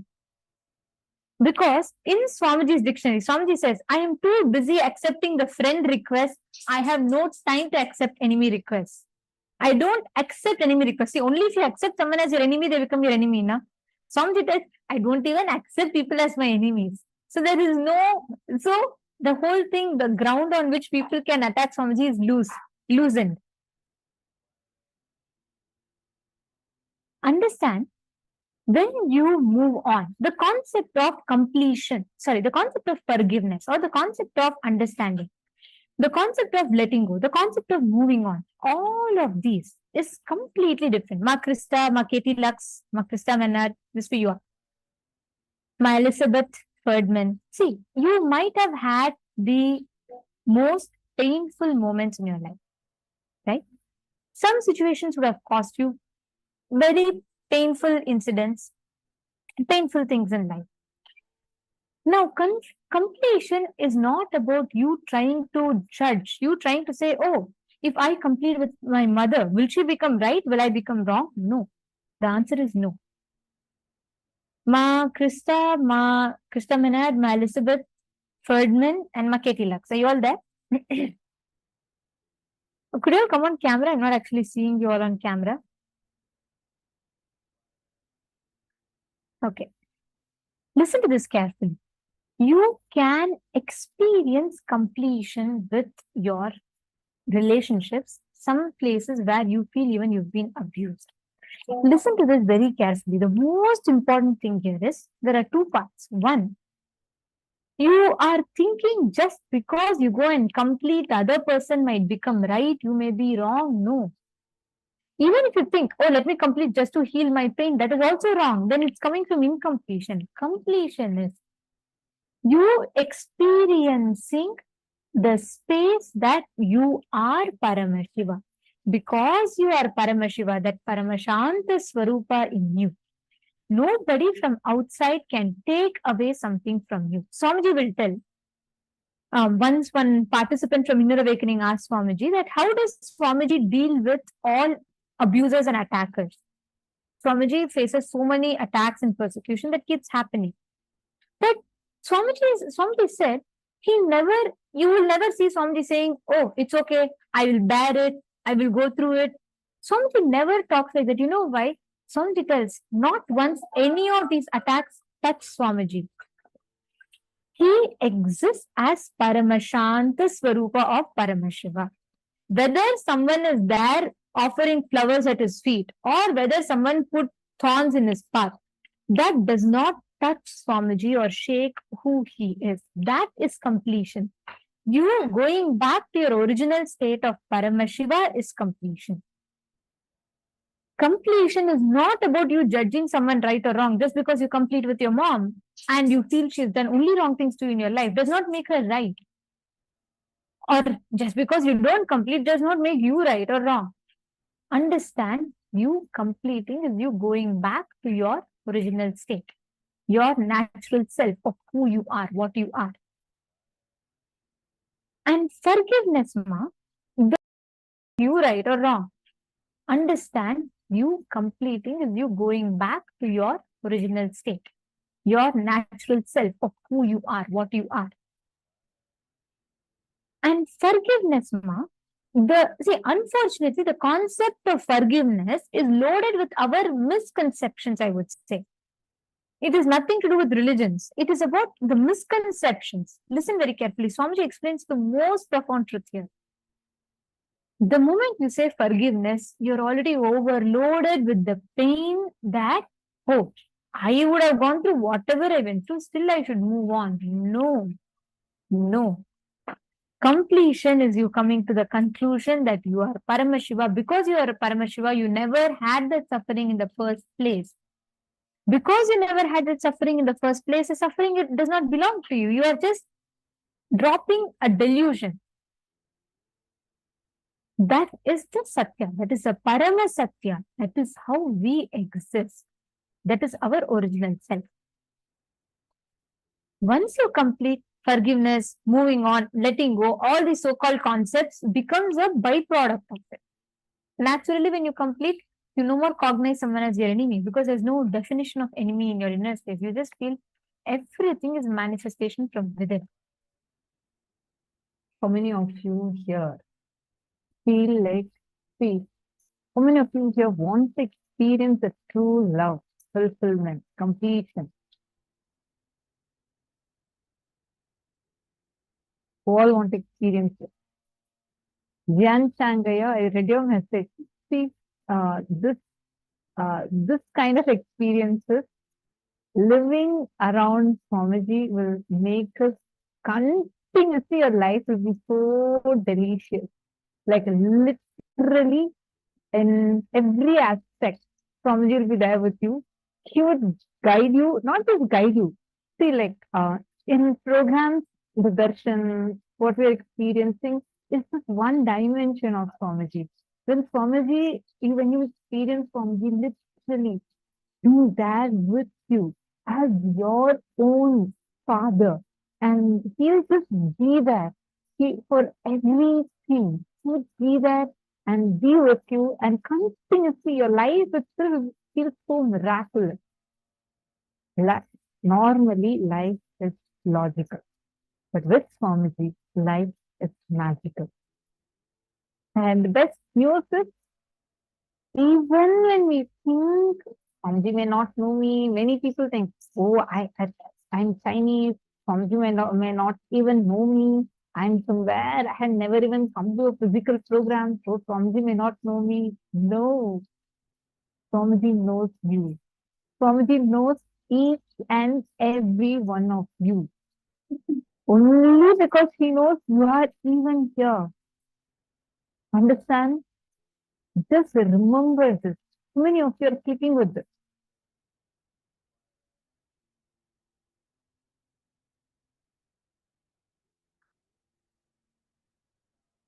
Wonderful. Just hold on to that sweet cognition you're having. And from that cognition, let us start operating. It is love of the master that enters into you, completes you, fulfills you, and turns back as love for the master. Love of the master is from the space of bioenergy, pure kundalini, unpolluted. So naturally, that awakens your kundalini, your core opens up. Now, let us start working on manifesting fulfilling relationships. For the purpose of this assignment, take any one relationship where you want to experience true love for that person. But currently, you're facing a lot of conflict. Now, we're going to show you a few questions, 5 questions. You're going to pen down the answers for these 5 questions with that person. Have all of you chosen a person? Good. First question, what do you feel about you when you are with that person? What do you feel about you when you are away from that person? How do you show you to that person? How does that person perceive you? How do you perceive that person? Take a few minutes and all of you are going to write this down just for that one release. Please start now.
Please relax. Slowly, please relax. Now, understand the right concepts, understanding about the truths of what is love from the space of completion. When you realize the others in front of you are your own extension, and therefore you can never miss someone from outside, you start manifesting fulfilling relationships in life. And when you start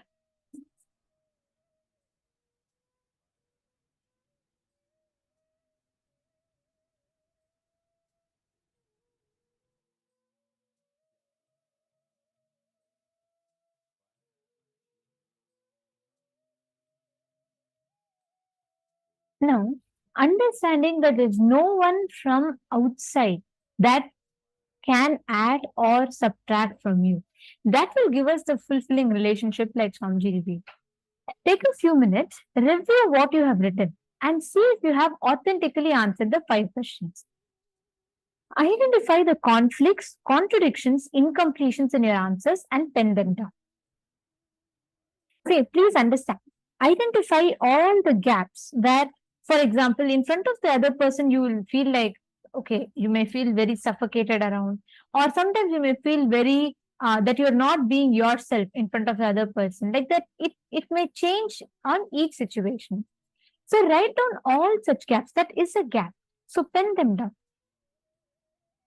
and relive and complete. You may not have time to do all of them. So in the interest of time, I request all of you to pen down at least for just that one situation where you answer those 5 questions.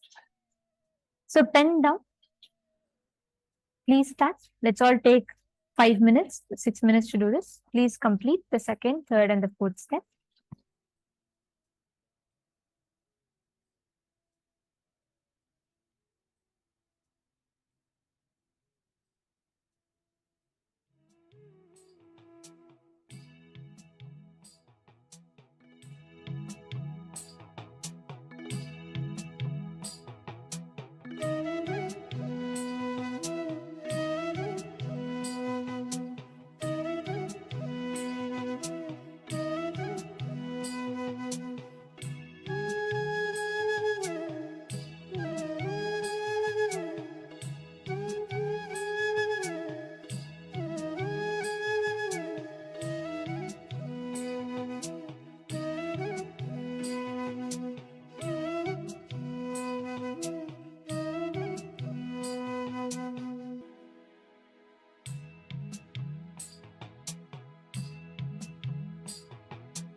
Please relax.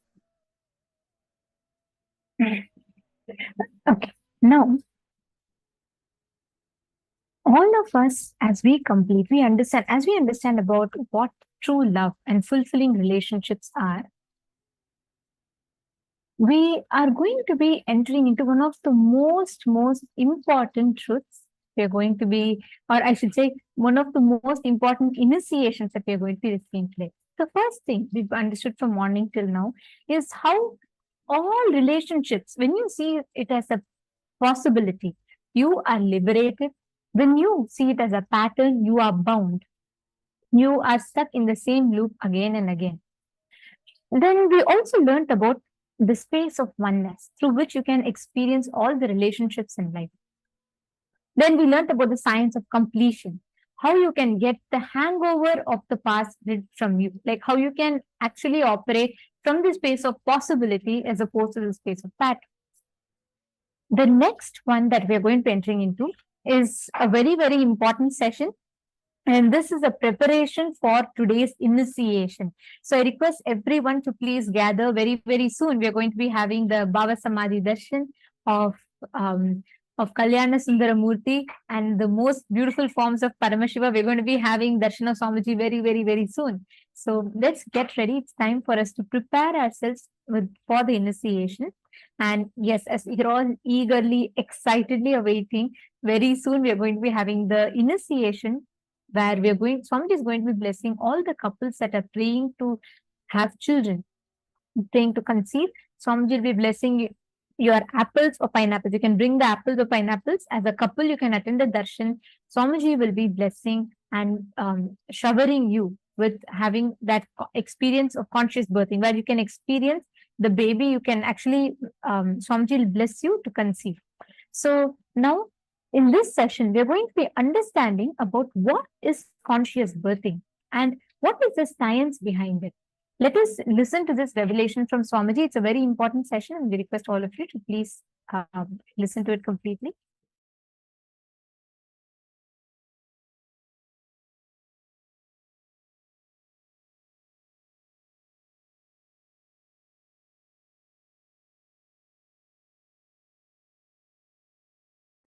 Consumerism is not the purpose of the human existence.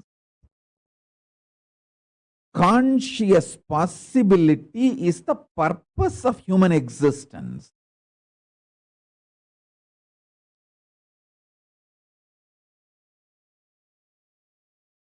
The Hindu civilization again and again rededicated itself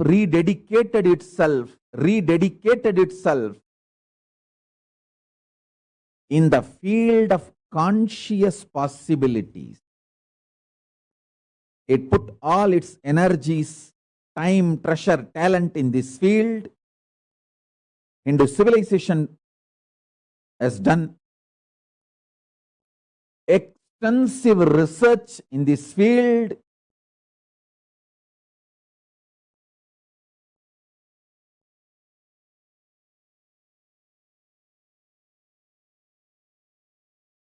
Invented, discovered, rediscovered, reinvented multiple dimensions of conscious possibility.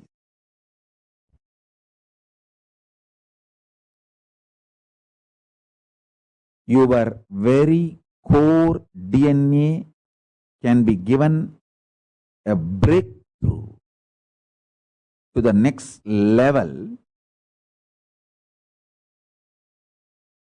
if you infuse intense consciousness in your life, in your existence. Understand? Consciousness is the base material on which you experience your I-ness, your I, your existence, what you perceive as you.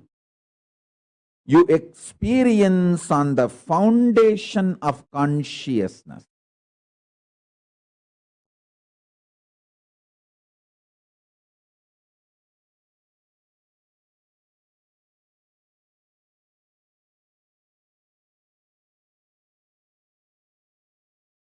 Life is not just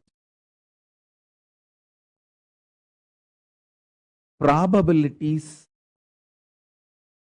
from the mind. All probabilities, good or bad, worst to best, all probabilities are mind-based, mental. I'm telling you,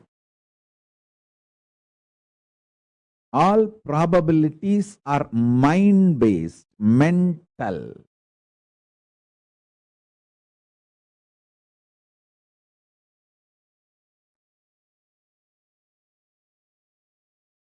People who live and end up with this mind-based probabilities live as mediocre, middle class and die.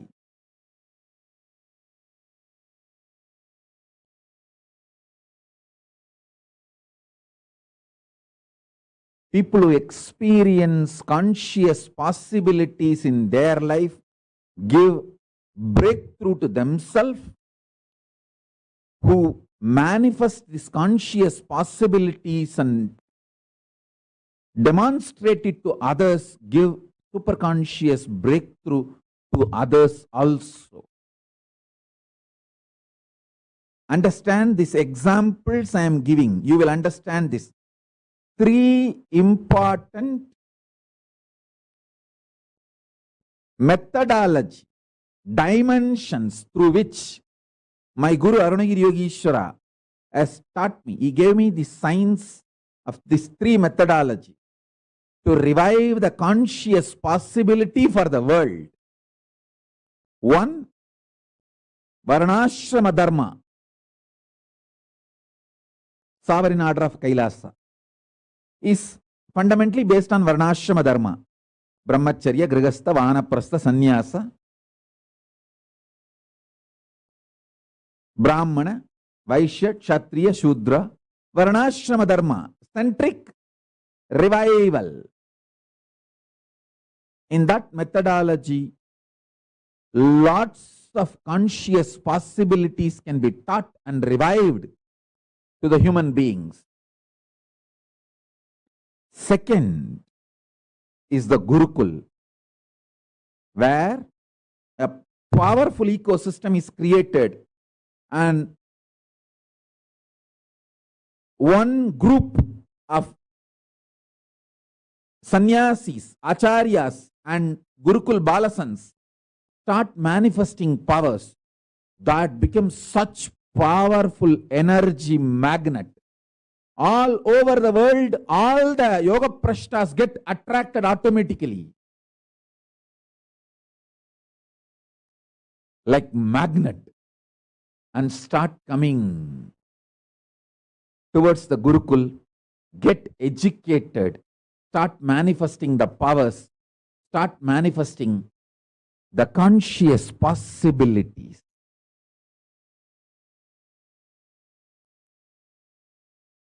And the third is directly bringing superconscious beings from Kailasa, making them embody,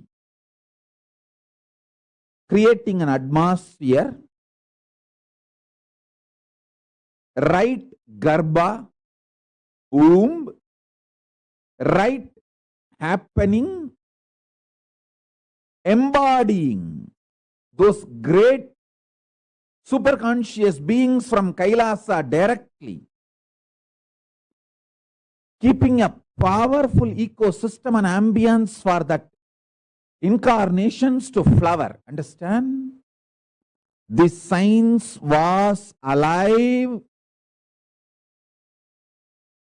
in Adishaiva tradition and even in Tibetan Buddhist tradition, bringing the incarnations. Not only my Guru taught me, Arunagiri Yogeshwara taught me, he gave me the wide proof that this science existed.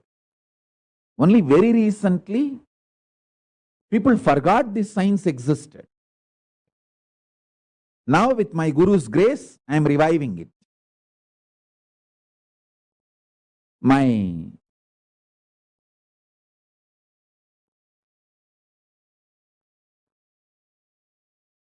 Guru Isaki Swami, he revealed this secret science to me once by explaining. In the Guru Parampara of Fundamental Adinam, they used the same title, Jnana Prakasadesika Paramacharya Swamigal. I asked him why everyone uses the same title. He said, just few beings who reached the Sayujya Mukti with Paramashiva again and again assume the body and maintain the Guru Parampara unbroken. That is why all of them are given the same name, Jnana Prakasadesika Paramacharya Swamigal. Same way with Madurai. Few beings.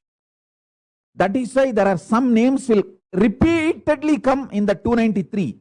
I am 6th Nithyananda. In that list, if you see, I am the 6th Nithyananda. There are some 20 names repeatedly will appear. Because our ancestors know the science of reincarnation, bringing those great, highly evolved beings to planet Earth, making them embody and manifest the conscious possibilities. Reincarnation is neither concept nor theory or philosophy. It is a science. Greater science of Hinduism.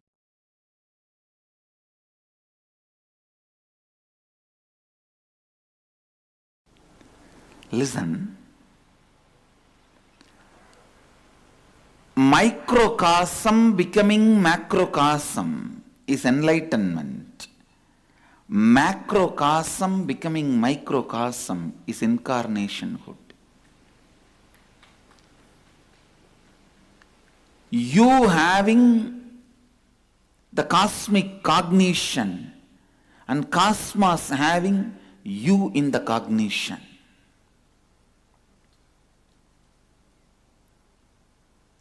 You dissolving into these great truths and these great truths dissolving into you. Both of them are totally different. Listen, catch it. Catch it. Listen. With Upanishads, not only those great truths will provoke you to dissolve yourself into those truths,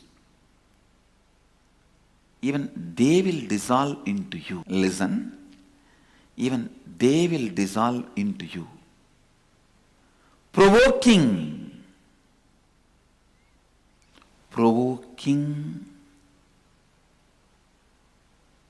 your being to dissolve into the truth can be done by any spiritual book.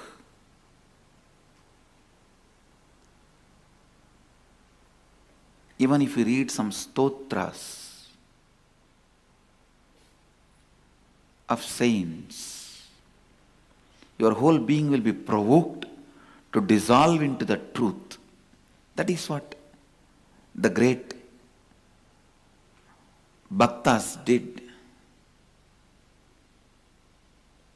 The saints of Vedic tradition preaching devotion, the intensity of the passion and emotion is used beautifully to merge with the cosmos. Meera, Jnana Sambandhar, Ramadasa, the great devotees, Chaitanya Mahaprabhu, here in Karnataka, Akkamma Devi, in Andhra, Annamacharya, Tamil Nadu, Jnana Sambandar, Manikkavasagar. I can go on listing. They all used the passion and emotion, intensity of the passion and emotion to dissolve into the cosmos.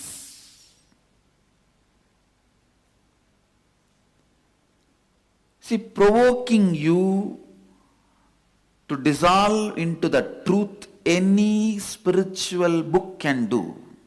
But provoking the cosmos to dissolve into you, only Upanishads can do it. Only Upanishads can raise you to that height. You become so vast that cosmos dissolves into you. The microcosm becomes so big as macrocosm.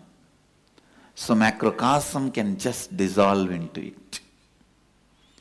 If you have to have the whole universe in your mouth has to open to the size of the whole universe. If the truth has to dissolve into you, you should grow taller than the truth. That can happen only by Upanishads.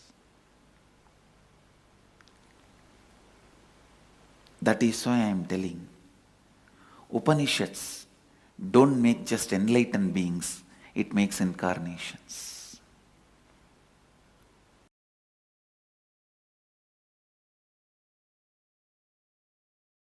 I am here to make you all experience, make us all radiate Paramashiva, the absolute and ultimate conscious possibility. Understand? My words are neither poetry nor prose, or logical, or magical, or theory, or philosophy. It is straight from the heart of the Paramashiva to the heart of my disciples. It's from heart to heart. Paramashiva's heart to your heart. Listen.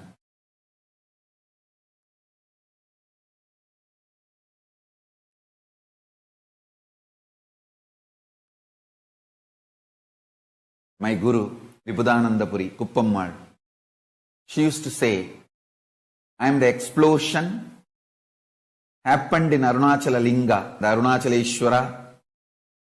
And she used to say, she brought that explosion through Mahakala Bhairava. In Arunachaleshwara temple, there is a beautiful Mahakala Bhairava with 8 hands on the banks of Brahmatirtham, the temple tank. And she said, she brought through that Mahakala Bhairava's deity and kept it in Brahmatirtham to cool off, to settle. Then brought it to my mother's womb. And she says, my mother's womb and my father's body both were prepared at the same time. Then through father's body, the male component was brought into my mother's womb, and I was given form and manifested.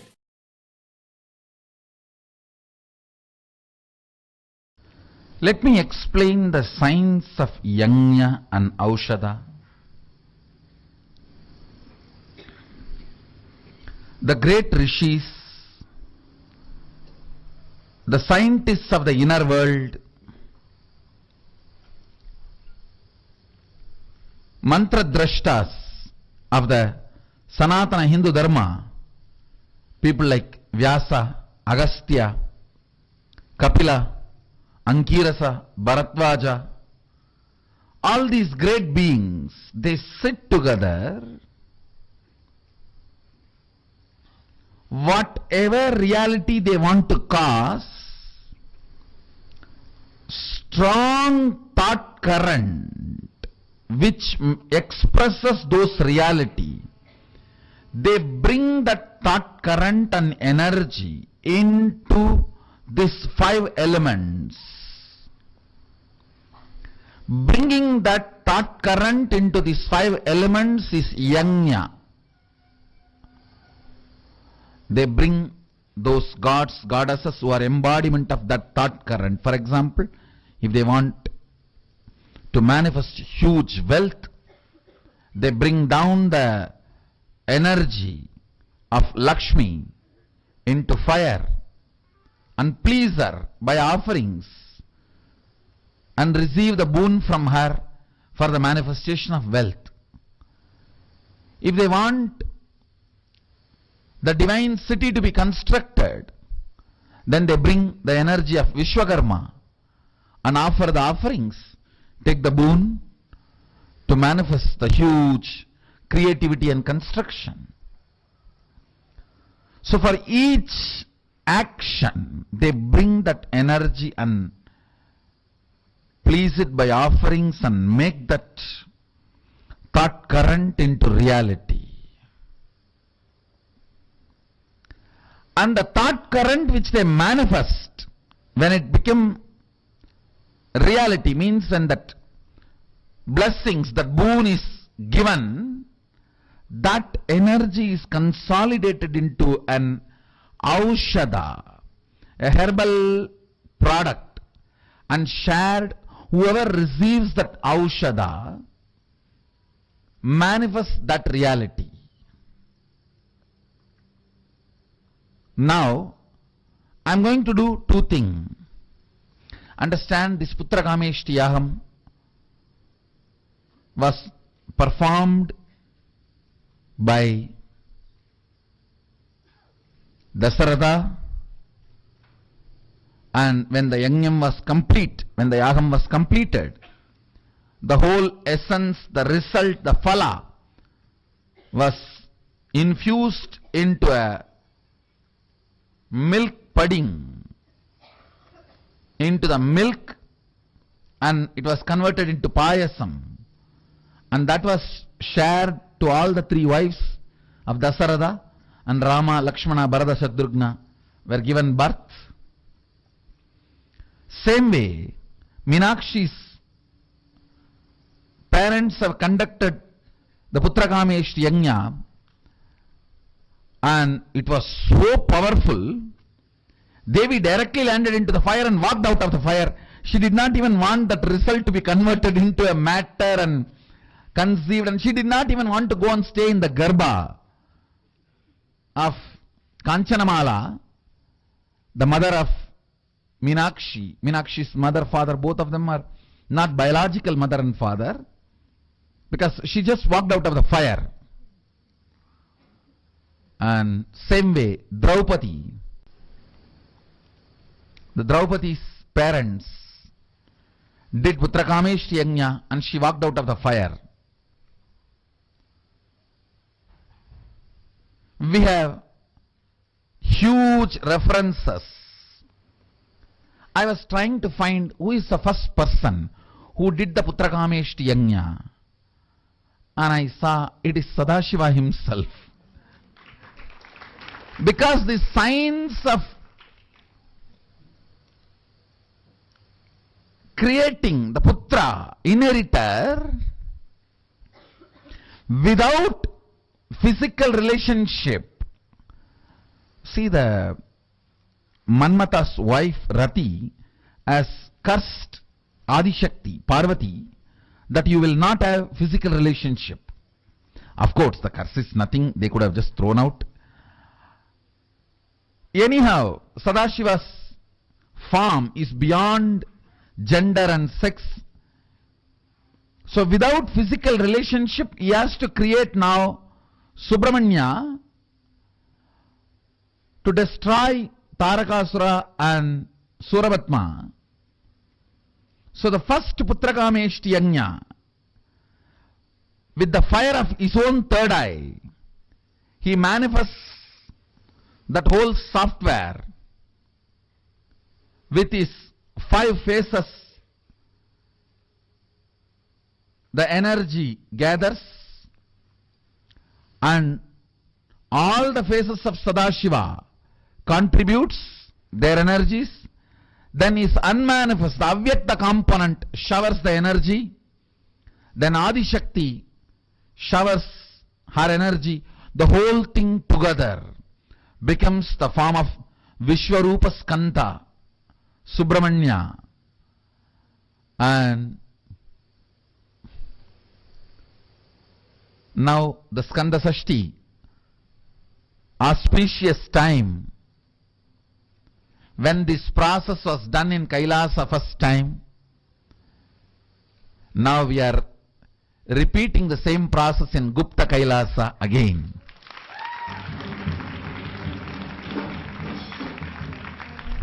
Now I am going to bring that same software through the third eye fire, manifest it,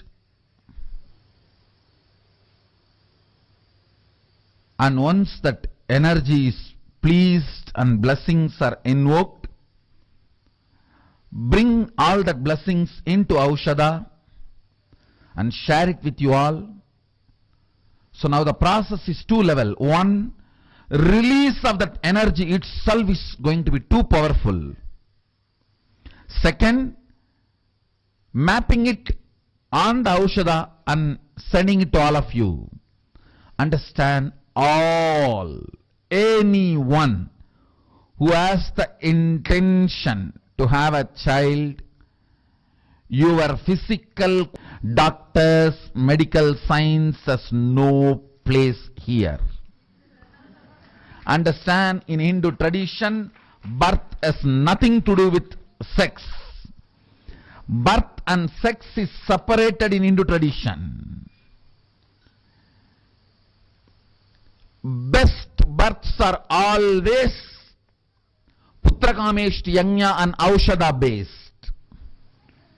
It was never normal physical sexual relationship based.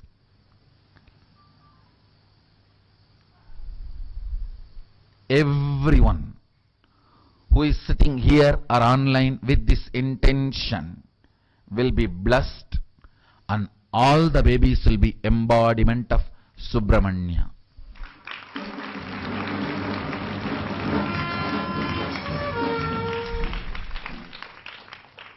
It may look very funny in the modern day if somebody says sex and giving birth to a child is separate, they both are not connected in Vedic tradition.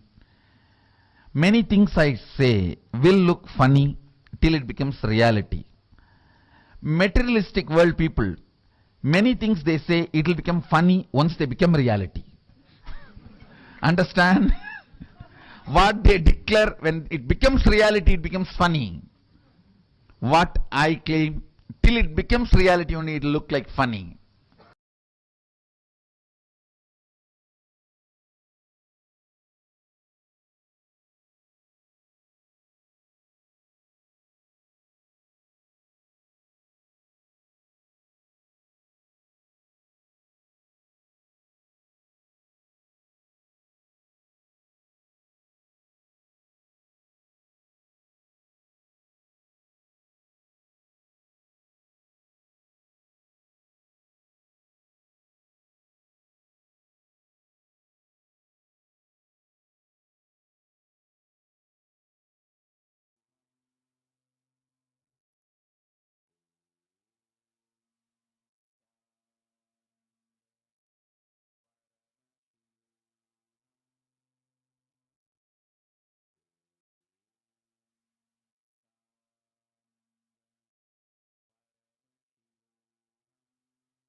Nithyananda. This is a very initiation. All of us are going to be receiving. Swamiji so beautifully explained to us about what this conscious working is and how this conscious working happens and in what level it is given in Sanatana Hindu Dharma.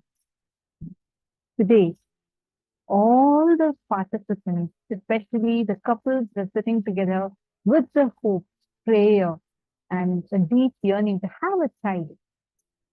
Today, Swamiji is going to be blessing all those couples, all the participants, whoever wants to conceive a child. Get your apples and pineapples ready. Each of you need to have either an apple or a pineapple, but each one has to have one and have that ready, because today we are going to be receiving that as an initiation. Take a few minutes and all of you quickly get that and settle down.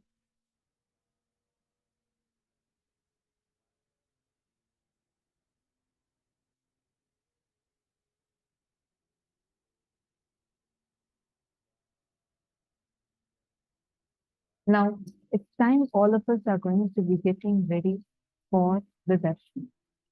The most wasted part of our day, now especially all the completions that we've been doing since morning and preparing ourselves for experiencing deep love, fulfilling relationship. Just by sitting in darshan, receiving Swamiji's initiation and blessings will melt away all those incompletions. And you will suddenly see the space of completion manifesting in you. That is why it's highly recommended for you to sit as an entire family and receive the darshan, because during the initiation, especially during the initiation, all of you together would experience a space of completion. All of you will experience the transformation that happens inside of you. And just like that, the incompletions will just melt down. See, when Ganga is shallow, you will see all the big boulders and rocks that is there. But when Ganga is flooded, all those big rocks will just disappear. Same way, when you are flooded with that love and devotion, you will see all your incompletions will just disappear. At least there in that case of Ganga, only the rocks become invisible. But here, they will just disappear from you, because Swamiji will flood your being with the real love. Understand, as we learned today. Even if any of you have that love, feeling connection with Swamiji, be very clear. It is his love.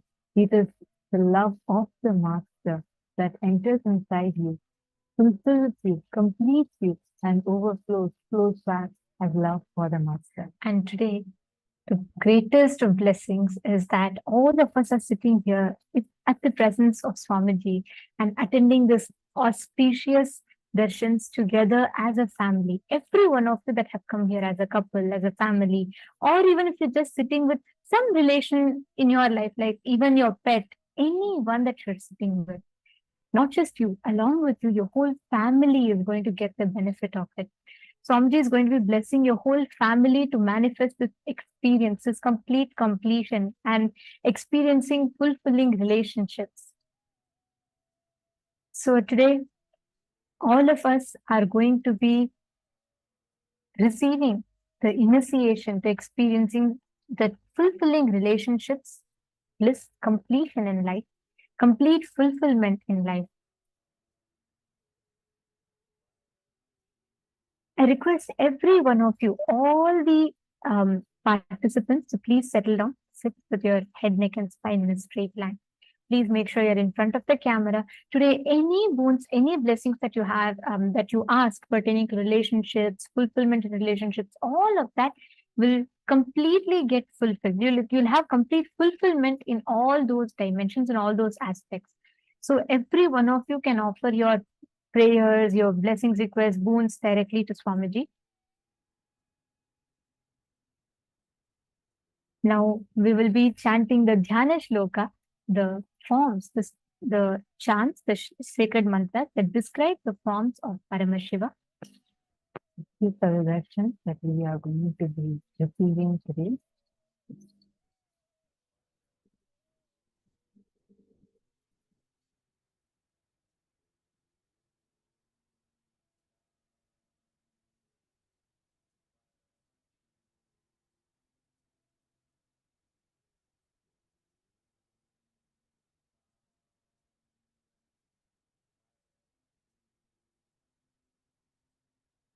First is the Jana Loka of Bhagavan Kailasa Sundaramurti. Sindura param trinetram yuga bhuja sahitam harakeyura bhusham devyai vastrairvantangam varasamusita vesha-yuktam shubhangam Vande Kalyanamurtim Karatala-kamale Devi Hastam Tathanam Haste Tankam Rizanta Tasamadhavaram Vahadbhatte Gangendachudam.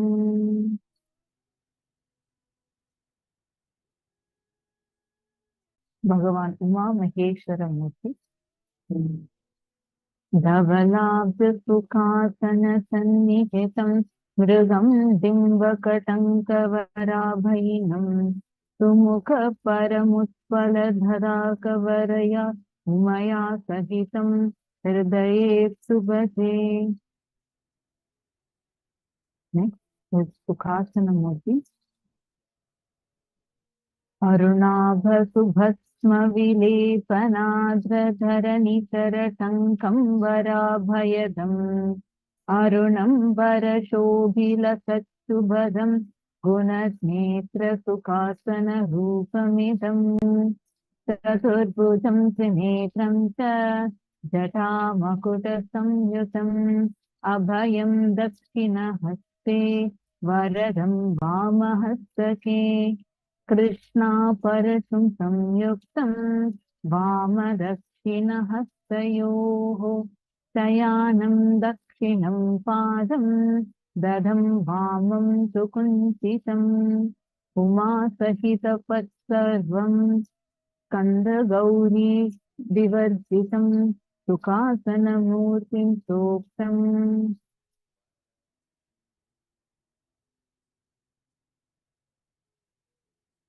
This is a auspicious session that all of us are going to be enjoying today. I request all the participants to quickly come and settle down. And we also have a very exciting news. We are going to be celebrating Krishna Janmashtami with Swamiji. Coming September 7th is going to be Krishna Janmashtami, and all of us are going to be celebrating that with Swamiji.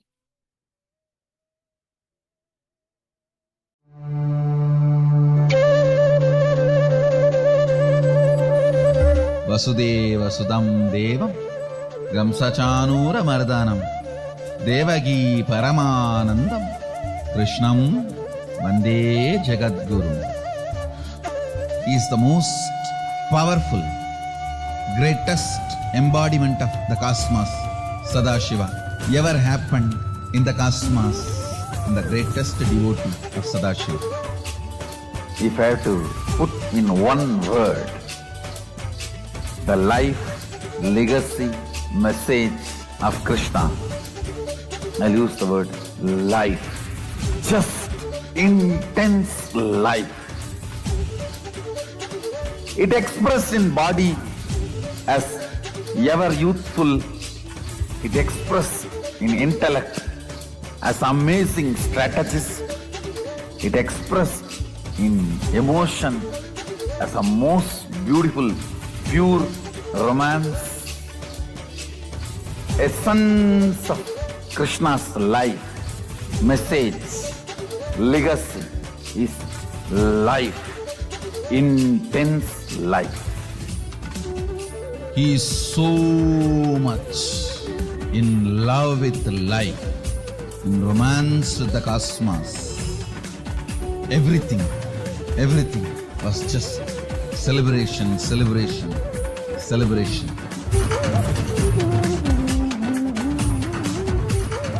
Celebrate today whole day. Give vacation for your depression. Tell your mind bye. And celebrate.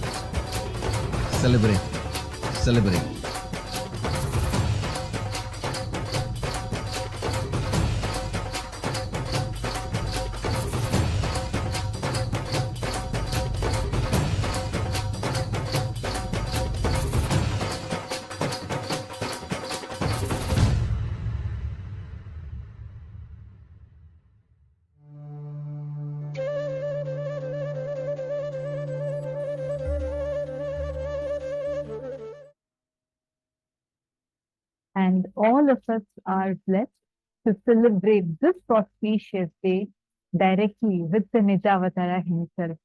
And we have some of the most beautiful offerings that all of you can offer on this auspicious day of Krishna Janmashtami. This would be in just a few more days on 7th of September.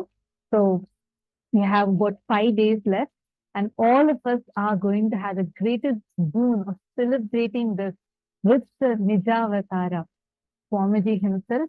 So we are going to now be sharing with all of you a few of the sevas that we all can offer to Swamiji on the auspicious day of Krishna Janmashtami.